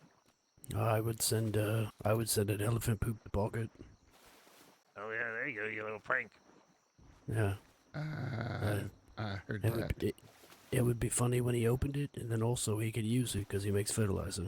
Oh yeah, there killed him with kindness. At first he'd be disgusted, and then then he'd be overwhelmed a bit. Unless it disintegrated in his hands Then when he opened it. yeah, then he'd be a bit furious at me. Yeah, that's the poop doesn't last long. You see them better from up there, can't you, Miles?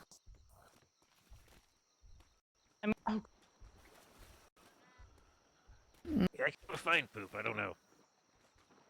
I just realized there's something else in idea. there with them. Oddest. Yeah, that's what I hear, but no one wants. That's Oh, a there's small. something else in there. It's pretty Not small. just I guess rabbit. different sizes. That's where the penguins are. Jalapeno ones. There's one around the corner or something.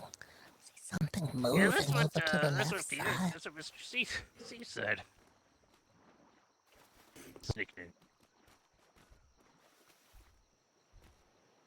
They should swim ridiculously fast. So fast. I think I have to get in there and swim around the side so I can see what's over there. Yeah, yes, so there's a way down, a way in just over that way. Whoa, alright.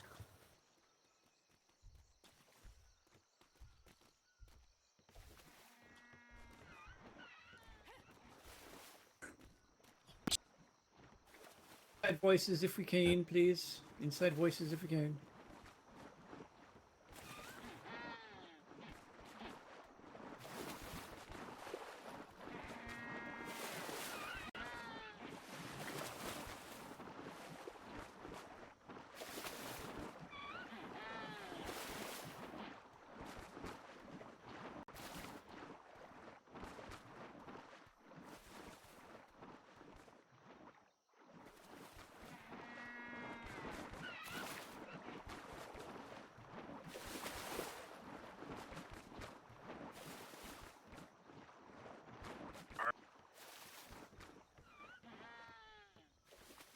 Welcome in, guys. Welcome to the zoo.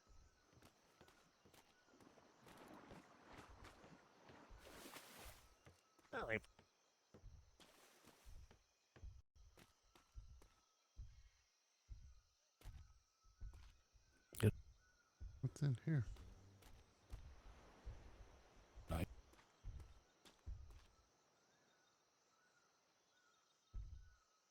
Where's that go?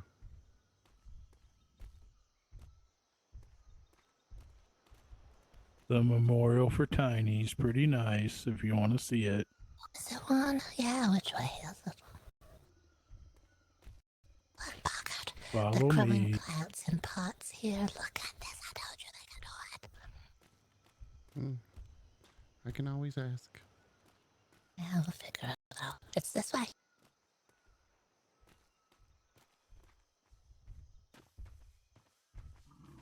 Oh, maybe it's not. I thought I saw Elias going that way.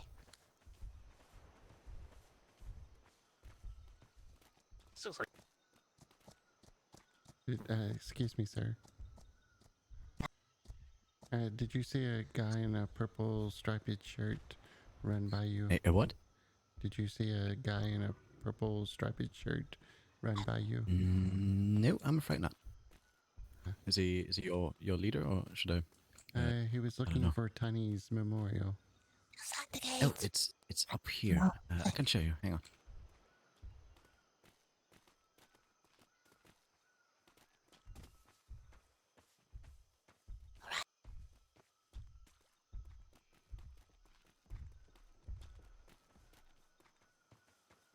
It is just up the rocks up there. Oh, thank you so much. All right. Also, who's your gardener? Oh, our gardener, that would be Mr. Birch. He does the garden over there. Is he in the event today, or is he awake? I think he's awake. I'll see if I can find him for you. What's your name, sir? Boggert's name. I was wanting to inquire on some what was it? Some pots that he had planted. It looks so beautiful. I wanted to inquire on those. Some planter pots, and we cannot get seeds to go in the planter pots. We don't know what we're doing wrong. Oh, right. Let me see if I can find him for you. Thank you so much.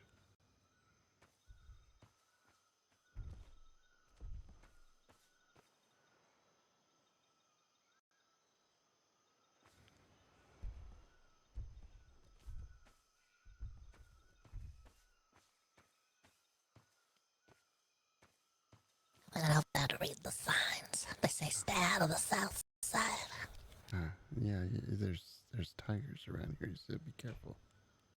I'm being careful. They're all inside the zoo. Surely they don't let them out of the zoo. Well, how did Tiny die? Don't know. Eaten by tigers is what we're supposed to believe. Yes, and so it may have been a wild tiger. We don't know. Ugh.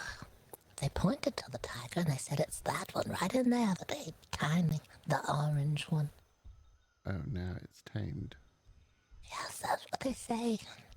I don't know. I said, oh, yeah, the ones that Mr. Owen donated. Mr. Owen tried to say, no, those aren't the ones I donated.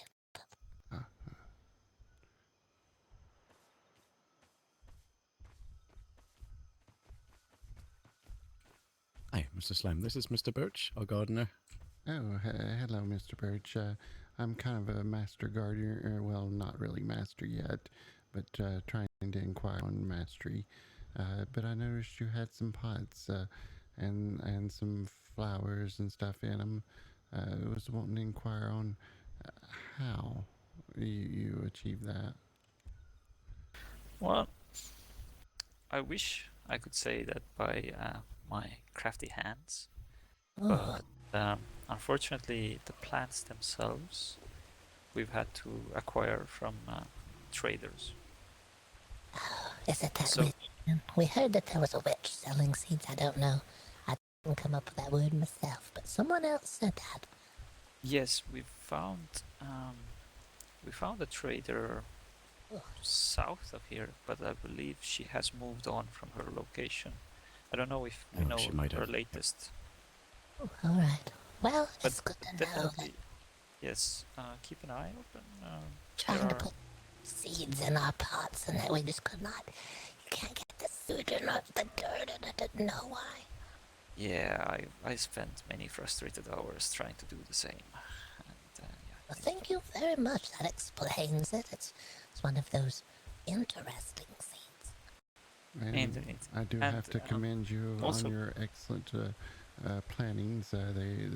Especially the pink tree is lovely over there, just right outside the penguin exhibit. Look at that. This is also one of the plants that the trader was open to trading with us. And if you look across to the university, the big oak to the left, and all these trees were also sold by this trader.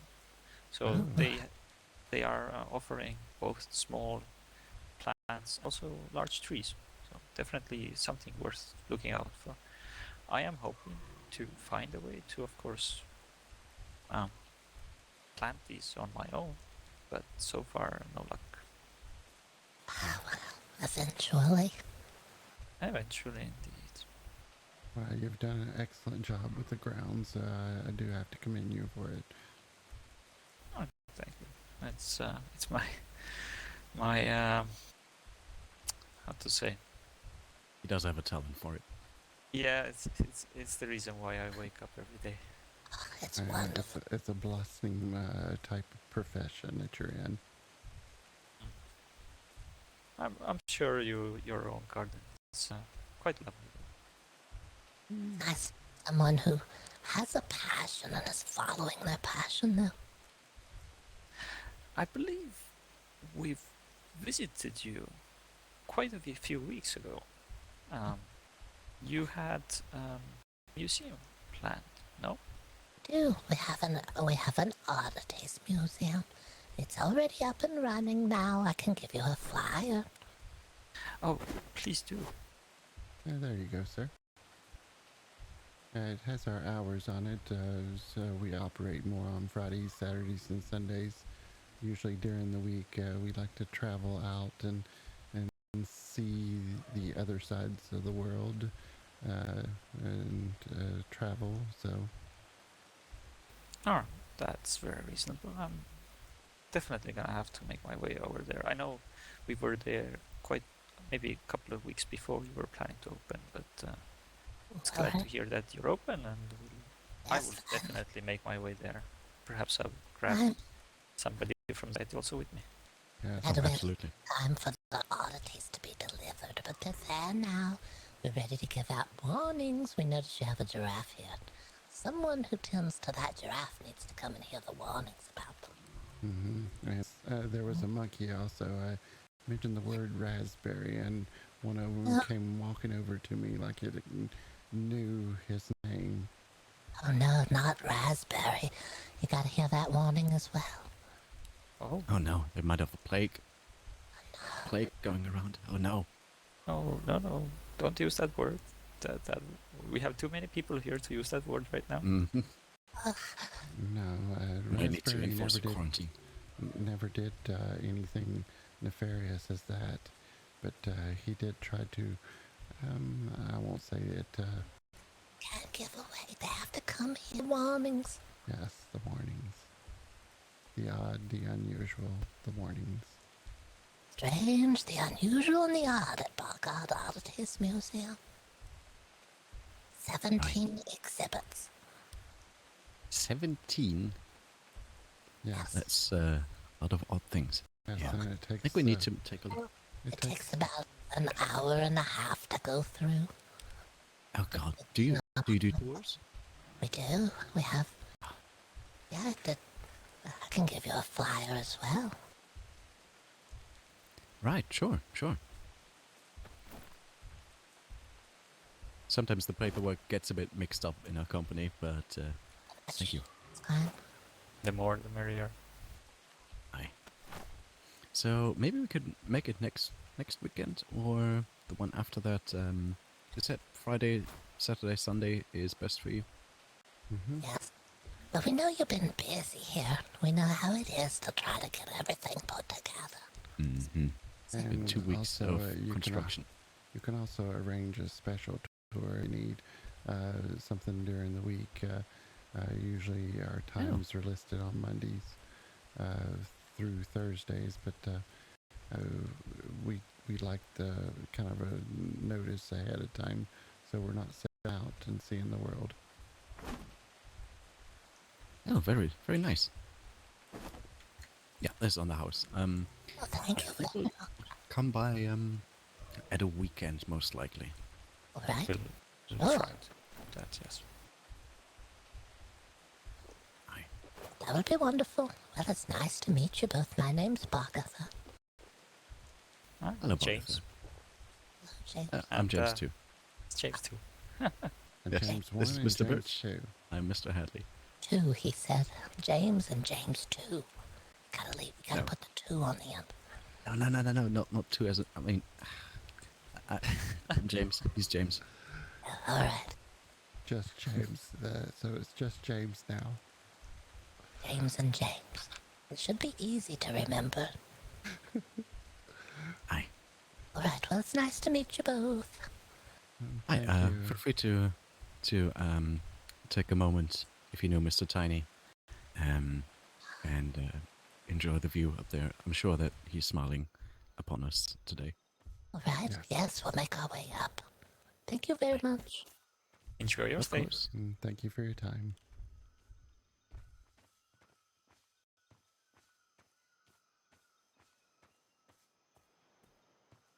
One of these days, I'm gonna figure out how to do these planning stuff.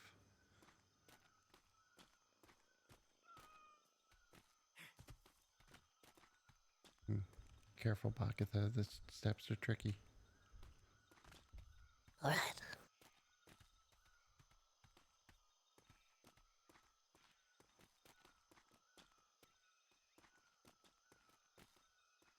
Vesper to the governor, Professor Higgins. So I'm gonna do that. Bye on the way out, yeah? Aye, we'll do that. Hello there. Oh, hello. You enjoying the zoo tour? Oh yes, this is a beautiful view up here. Magnificent. I'm sure you will enjoy it. Oh, Wonderful. oh Well, look. thank I got an interesting scuba hat. Oh, I like a hat. That's wonderful. Elias tried it on, and he couldn't see out the front. He put the eyes at on his side. Oh, that's I apologize. Have we met before?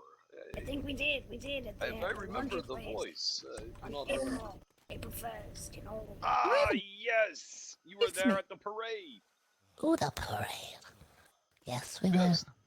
Oh yes, we're BoggOdd Oddities Museum from 5 Torches.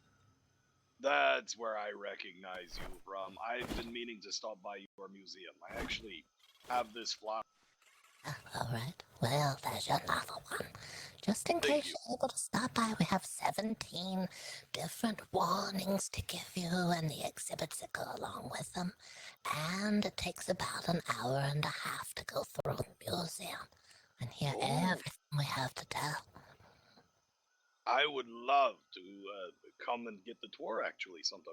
You know, I used to run a museum. Yes, yes. I am the president of the Cat House Productions fan club. And long ago, I ran the Cat House Productions fan club museum. Sounds wonderful. I guess it got a purring reviews. It was a place of a great reputation. Miss Katarina Jackman here is actually headed the Cat House Productions at the time. In fact, on my stomach, it's a little hard to see with all the stuff there, but this is actually a tattoo of Miss Jackman.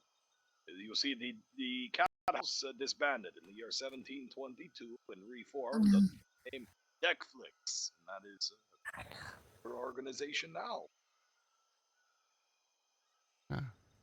Very interesting. But yes, our hours are on Fridays, Saturdays, and Sundays. So hopefully you can come by sometime and see it. We like to travel during the week, so we usually don't do the museum tours during the week. We like to sail the seas. There's a pamphlet there, Yeah. This Friday, I will be there at the opening time. I will make sure that I am there for the tour. I'm very curious. I'd actually been meaning to come by sooner. You live very close, I believe. Oh, wonderful. Well, there's no rush. There's always time. We'll see you when we can. I look forward to it.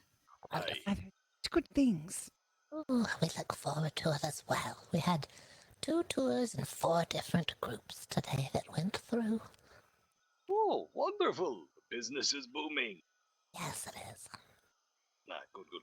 I cannot wait to see. And to explore as well. And you must be quite exhausted after hosting all those tours. It can be, but not too badly. Well, enjoy your view from up here. It is quite spectacular. There's a memorial there to Mr. Tiny, who was the original owner of this zoo. Passed away. Rest his soul. We heard. We saw the tiger. They said that's the tiger in there. Oh, I didn't see the tiger. I didn't see the tiger. But he said it was the orange tiger. They pointed to the orange tiger and said that's the one right there. I see. Well, perhaps we should see that on the way to introduce you to the governor. Very good. Please, safe travel, safe winds, and enjoy your time. We'll be on our way. Safe seas to you, beware the shimmer. Oh yeah, well, no, beware. Believe me, I beware it all the time. I think this is it.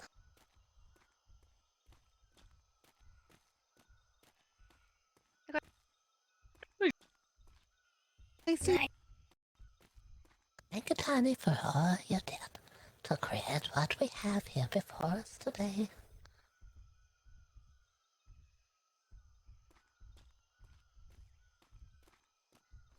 Oh, here's Tiny here.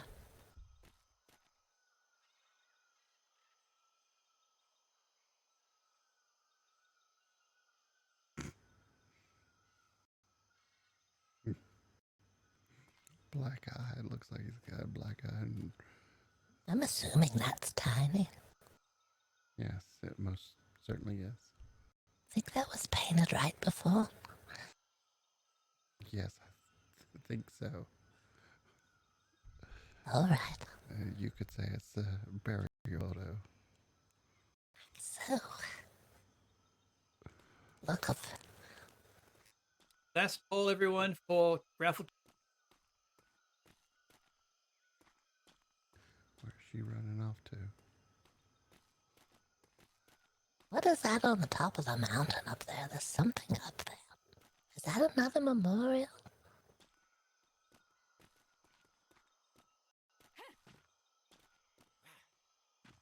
Oh no. We're going to get killed. What is she going to do? They're trying to only show us one of the memorials, Boggert. There's another one up there.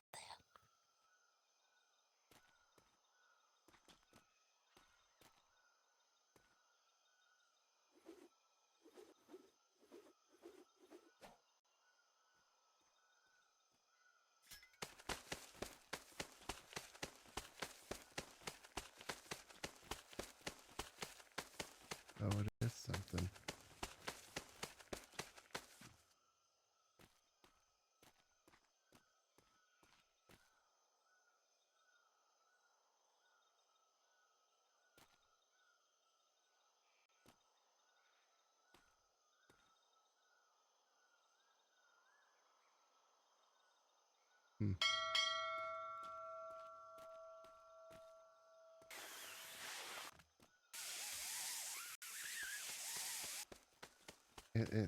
It's really nothing. Boggert, oh, there you are.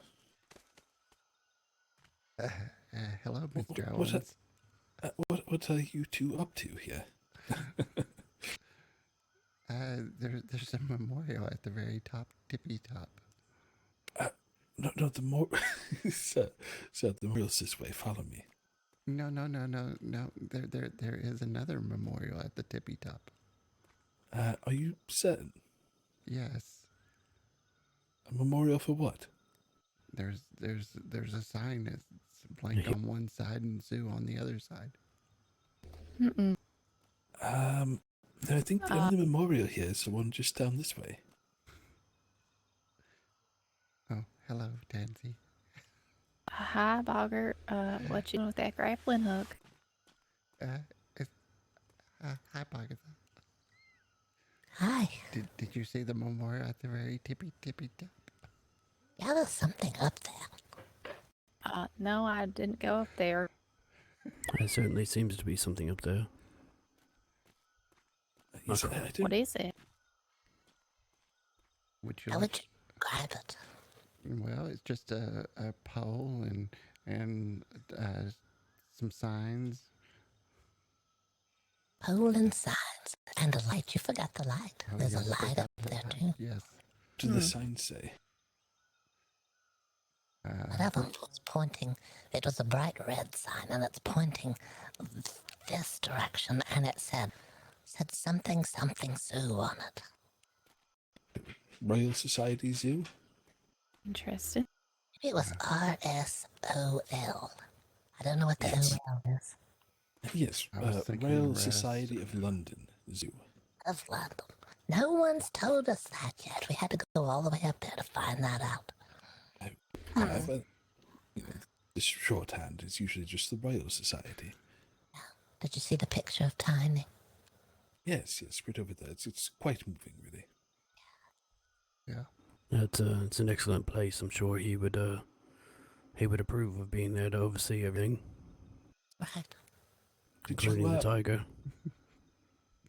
Just right above the tiger, watching all the time. Did you put any money in for the raffle for that monkey? No. Monkey? I like to put Just a wanted to make raffle. sure they called for it, so. I like to do the raffle for the trees, but I don't really have much coin. Elias gave me 10 for one ticket, so I'm gonna put that in. Well, there you go. That's exciting. Yeah, I did talk to the master gardener from the Royal Society, nice gentleman, named James. Right, yeah. He's the fellow Elias and I spoke with before. I invited him to the port to come talk to you about seeds. It was a couple of weeks ago before they started undertaking this large endeavor here. Yeah, and so he said he visits a witch doctor or some type of witch that sells seeds. I heard that from someone else. He didn't say that. He said he found someone south of here who was selling the seeds, but that she's moved on from where she used to be. She's gone somewhere else now. Oh, well, I can't speak to that, but the apothecary, they do sell a wide variety of seeds at a very cheap price. Oh. And that's south of here. Well, kind of. Southeast, anyway, on Tenru. All right. It's worth a try, then. We might find some nice... I can remember the way there, and I can surely take you there if you'd like to go. It's a wonderful place. Yeah, we need to find a couple of trees to put in town. Wouldn't it be nice to have a couple of shaded trees to block the heat? Mm-hmm. Would be nice. Perhaps something large with quite a few branches to spread out instead of these skinny palm trees we have everywhere. Oh, that would be better. Well, maybe we'll be lucky and win one. Is that the drawing that's going on right now? Do you need to No, register? they were doing the monkey, so I'll go back down a minute and get a ticket for the tree. Yeah, we definitely don't need a monkey. I called to one of them. I said, I looked at it and said raspberry, and it came running over to me. Uh-oh. Oh, no. It's not good. Yeah. It is a red one, isn't it? They probably don't know. Has us concerned. No, we certainly must push for them to come take a tour through the museum. Oh, yes. We gave them flyers, and I think they were going to try to do something Friday or Saturday. There was a gardener. There was a gardener named James, and there was another person with him, and I can't remember his name. It was James also, but he said James too, so he's the second of his name. That's quite odd. I was just going to say, what are the odds it would be James also? And then he said, no, it wasn't two. And then it said just James, and so I think his name is just James. Did he say just James? Just James, yes.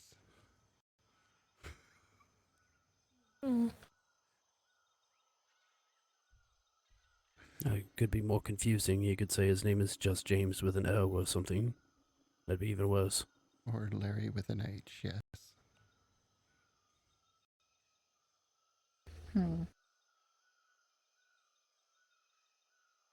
Well, this is a really peaceful place up here. Yes, it really is. There's not as many voices up here.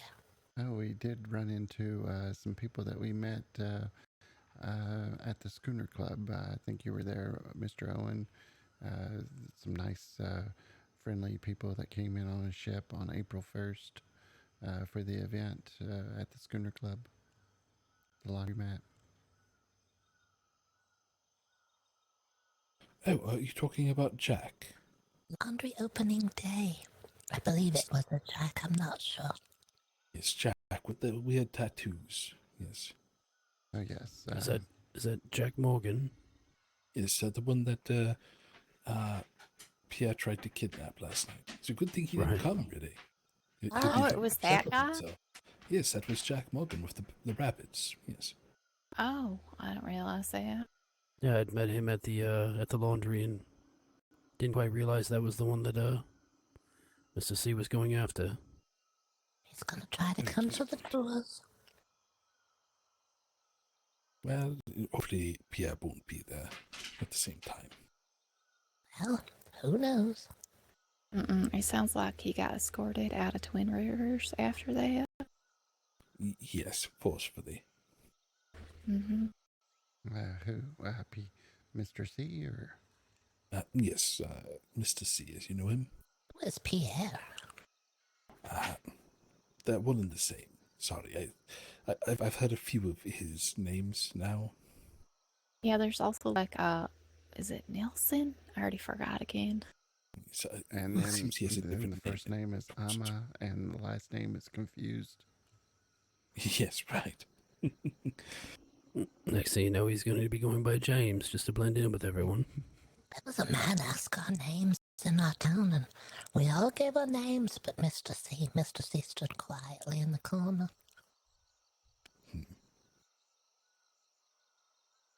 That's strange. Maybe he wants people to know his name. It was a chance to have another name, maybe. Oh, well, let's start making our way down. Hopes we catch the next raffle in time. Be careful, Pansy. There's some handrails and there's some not. Yes, this part I don't think is open to the public quite.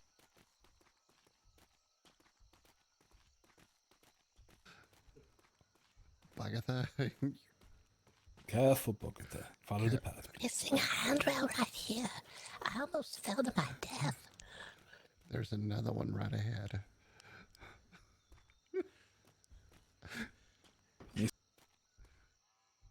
dangerous here, Bog. Oh my God, you fell through also. It's so dangerous up here. Did you have the nerve to say it's dangerous as you took the route directly down the rock? It's missing where the missing handrails are missing.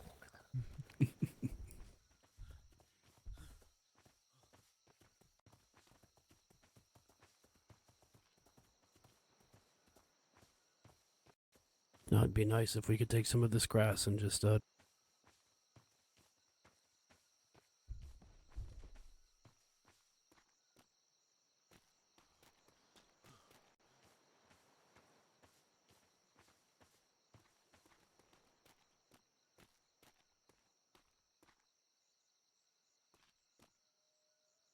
Mr. Barry's Fish Farm. Farm fresh. Boggert, if you're wanting a tour of the Royal Society, I'm sure it could be arranged. Yeah, I could probably check it out, I guess. It's hungry again. What's hungry? Check and see if we can find someone that could help you with that. Orange Tiger is moving around and now it's hungry again. No, no. It hasn't found a way out, has it? Oh, that's good. But it is fantastic. You've done. It's just lovely. We don't know where to look. So much to look at. Just Stroll, did you go up the sky bridge and look at the savannah from the sky bridge? Oh no, we haven't. Oh no, actually come we to the stairs. didn't see much. Yeah, we haven't seen much. Oh look, there are children around. Yeah. Hello there, little one. I'm older than you, probably.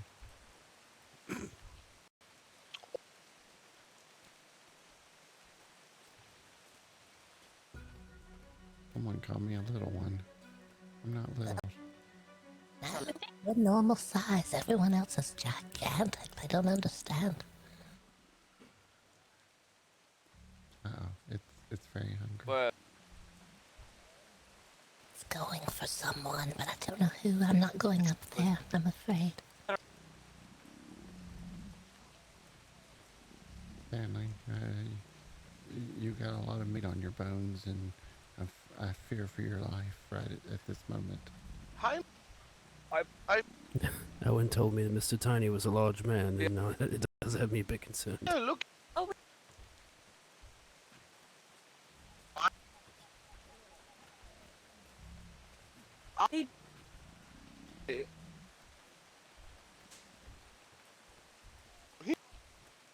Look at Boggert over here. Just far enough away, but just close enough to hear when something tragic happens inside the tiger enclosure. Yes. I think she's trying to get some fresh air at the moment.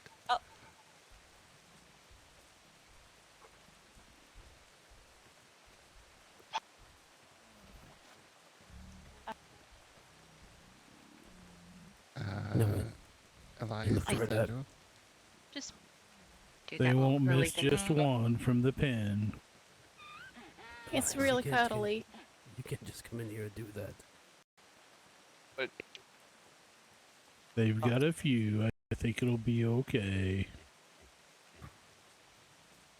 I've seen it too. You see its arm there, it's rubbing up against Elias's I've still arm. been meaning to run out to F3 today. It's like, oh, you're gonna be just fine. I think it's tapping him, saying, "Put me down." No, I'd say it's happy. You Boggert, wanna hug Boggert it? there? Yes. Oh, sorry, I didn't realize I was interrupted. It's penguin hugging time. It's okay, Owen. You do it quite a bit. I'm very sorry, I didn't realize. No. Well, anyway, this is Miss Remy. I'll be willing to give you a tour of the Royal Society facilities if you'd like. Oh, it's so pleasure to meet you, Miss Remy. There. Thank you. Thank you so much. I'm so glad you guys came out this evening. Thank you so much. Yeah, we wouldn't have missed it for anything. Well, thank you very much. Aren't you guys ready to go see the society? No. Oh yes, we'd like to learn more about the Royal Society. Mr. Owens is very fond of your establishment and has donated fish and tigers to you, I believe. Yes, we love him around here. He brings us all kinds of goodies. Well, I try to we do love what him I can do too, now. as much as we can. Wow. Owen. I feel like there was a little bit of sarcasm there. He's certainly a fish tycoon and philanthropist. That's Owen. He's always Yes. out at sea, and we never see him very much. Oh no. That is true. I do spend a lot of time away from port. But I bet you know a lot of people because of it and probably have ties in great places. Yeah, that is true. That's why I can find a lot of things. He's the most well-traveled man I know. Yeah. You guys would like to follow me? I can show you around. Oh, perfect. Let's go. Elias, where did you go on? They won't miss this the one.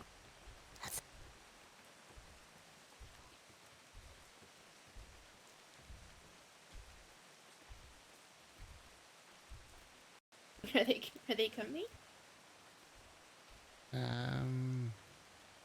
She's just back there somewhere. Let me go snag her. Ooh! You know she gets distracted so easily. Or is it hugging me when we do it? Did you I want think to it's go a little on bit the of tour? both. What? Did you Oh want to go yeah. on the tour? You guys better go see Yeah, the tour. Alright.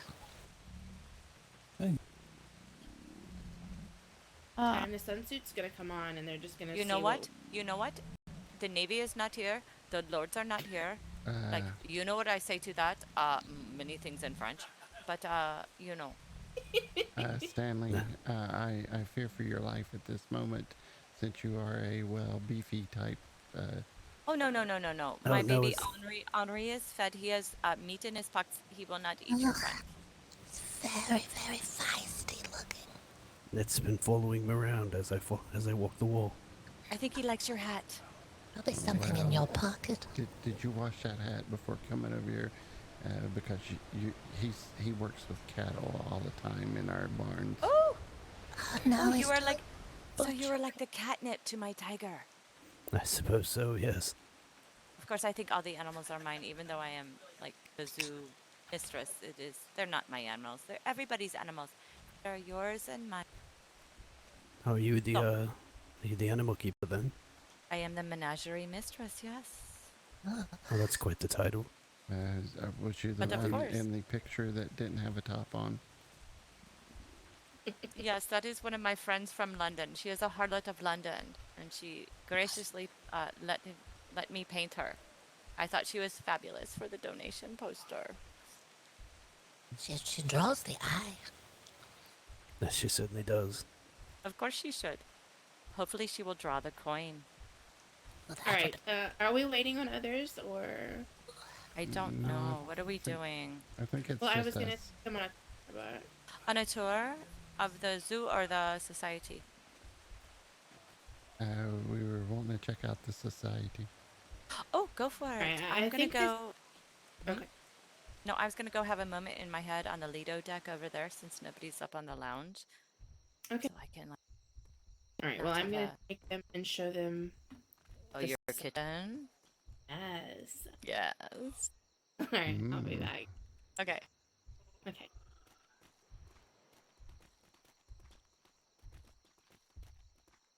So I don't think I caught your name, sir? Boggert Slime. My sister, my twin There she sister, is Boggert the Slime. We're curators of the BoggOdd Oddities Museum. Okay, okay. And what's your name, sir? The name's Stanley. Nice to meet you. And what's your name? My name's Elias. It's very nice to meet you guys. My name is Remy. And they all live live in the town of Five Torches. And where is that exactly? Five Torches is located Pagao Bay. It's the northwest island in B5.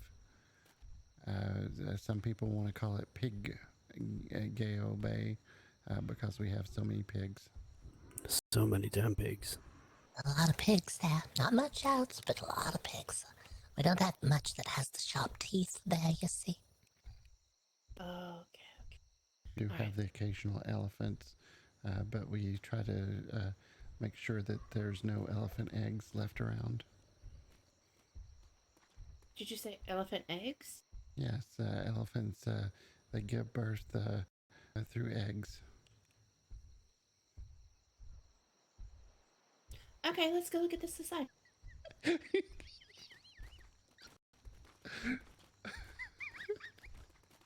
Hello. Oh, hello. Sorry to bump into you. Hello. Hello again, gents. Hello, hello, hello. Good.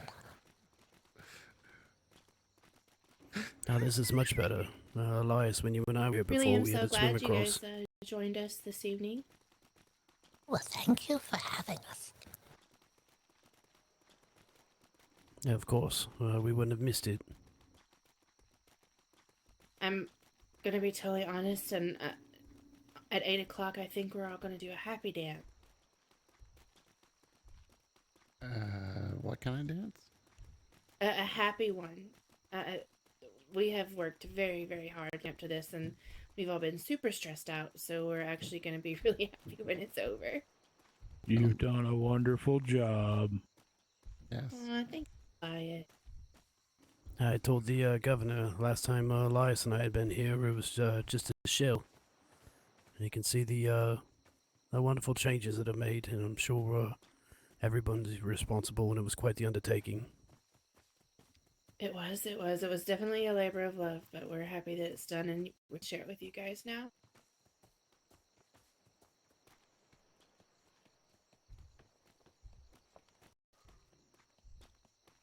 All right, here we go.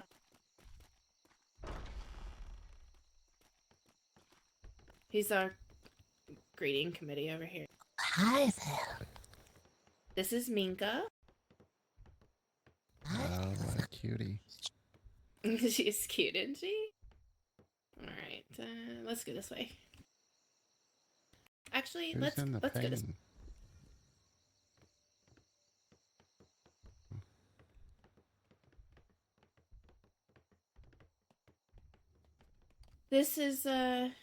This isn't anything too special. This is our workroom. This is do all of our stuff. Looks very nice in here. My favorite part is around here. I really like the way they did the stairs with the everything we need up there. I like that part. No, it's nice. It's very nice. Everything is so well organized. The Royal Society has some knowledgeable people in their hands. Organized society. We try. Alright, if you want to come this way.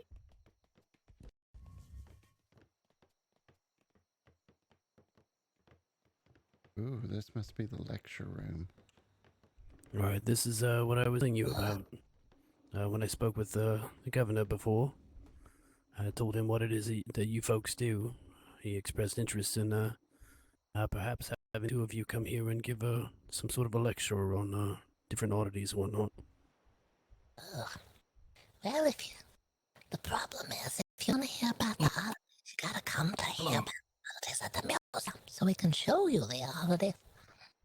I mean, maybe there's a possibility that we can advertise a lecture with you guys, but have it done there instead of here. Oh, that's an excellent idea. Kind of an educational field trip. Exactly. Oh, that sounds like a lovely idea. Yeah, so instead of you guys coming here, we can obviously go there. Incorporate the society with a bit of training and sort of a field exercise. Yes. Yes, I think that would be great. All right. I'll definitely recommend that to the professor. I'm sure he won't mind it, but I think it'll be good. I think it. We will go this way now, and I'll show you my spot.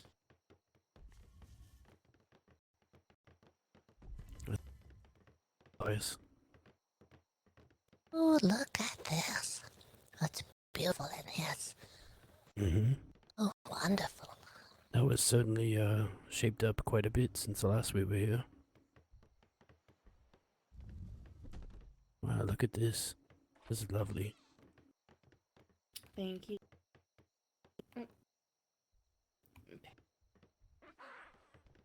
I may have to move here, Stanley.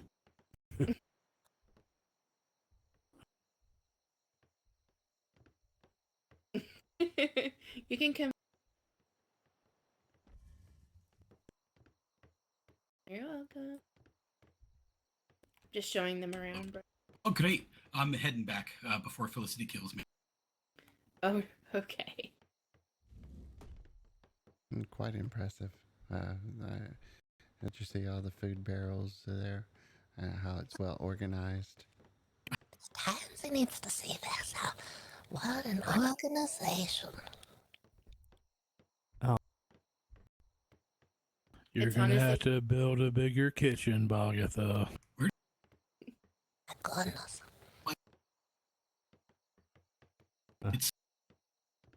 I'm sure she won't mind. She's got time now that the museum's completed, and she's got So idle question hands. for you, ma'am. Do you offer cooking courses? I'm sure that we eventually will. I still need, I think, one more book. I am considered a master. Oh, perfect. Trying to coin for my last book, so. But we've been so busy, you know, we were trying to get the society ready, and once once it was done, we came, hand in hand with the zoo, so then we had to do that, and it's literally been one thing after another. So now hopefully we can start the lectures and start doing our island surveys, and we'll actually be able to do what we set out to do in the beginning. Oh, perfect. I can almost feel a lecture in this room, or maybe even a competition of some sort. Who can prepare the best dishes? That would be, you know what? That is a fantastic idea. I'll definitely have to run that by the professor. Obviously, I'll give you the credit for that, because I didn't think of that. That's just an idea. Yeah, we can always sponsor the event if You'd have to need be. build a stage or something. I I know, we will. With some seating or stands or something. You're right, Mr. Elias, we will. We will. Alright, and we can go and I'll show you the... Have you guys been to the trade docks before? No. Oh, no. I can show you the trade docks down by the water.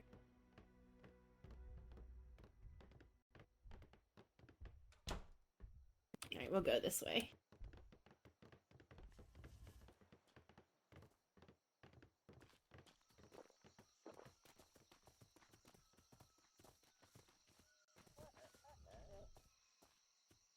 Alright, we'll go this direction.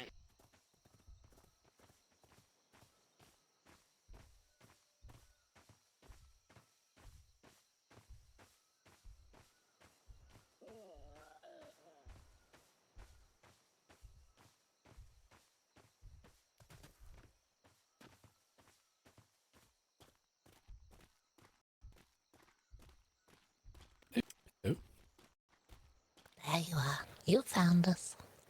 Well, I hope the tour's going well. I'm actually departing northward to Proudshire to do some business.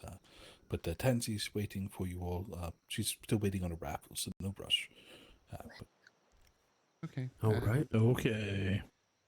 But I'm glad you all came. This place is, though I have done no work to really support it, it's one of my favorite places, and it's good to see so many people. It's very nice. The kitchen is wonderful. I think they're going to do some lectures in there and maybe have competitions. He gave us an idea, Mr. Greenman. A cooking competition? To do, yes, a little lecture and have people cook and then judge the cooking and do a cooking competition. Oh, well, you don't want me to take part. I imagine it would not turn out well. Me either. That's more Tansy's specialty. Yes, if he doesn't get his way, he usually puts the horse slander down. and rumors, sir. Slanders and rumors. Besides, he's busy preparing for his master class on fishing. Yes, I'm sure everyone would like to hear the complexities of dropping and pulling up nets. And the whale tours. Oh yes, we're waiting for the whale tours. How fast are you sailing? In what direction? At night or the day, or into the sun or away?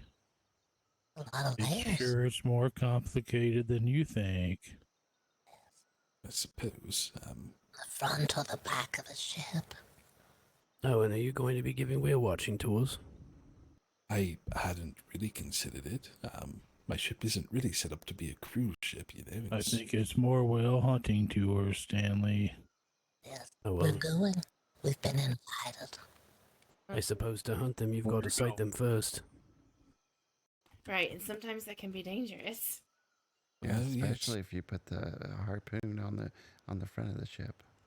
The front. Wait, what? Don't do that. They're always to the back. You don't want the whale to have the advantage. I mean, why would you? I mean, certainly got to put it on the back, right? Yes. Make sure that. But if when it's they on the back, the whale's going to swim away, and you're going to have to back up to get to it.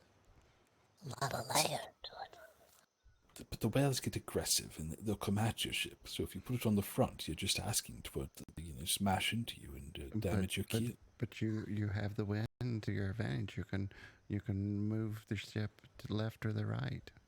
Surely the whales won't do that. Why would they smash at you? Well, if I were to jab you with a sharp object, wouldn't you fight back? You're not supposed to jab people with objects.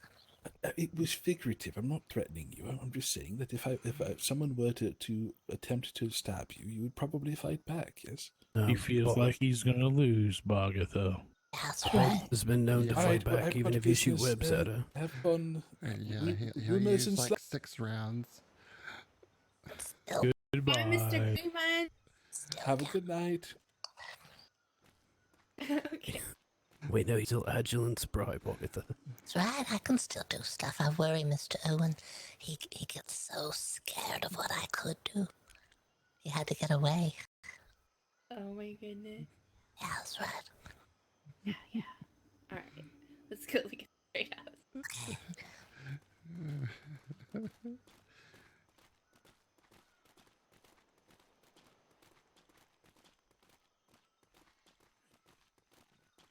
This looks pretty.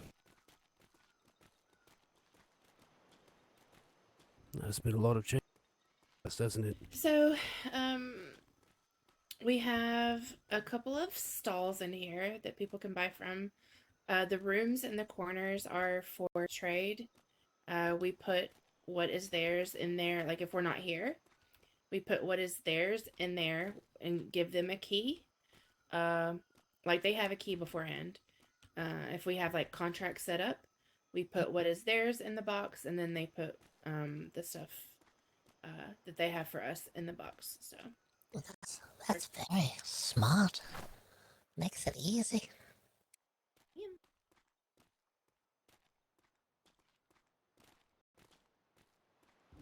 And away they go. You successfully distracted them for a while now. Probably just going to be more stalls if we reach that capacity, I guess. I don't really know. Right, it's always good to plan for the future. And then upstairs is just a couple of offices, and some people actually live up there. I would take you up there. So.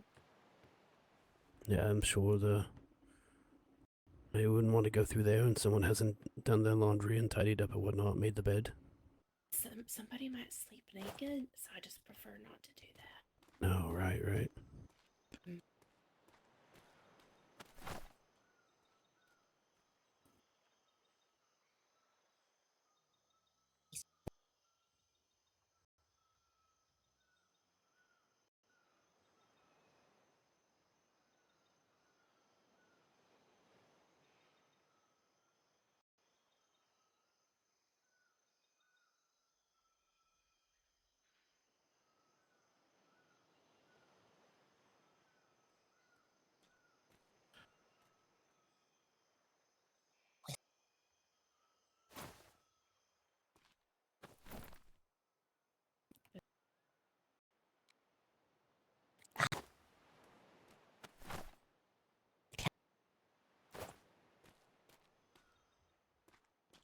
Did it?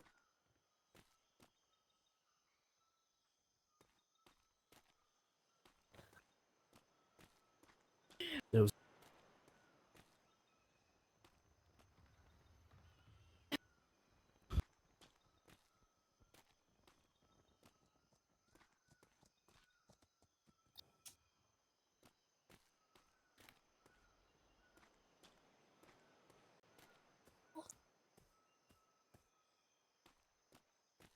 weekends that are normally open. But if we've spoken with several of you several times, if you all decided that perhaps you wanted to come on a Wednesday or a Thursday, then you can make arrangement and we'll be open just specifically for your group. Yeah, we could try. All right, that sounds good.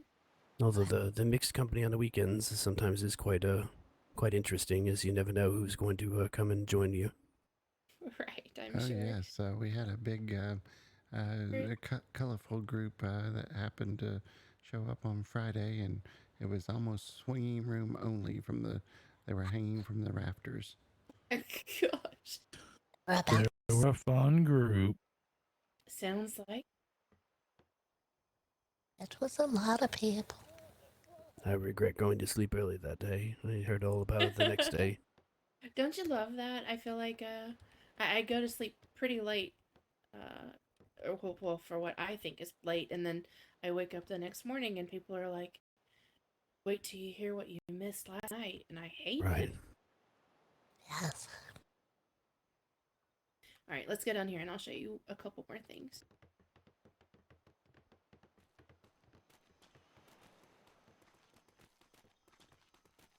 It's a beautiful place here. Thank you. So we're gonna have to where people can buy animals. So these are kind of like where you can see the animals. You can go in and kind of see what you're gonna be purchasing, I guess. Yeah. You can get some ideas from this, Bagatha. You're making one for Edgar. Yeah, I'm already doing windows so people can see inside. We're gonna do a walkthrough. We're gonna have people walk through the middle. They got That's a a good cow. idea. I'm just gonna. I don't particularly like this setup. This was not done by myself. Not that I can do better, but I feel like the stalls are a little bit too small for the animals we keep, and I feel like No, except for the chicken there. well, right, except for the chicken, but the cow's a little smushed. Yeah, it does seem that. Okay, one. Just a little. And then we have these traits. Perhaps just a bit more room for the cow.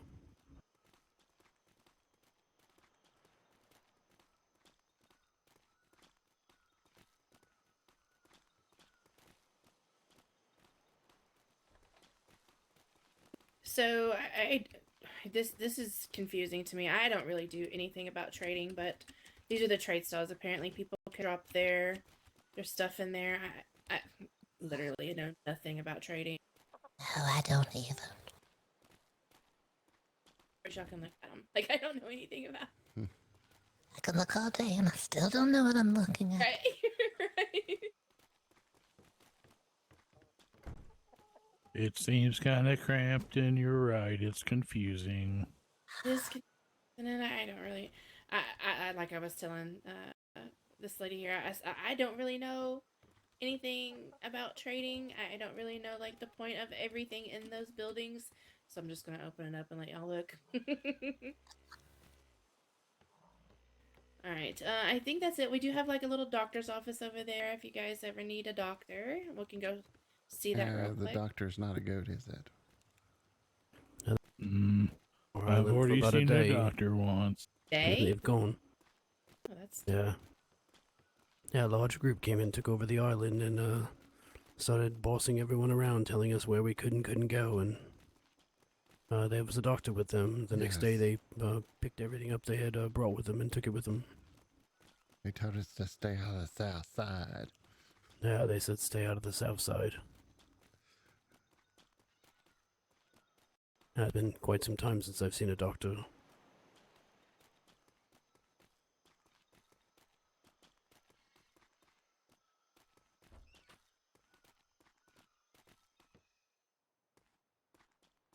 His living quarters is on the top. Oh, this is a comfortable office to be seen in. Hello, doctor. Yep. So this is the waiting slash little room back there where he treats people. The second floor is kind of like his office and where he works, and then the top floor he actually lives there. So. So you suppose if he's doing surgery or something and I'm next, I would. You suppose what? If he was doing surgery on someone and I happen to be needed to see him next, I would just sit here and wait. Just stand here like this if he's doing surgery, right here. Right. It could be very interesting, but it also could make you wonder if you actually wanted to go next. Certainly could. Right. You're gonna I know. change his mind. Oh, you make me wonder.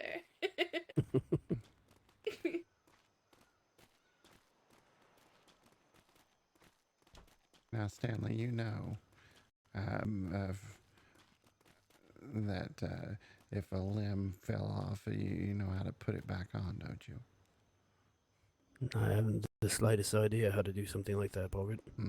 What would make you think that? Have you had a limb fall off of you often? No, not lately. I'm on a tree. But what do you mean by not lately? Not lately. I've been very well. For 100 years old. Well, oh, Are you?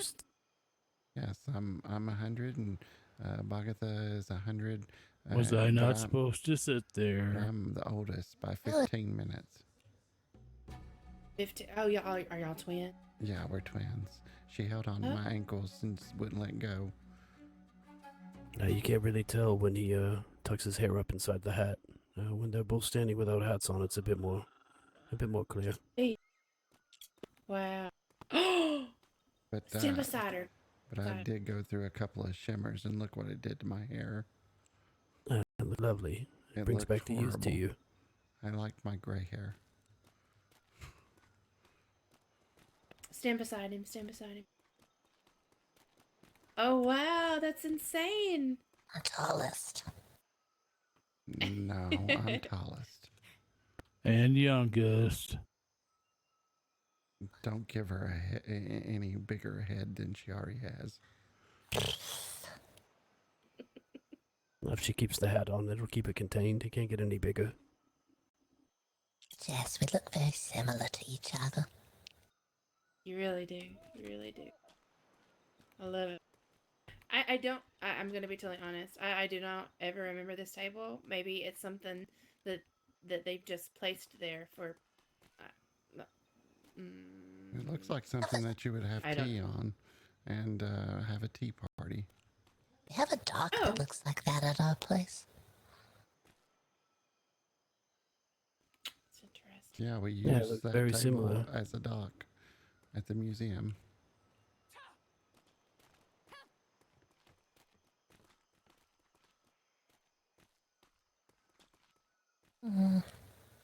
That's a good joke, Boggert. There is no dock at the museum. Well, there's the berry dock. It's the one that makes the tongue out of the monster's mouth. All right. Well, I think that's pretty much it. Very much for the tour. We do appreciate it.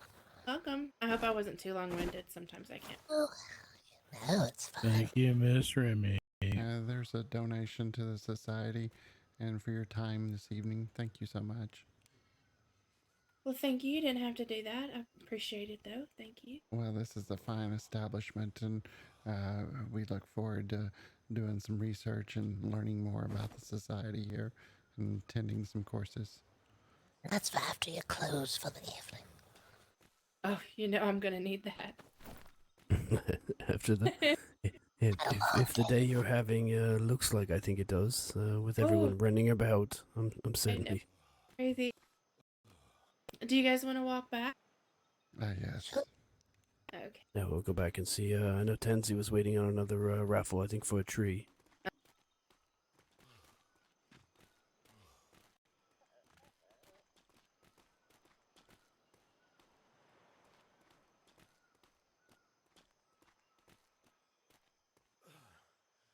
I'm sure it is.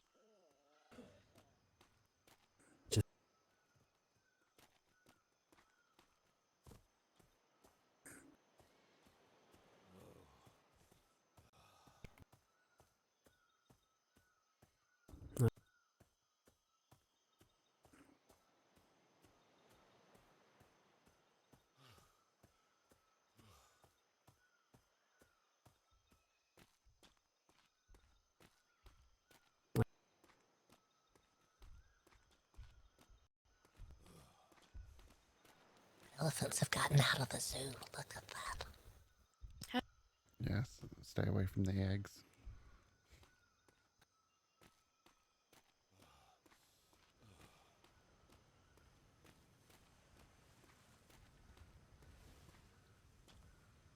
It almost looks like glass. You could walk through it.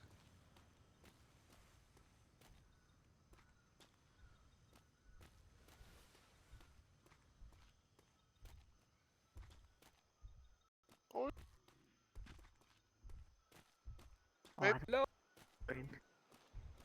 and gave them an ice cream and a waffle. Yeah.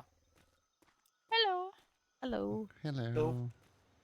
How are we this evening? You having a good evening at the zoo? It's a wonderful experience.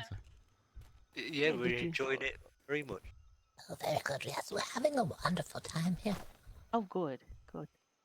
I still been meaning to get down to your place and finish my Mickey! tour. Hi, Remy. How are you? Hey, girl, I'm good. I missed you. I miss you, Dave. These folks run the museum. Have you all been to the Oddities Museum? Now, I've been halfway through the Oddities Museum, and I won't spoil any of it.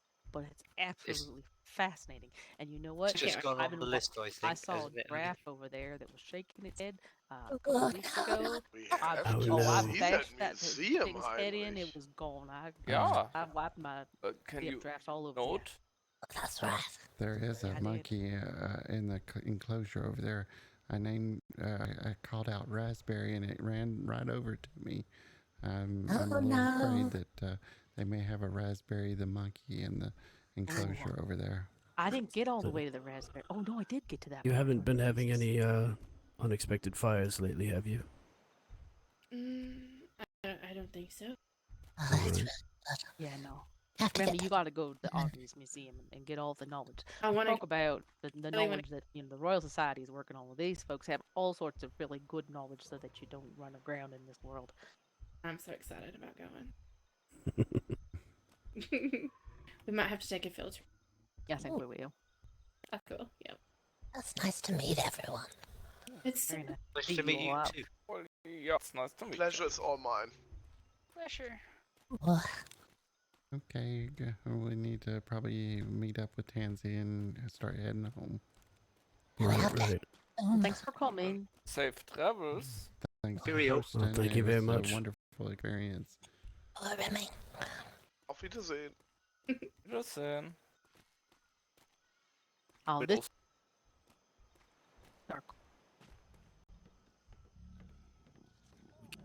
The tiger's not hungry for you now, Stanley. There's something running from people? The tiger's sticking its head through the wall down there, right where I passed. We're in the petting zoo. The rabbits are trying to get away from the people. Uh-oh. Wait. So cute. Look at the bunnies with their hats. They're so cute. Look at the rabbit eggs in there. My goodness. There's so many of them. What a pot. The Holy chickens shit. are happy. They're laying eggs. They make the oof. No, it's the rabbits. The rabbits lay eggs. Rabbit eggs in there. To grab the eggs if we need. Well, Oh. Okay. I don't just want to, like, hop over your fence. Yeah, thank you. Yeah. You can go through the gate, but just make sure the animal doesn't, like, make sure you close the gates. Oh, that's right. Oh, shit. Oh, sorry. Oh, merde. Oh, oui, but it sounds better in French. Anyways. Ready? I know they were, I think the one is coming up really soon. All right. Oh, sure.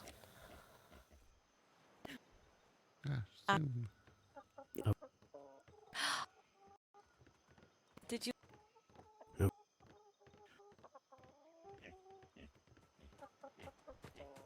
Yeah. Vernon Mulligan. Okay. Yes, one Vernon Mulligan, please.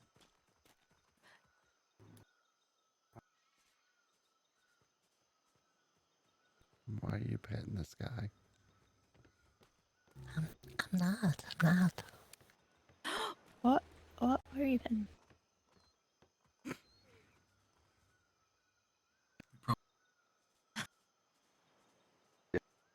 I think she's blessing the raffle so we can win the trees. Oh, had they not?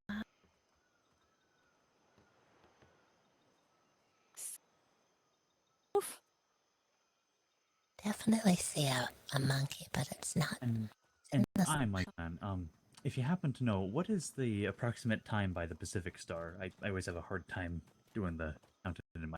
It's currently 6:36. Okay, good. So the drawing would just be in about 10 minutes. For the decorative plants and trees. Wait, 12 minutes, I think. Aye, not all too long then. Fantastic. I just wanted to enter the one that was nearest to the time of our visit. Yeah, pretty soon. Here, let me throw your ticket in the box here. Ah, perfect.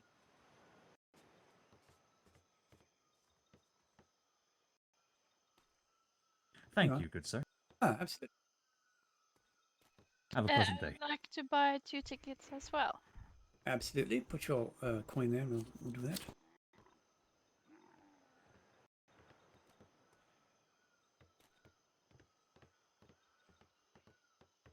I'll make your ticket up.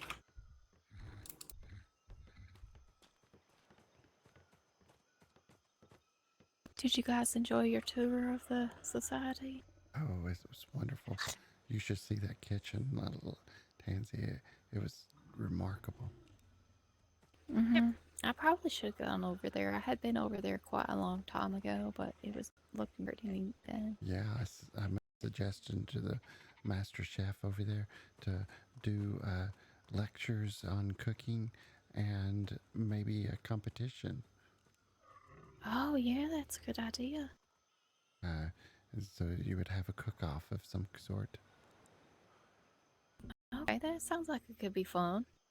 Yeah, preparing the meal in an amount of time that you have allotted. And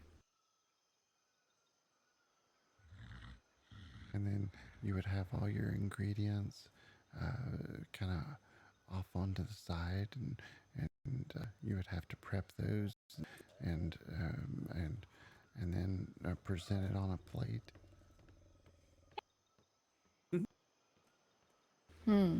Like a speed run of. Ticket sales for the Shrubs and Tree raffle will be closing in about 6 minutes. So if you want to buy one, come up front and let me know. I wish I had remembered to grab silver so I could have put a few more tickets in there. Yeah, I sold out and didn't. Only got a few. Yeah, I totally was gonna grab some and I just forgot. Yeah.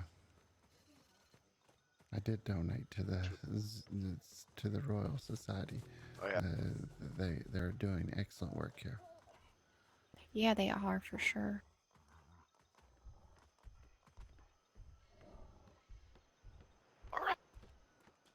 Professor Higgins, I would also like to have one ticket, please. Okay. The coins into the box? Please. Of course, of course. Yeah, we've heard some good feedback. I'm glad. Glad people enjoy it. If you guys are hungry or want a drink, there's Oh, thank you so much. Constable Krause. Hello. Hello, dear.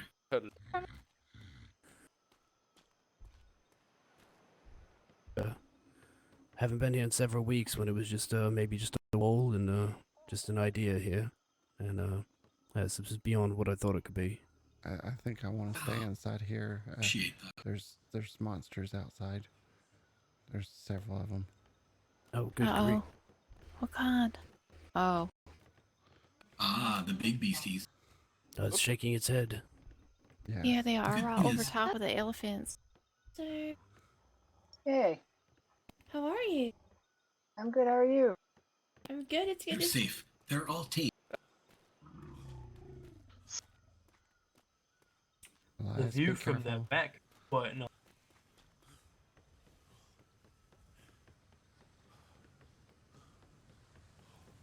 Don't know if I have.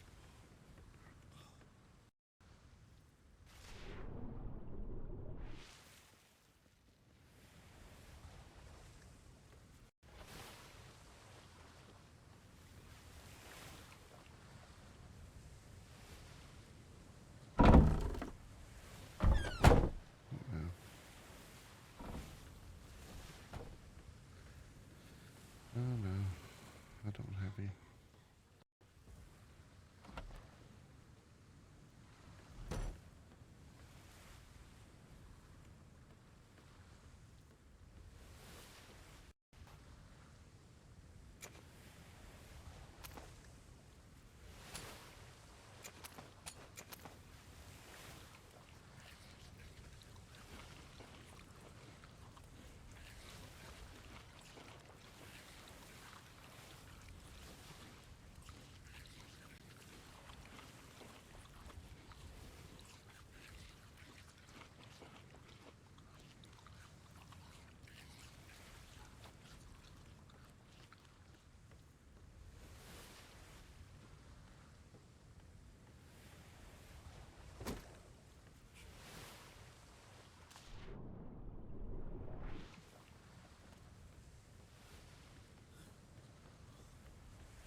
the ears. But when you hear the stories, you'll know what I mean. I'll have to come pay you guys a visit sometime. That's right. I told him, Boggert, you need to fear the ears of the giraffe the most. Did you give him a flyer? Hear the warnings. Now, he's got one. He got one from somewhere else. Ah, good. The word's getting out. It is. I was sitting trunk there. It's really the softest spot in the whole place. It's very nice. You didn't pick up one of those elephant eggs, did you? We don't need elephants roaming. Oh, we don't want more than we have. We don't need any. Elephants are egg free, I assure you. Thankfully, they're not laying them, right? They use the tusks and they dig the trenches in the sand and they lay the eggs in there and they tamp it down. Right, yeah. Oh, alright. That's good. Egg free. I like that. That's the best way to breed them, I would say. Concrete, not very good for them laying eggs, so they don't tend to do it. That's wonderful.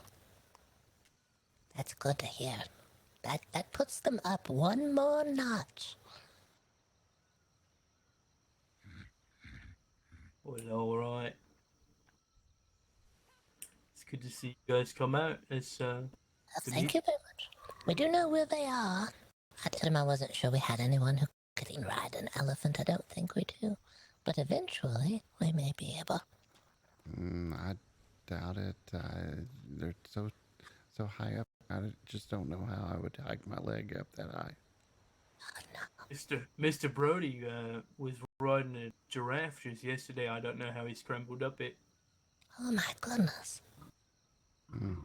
Maybe he's got one of those giraffe chairs that he climbs up and sits in.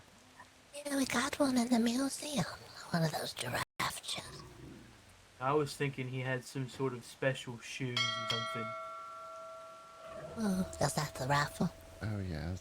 Sorry, I'm still using my inside voice. I apologize. I forget things. I will do the drawing here, and best of luck, everyone.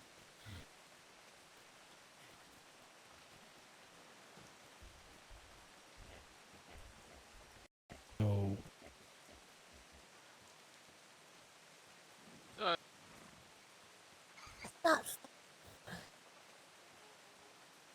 All right, the winning number is 3005. A late ticket, 3005. Ooh. Great. Congratulations. Yay. Well done. Well done. Okay, place your ticket in the box here and I'll verify. Aye. Good show, well, sport. we tried, Bug, though. It's alright. I was. We'll find some trees. I know. Pansy. What's that? Sales down in. I found the best seat here, Tansy. You want to see? Sure. There you are, sir, in the box. Congratulations. I'm so happy everyone had a good time. Thank you so much, sir. Mm-hmm. Oh dear. Let me come around here.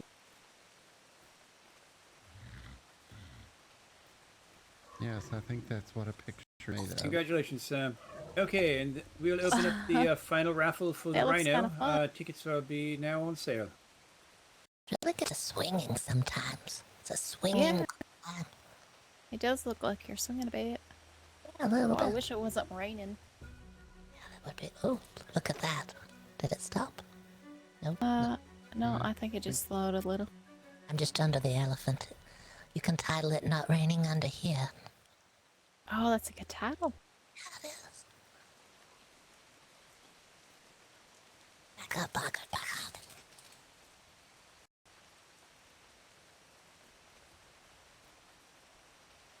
Oh, I'm gonna turn my light on. Alright, sure. Going to sit in the softest spot.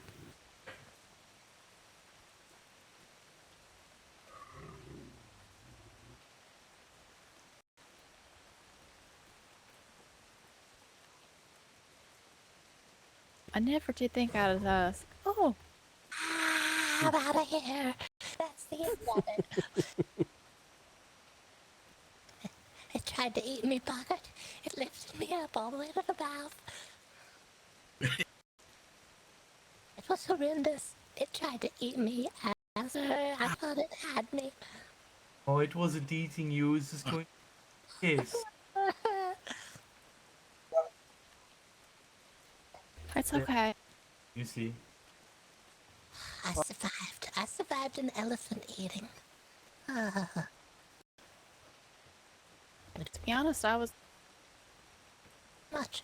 We'll keep it in mind when it comes time to find an elephant. We'll know where to go look. Thank you for stopping by. You're welcome. Is this you here, the copper and cask? That is me, Copper and Cask. Master. All right. That's the same island here. Yeah, we're just a bit east from the docks here, so Oh, you'll all see. right. Just go east around.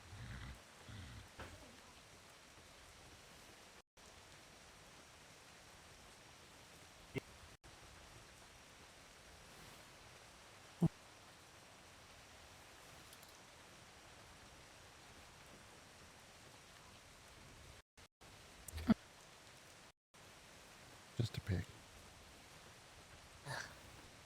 Thought it was a tiger, but it was a pig.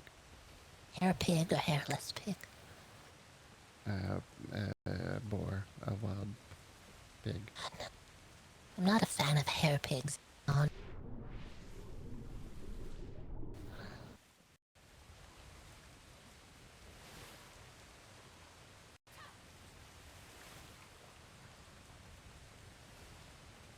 With this ship right here. Thanks for coming. Oh, thank you very much.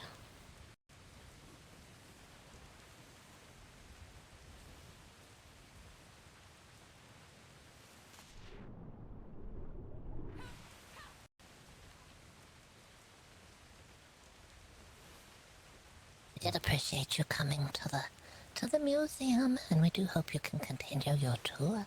I do too. And I loved my popcorn. It was absolutely delightful. Oh, that is good. Yeah, it's nice and fresh. You know, I'm sure you know Mr. Owen. Yes, Mr. Owen. Oh, why his last name just zipped out of my head? Green something. Greenman. Greenman, yes. Have you seen him today? Yeah, he was just here. He was just in the towns not too long ago. Yeah, I think he's selling to Portshire now to do some business with the Navy, I think. Oh, so then I'm assuming he'll maybe come back through here. Proudshire. Mm-hmm. All right. I just was hoping he got to be here. I know he'd done so much to help advertise and whatnot. And, He's very kind. He's been very kind to us as well. Yeah, we love him. He's one of the finest citizens that we have in our town. he is very fine indeed. Yes, he is. Well, thank you. Thank you all. This was a bit of a detour from our plans, but I think it was well worth it. Oh, yes, it was. A huge success. Yeah, it was. Oh, here today. Yeah, it was really horrible when Tiny passed. And oh, yeah. It's awful. Yeah, I can imagine so. I have to admit, I heard quite a bit about Tiny before. I never had a chance to meet him, but we were so looking forward to the zoo when it was still just his dream. And once we heard of his passing, we were very, very happy and excited that the Royal Society was picking it up where he left off. Yes, well, it has definitely slowed our other efforts, but now that this is done, I think that we will be able to put all of our efforts in and start to work on research and whatnot. So. Oh yes, we got to see some of the lecture rooms. We got to see the kitchen, talk to the master chef, and I suggested offering lectures on cooking and maybe competitions of cooking competitions. That's A chef on the seas. There's a lot of good chefs around. I've had some very good food. Oh, there are. Tansy's the one that makes the popcorn. She Oh, does it's it. actually your popcorn. Mm-hmm. It was very good, and I loved it. It was Oh, a fun. welcome surprise in the middle of the door. No, Yeah. she doesn't oversalt it at all, and turns out just right. And That's it doesn't perfect. it doesn't taste like tiger at all. No. Tiger Oh urine. no. And tastes like tiger urine. Tastes like buttered popcorn. We couldn't believe that though. Well, what we saw on the sign in the zoo. That's what we learned tonight. That's what we learned. That's one of Wait, our. what'd the sign say? Said I just tiger read all urine tastes like buttered popcorn. Who the fuck is tasted tiger urine to start? I don't think it was Sure. taste. It was more like. Taste or smell? Can't hear you. 'Cause Yeah. I'm thinking it smells like piss. Piss is piss. You all know piss. You walk down an alley, be like, someone just. I know that. That's it. What's That's the a cat smell? urine smell. It was Cat the urine's smell. still stinky as piss. Mm. There No was a way. man here earlier that was looking to get his hands on some tiger urine. He wanted to use it in washing clothes. I didn't know Well. that man. Okay, now I'm fully Yeah. disgusted. Good lord. Well, you could make Something an about oddity about that. adding a sort of new scent that they were advertising. Tiger urine. Oh, Good that's advertise laundry, the doesn't popcorn it? is. Don't they use the moth or mothball soap? Yeah. The mothballs are their most popular item. That smell. That's a kind of a. I don't mind mothball smell. Could always advertise that the popcorn tastes like tiger urine. Maybe we should sell popcorn here at the zoo and call it tiger urine popcorn, even though it's just regular popcorn. But everyone's gonna buy it because they're gonna be like, "Ah, it was." But they only I have to tried. try it, don't they? Only for the brave, not for the faint of heart. Yeah, no. Yeah. Mm-hmm. Tastes like tiger urine. Here you go. Here's your serving. Enjoy. Oh, I might even try that with some beer that I make. I'll maybe call it tiger piss. That's it. That's the ticket. All right. Double sell. Sorry, Eliza, are you waiting for me? Is it time? Yes. Sorry. I'm so sorry I detained your friends. No, it's all right. It's nice to That's see. okay. Elias safe has travels. got a nice schooner. It's really fast. Oh, Yeah, it well, then is. it shouldn't take you too long to get back. Yes, he's It'll part take of him the no schooner time at all. club. Mm-hmm. Good night. You as well. Yep.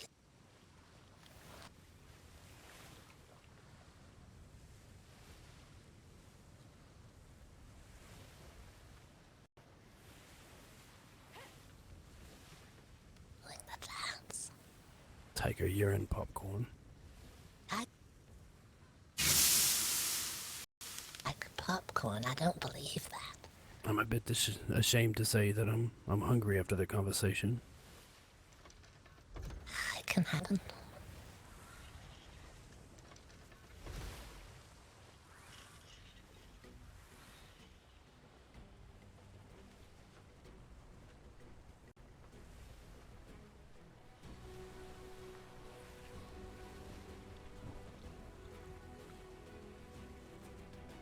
Oh, look at those sails. Look at the colors. Elias has all the different colors on the bottom of the ship.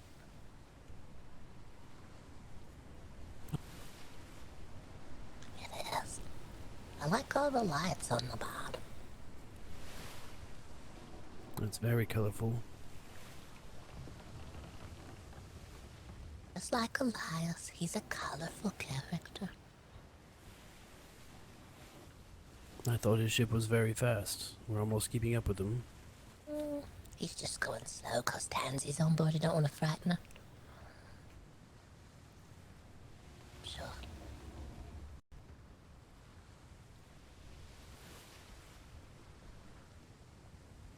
Popcorn that tastes like tiger urine. Who could pass it up, though? You have to try it. You have to see.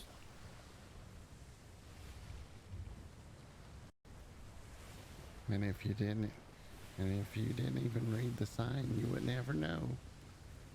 You wouldn't know. You have to sell it right there beside the sign. way when people read the sign and I can't believe it. Then you're over there at the little sales counter and you go, "Hi, I'm over here." Well, I'm sure if there was no sign, there wouldn't be a single person that tasted the popcorn and spit it out and thought this tastes like tiger urine. No one would at least admit that at all. No, maybe not.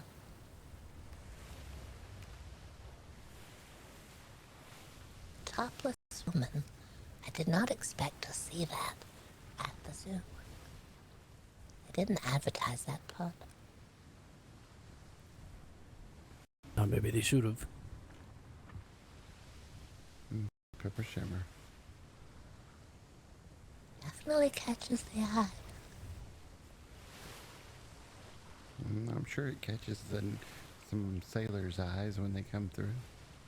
And you never know. There's a lot of eyes on the seas.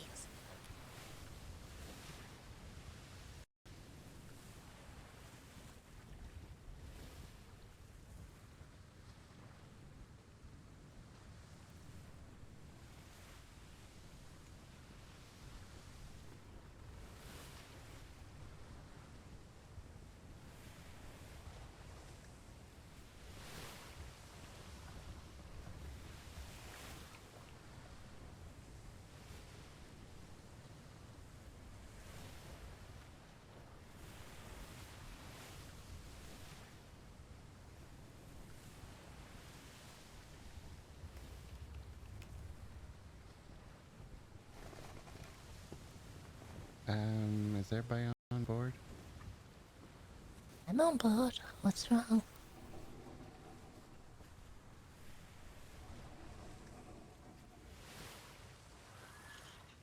Did you hear someone yelling? Stanley? Stanley, are you here?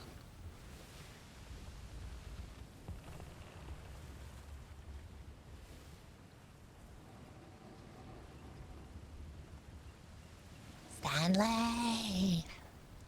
Can you yell, Stanley? Where are you?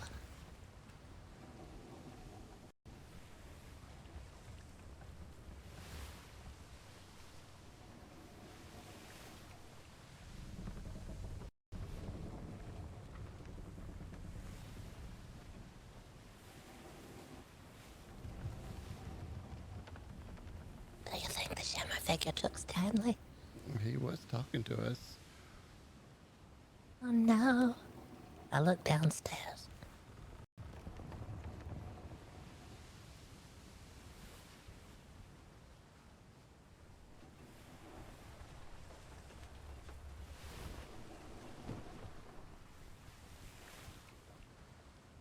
He's not on board. I don't know where he's at.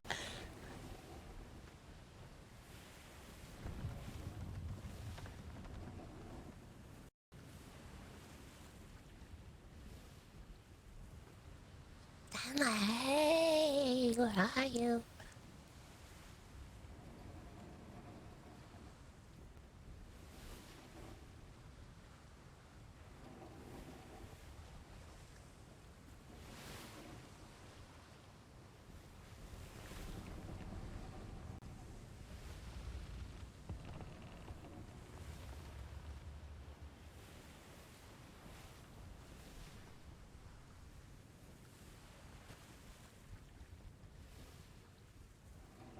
Stanley, are you here?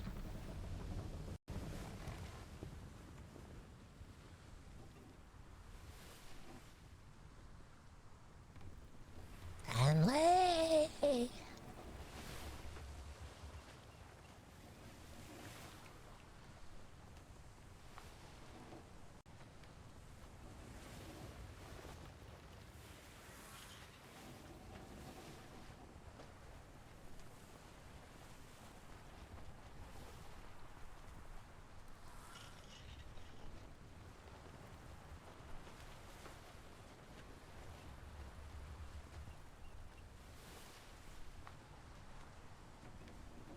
Come on, get me through.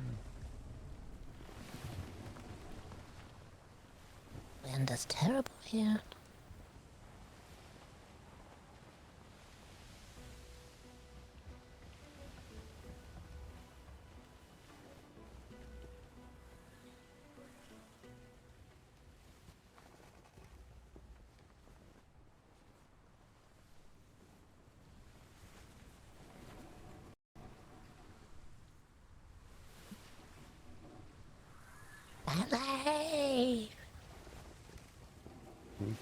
check the waters. I am checking the waters. I don't see Stanley. Don't you think he could yell? Stanley! I'm yelling for Stanley.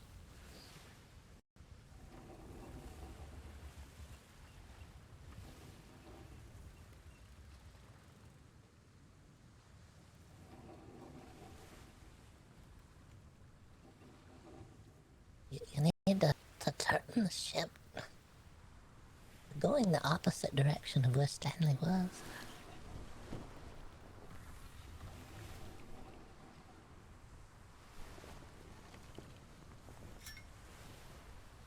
Oh, I hear someone.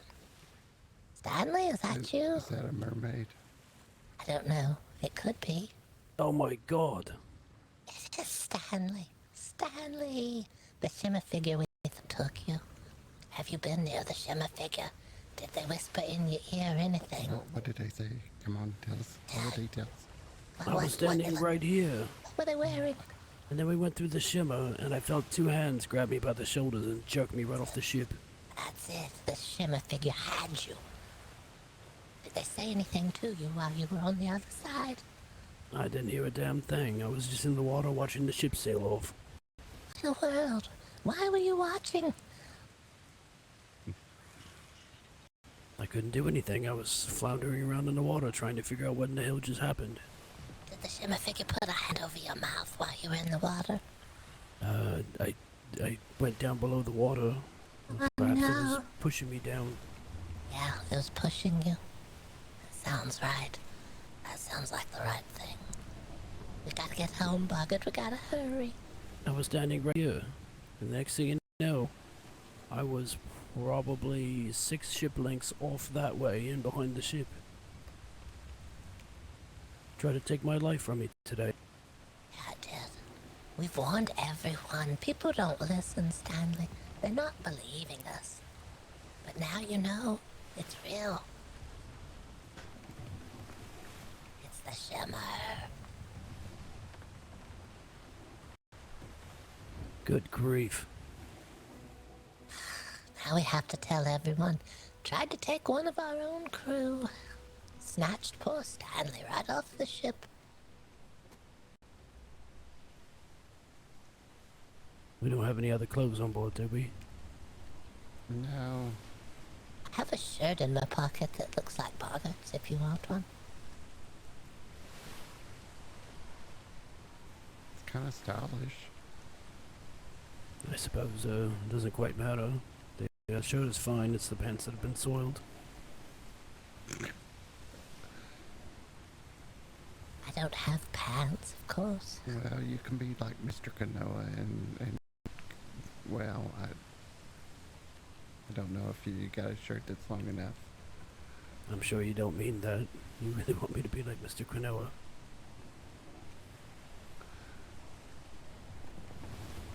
Just have a quinoa day, it's alright. It's understandable, Stanley.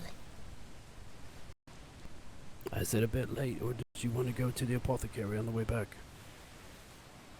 I don't have any coins, so let's make a weekday journey out if we can. Alright. Did you want to settle? If you need to find it and I'm not around, it's that island just there in front of me. Right. The west of us. It's on the west side of the island. Yeah, sort of southwest. It's very it's the same island that Oliver lives on. Oh no, it's north of him, I'm sorry.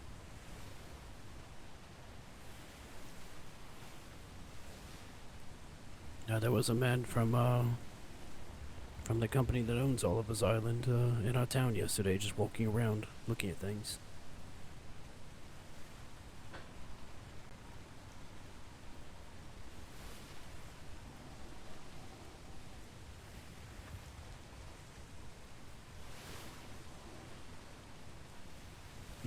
You said something, I'm a little confused now. You said north of Mr. Oliver's. The island to the west of us right now. Right there. Oh, that's where the apothecary's at. Yeah, the northwest island here. It's on the southwest side, so it is a bit confusing with the two directions, but Everybody grab on. I feel like we're down. Sit down. Somewhere, anywhere. I This don't. poor ship. The figure still has a hold of the mast, I think. I don't trust these thin chairs. I feel like they'll just get washed over the side. Yeah, that's true. You're welcome to sit on the sofa here, it's fine. You can hold the elder rail in the front if you like. No, I still need to wash my pants. I don't think I should sit on the sofa right now. Just hang them on the grapple and drag them through the ocean. It's like a super wash. You can see a bit of a glow to the off the starboard side right there. That's the city of Twin Rivers. Oh, look at that. What a glow. Boggert, you would love to see it, to see the architecture and the way they've designed the whole port. Alright, we'll have to take a look at it.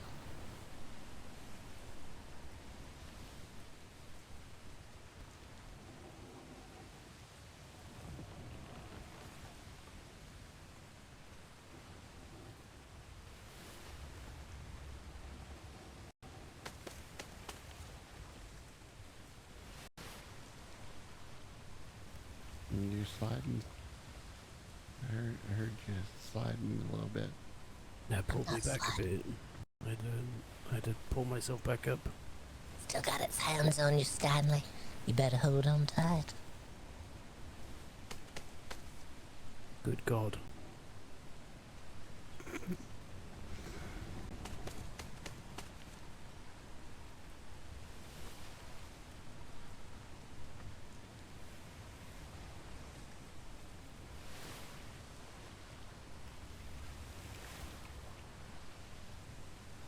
Every time the whole ship goes underwater, it should wash your pants, Stanley. It should be fine.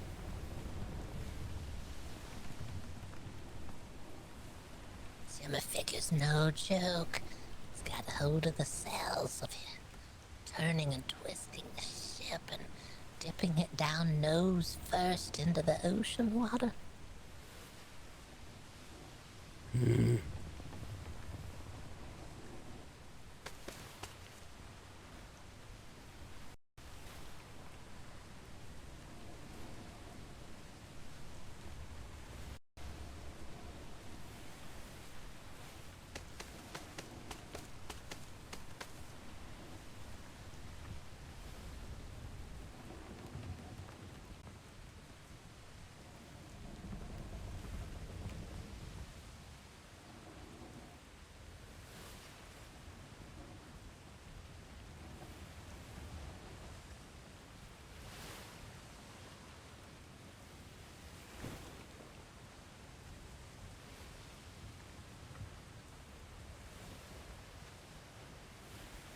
I hope Tansy and Elias make it back okay.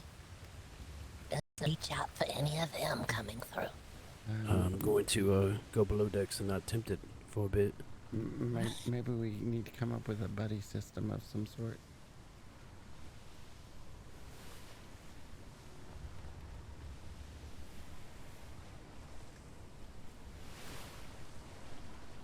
Some sort of system. Shimmer system.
lucky we found you in time.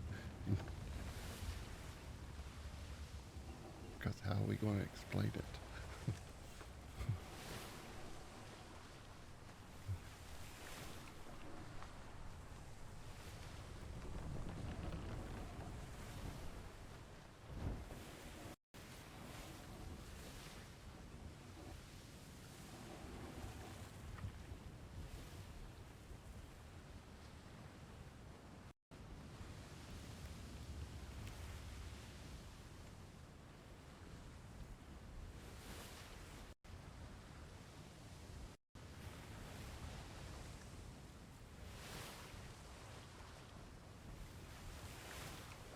Yeah, I know, it's kind of that border between it, but it's probably better if that we kind of know that it happened at the shimmer. At least we could have, now it adds more to the RP now, because you have a story to tell. And so, whereas if you was to swim and was to be attacked by a shark or something like that, and you woke up on the bed, and you don't really have a good way of explaining how you woke up on the bed.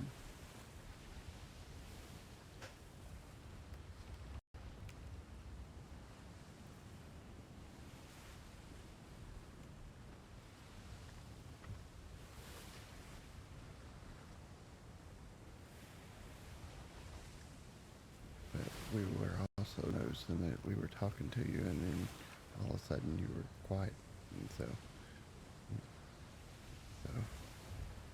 we kind of knew there was something going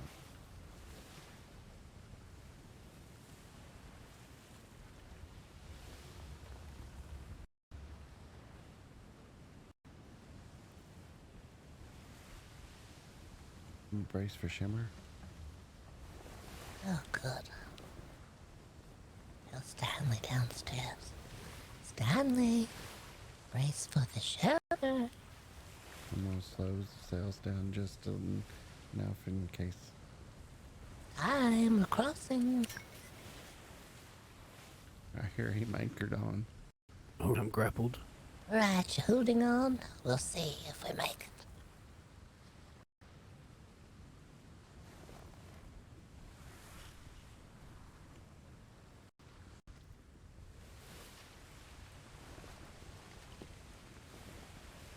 Buddy check. I'm here. No, something took my grapple off. What? Oh no. The yanking and the pulling.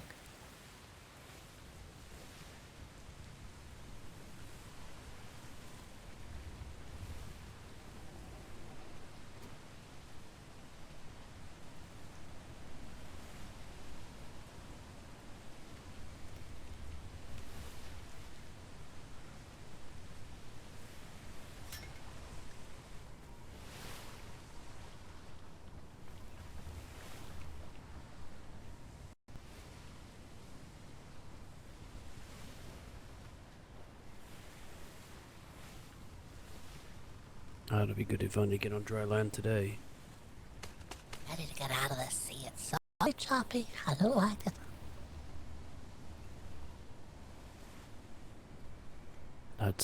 It's definitely better when you're on deck, though, than swimming around in it. Better when you're not in the ocean wandering.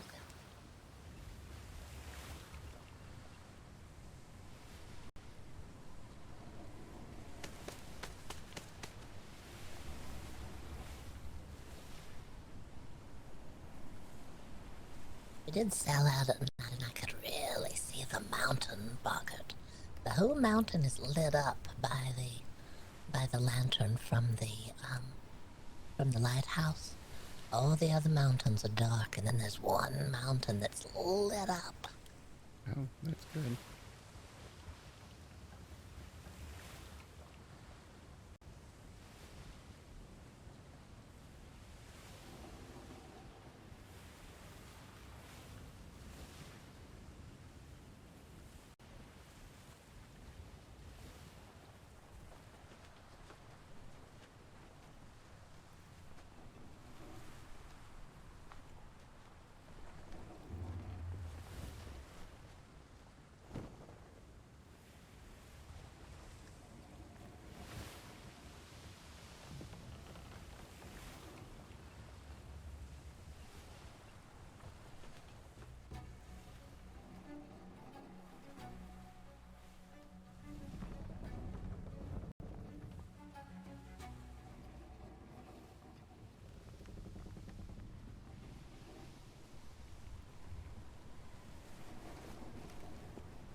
Sure.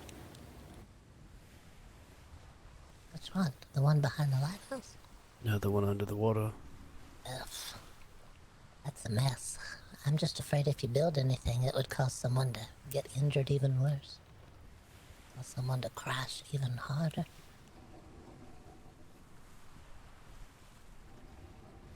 Someone on the docks.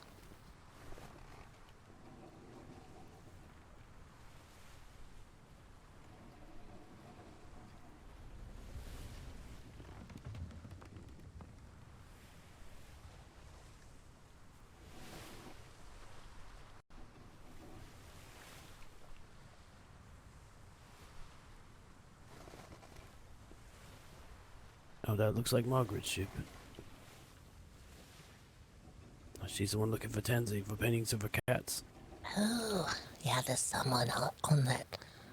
I saw some animals on there. I wasn't sure what they were. They must be cats. You two should see the inside of her ship. It's lovely. Ooh. Very well appointed. I hope Tansy and Elias made it. We have to make sure. As this is ship here, yeah? Superior.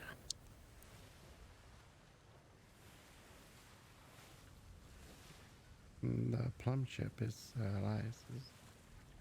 The plum crazy. That's right.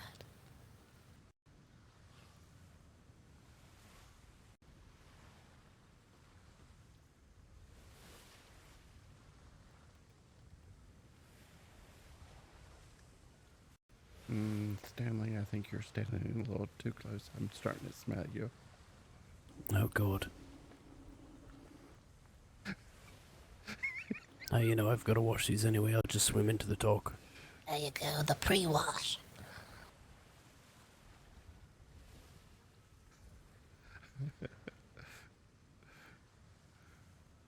I think the salt would help too with the odors. I wonder if Mr. C is still here. He should be able to get that stain right out. Clean the pants. Process of furniture.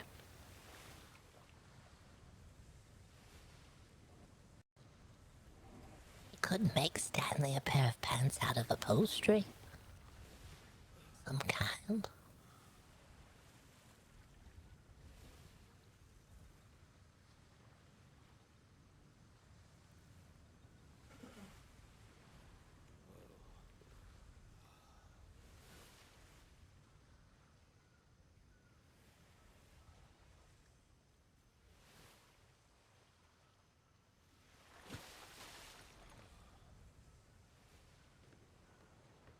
Well, that was eventful. Look at this crew member over here, relaxing. Just not worried at all about any of it. You see them here on the corner? Just laid back, relaxed. Yeah, look at that. I'm gonna go make sure that Elias and Tansy are here.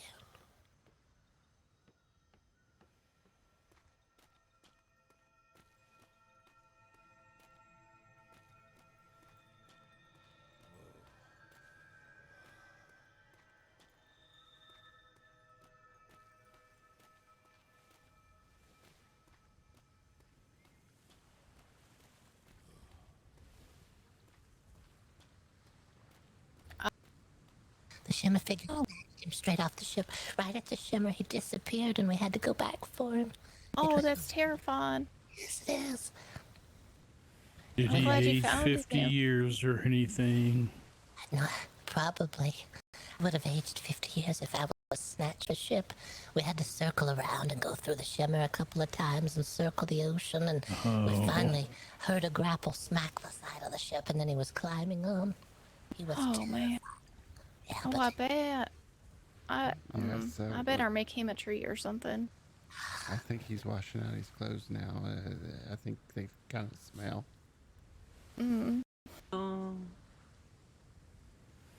Hello, it's nice to meet you. Sorry to interrupt anything. We just had a horror at sea. What's all the I cats hear here? that. She's doing a painting of them. Oh, they're beautiful. Boggert, get back. She's painting. You have to get back. Well, it's okay. I'm just taking some reference sketches. Yeah, alright. Oh, look at that. They're precious. Each Aren't have a they? different handle. Look at Oh that. God, has she collapsed from cuteness now? I told her that they were nice. Yeah, they're adorable. You're doing okay, Stanley? I'll get along all right.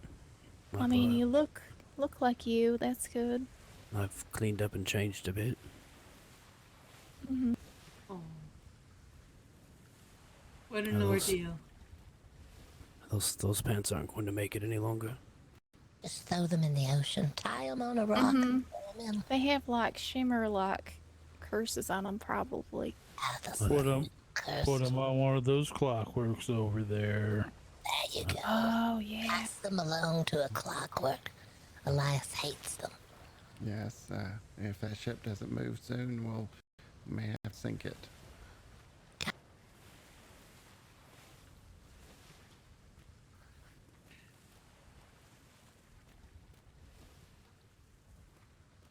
I had him tie his befouled pants around the neck like a scarf.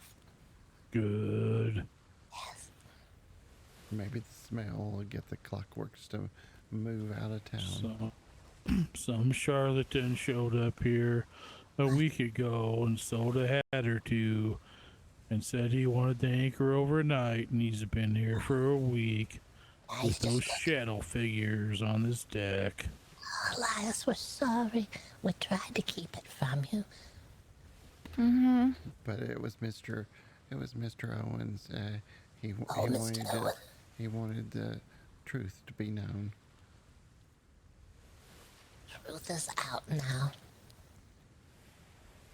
How much are explosive barrels? Alright. Don't They know. won't bother me again. There you go. Tied Good up. job, Stanley. Just like the clockworks deserve.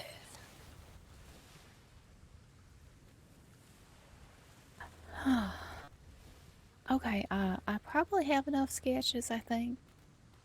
Okay. Let me get some food.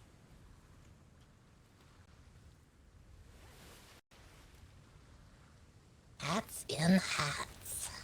Uh-huh. It makes them even cuter than they are. It does. This one's not turning away from me today. That's good. Mm-hmm. Every time I approached this gray one yesterday, it would turn away from me and wouldn't look at me.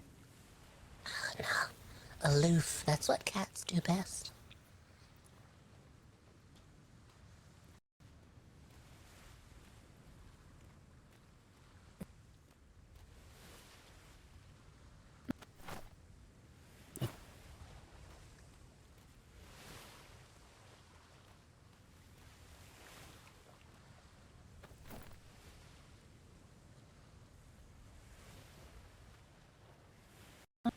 Like,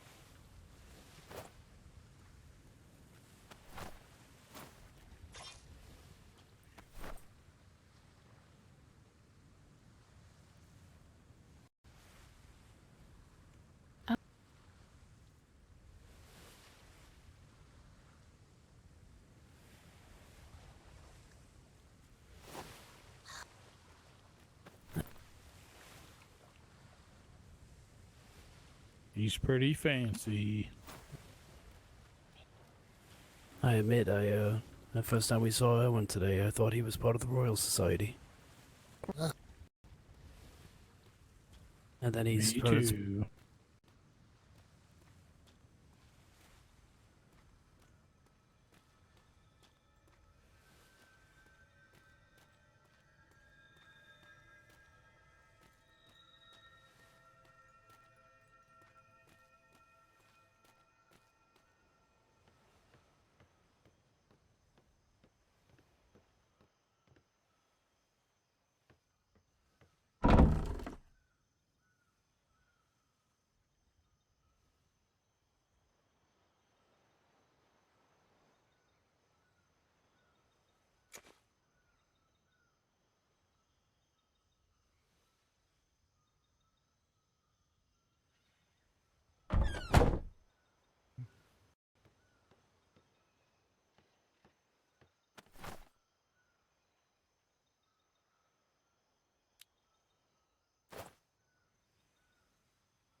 Okay, chat.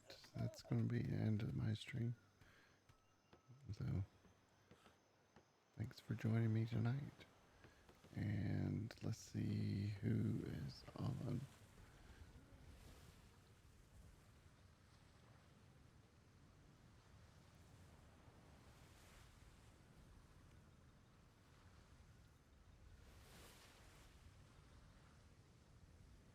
Let's throw it over to Have Hearts. Thanks, everyone. Have a good night.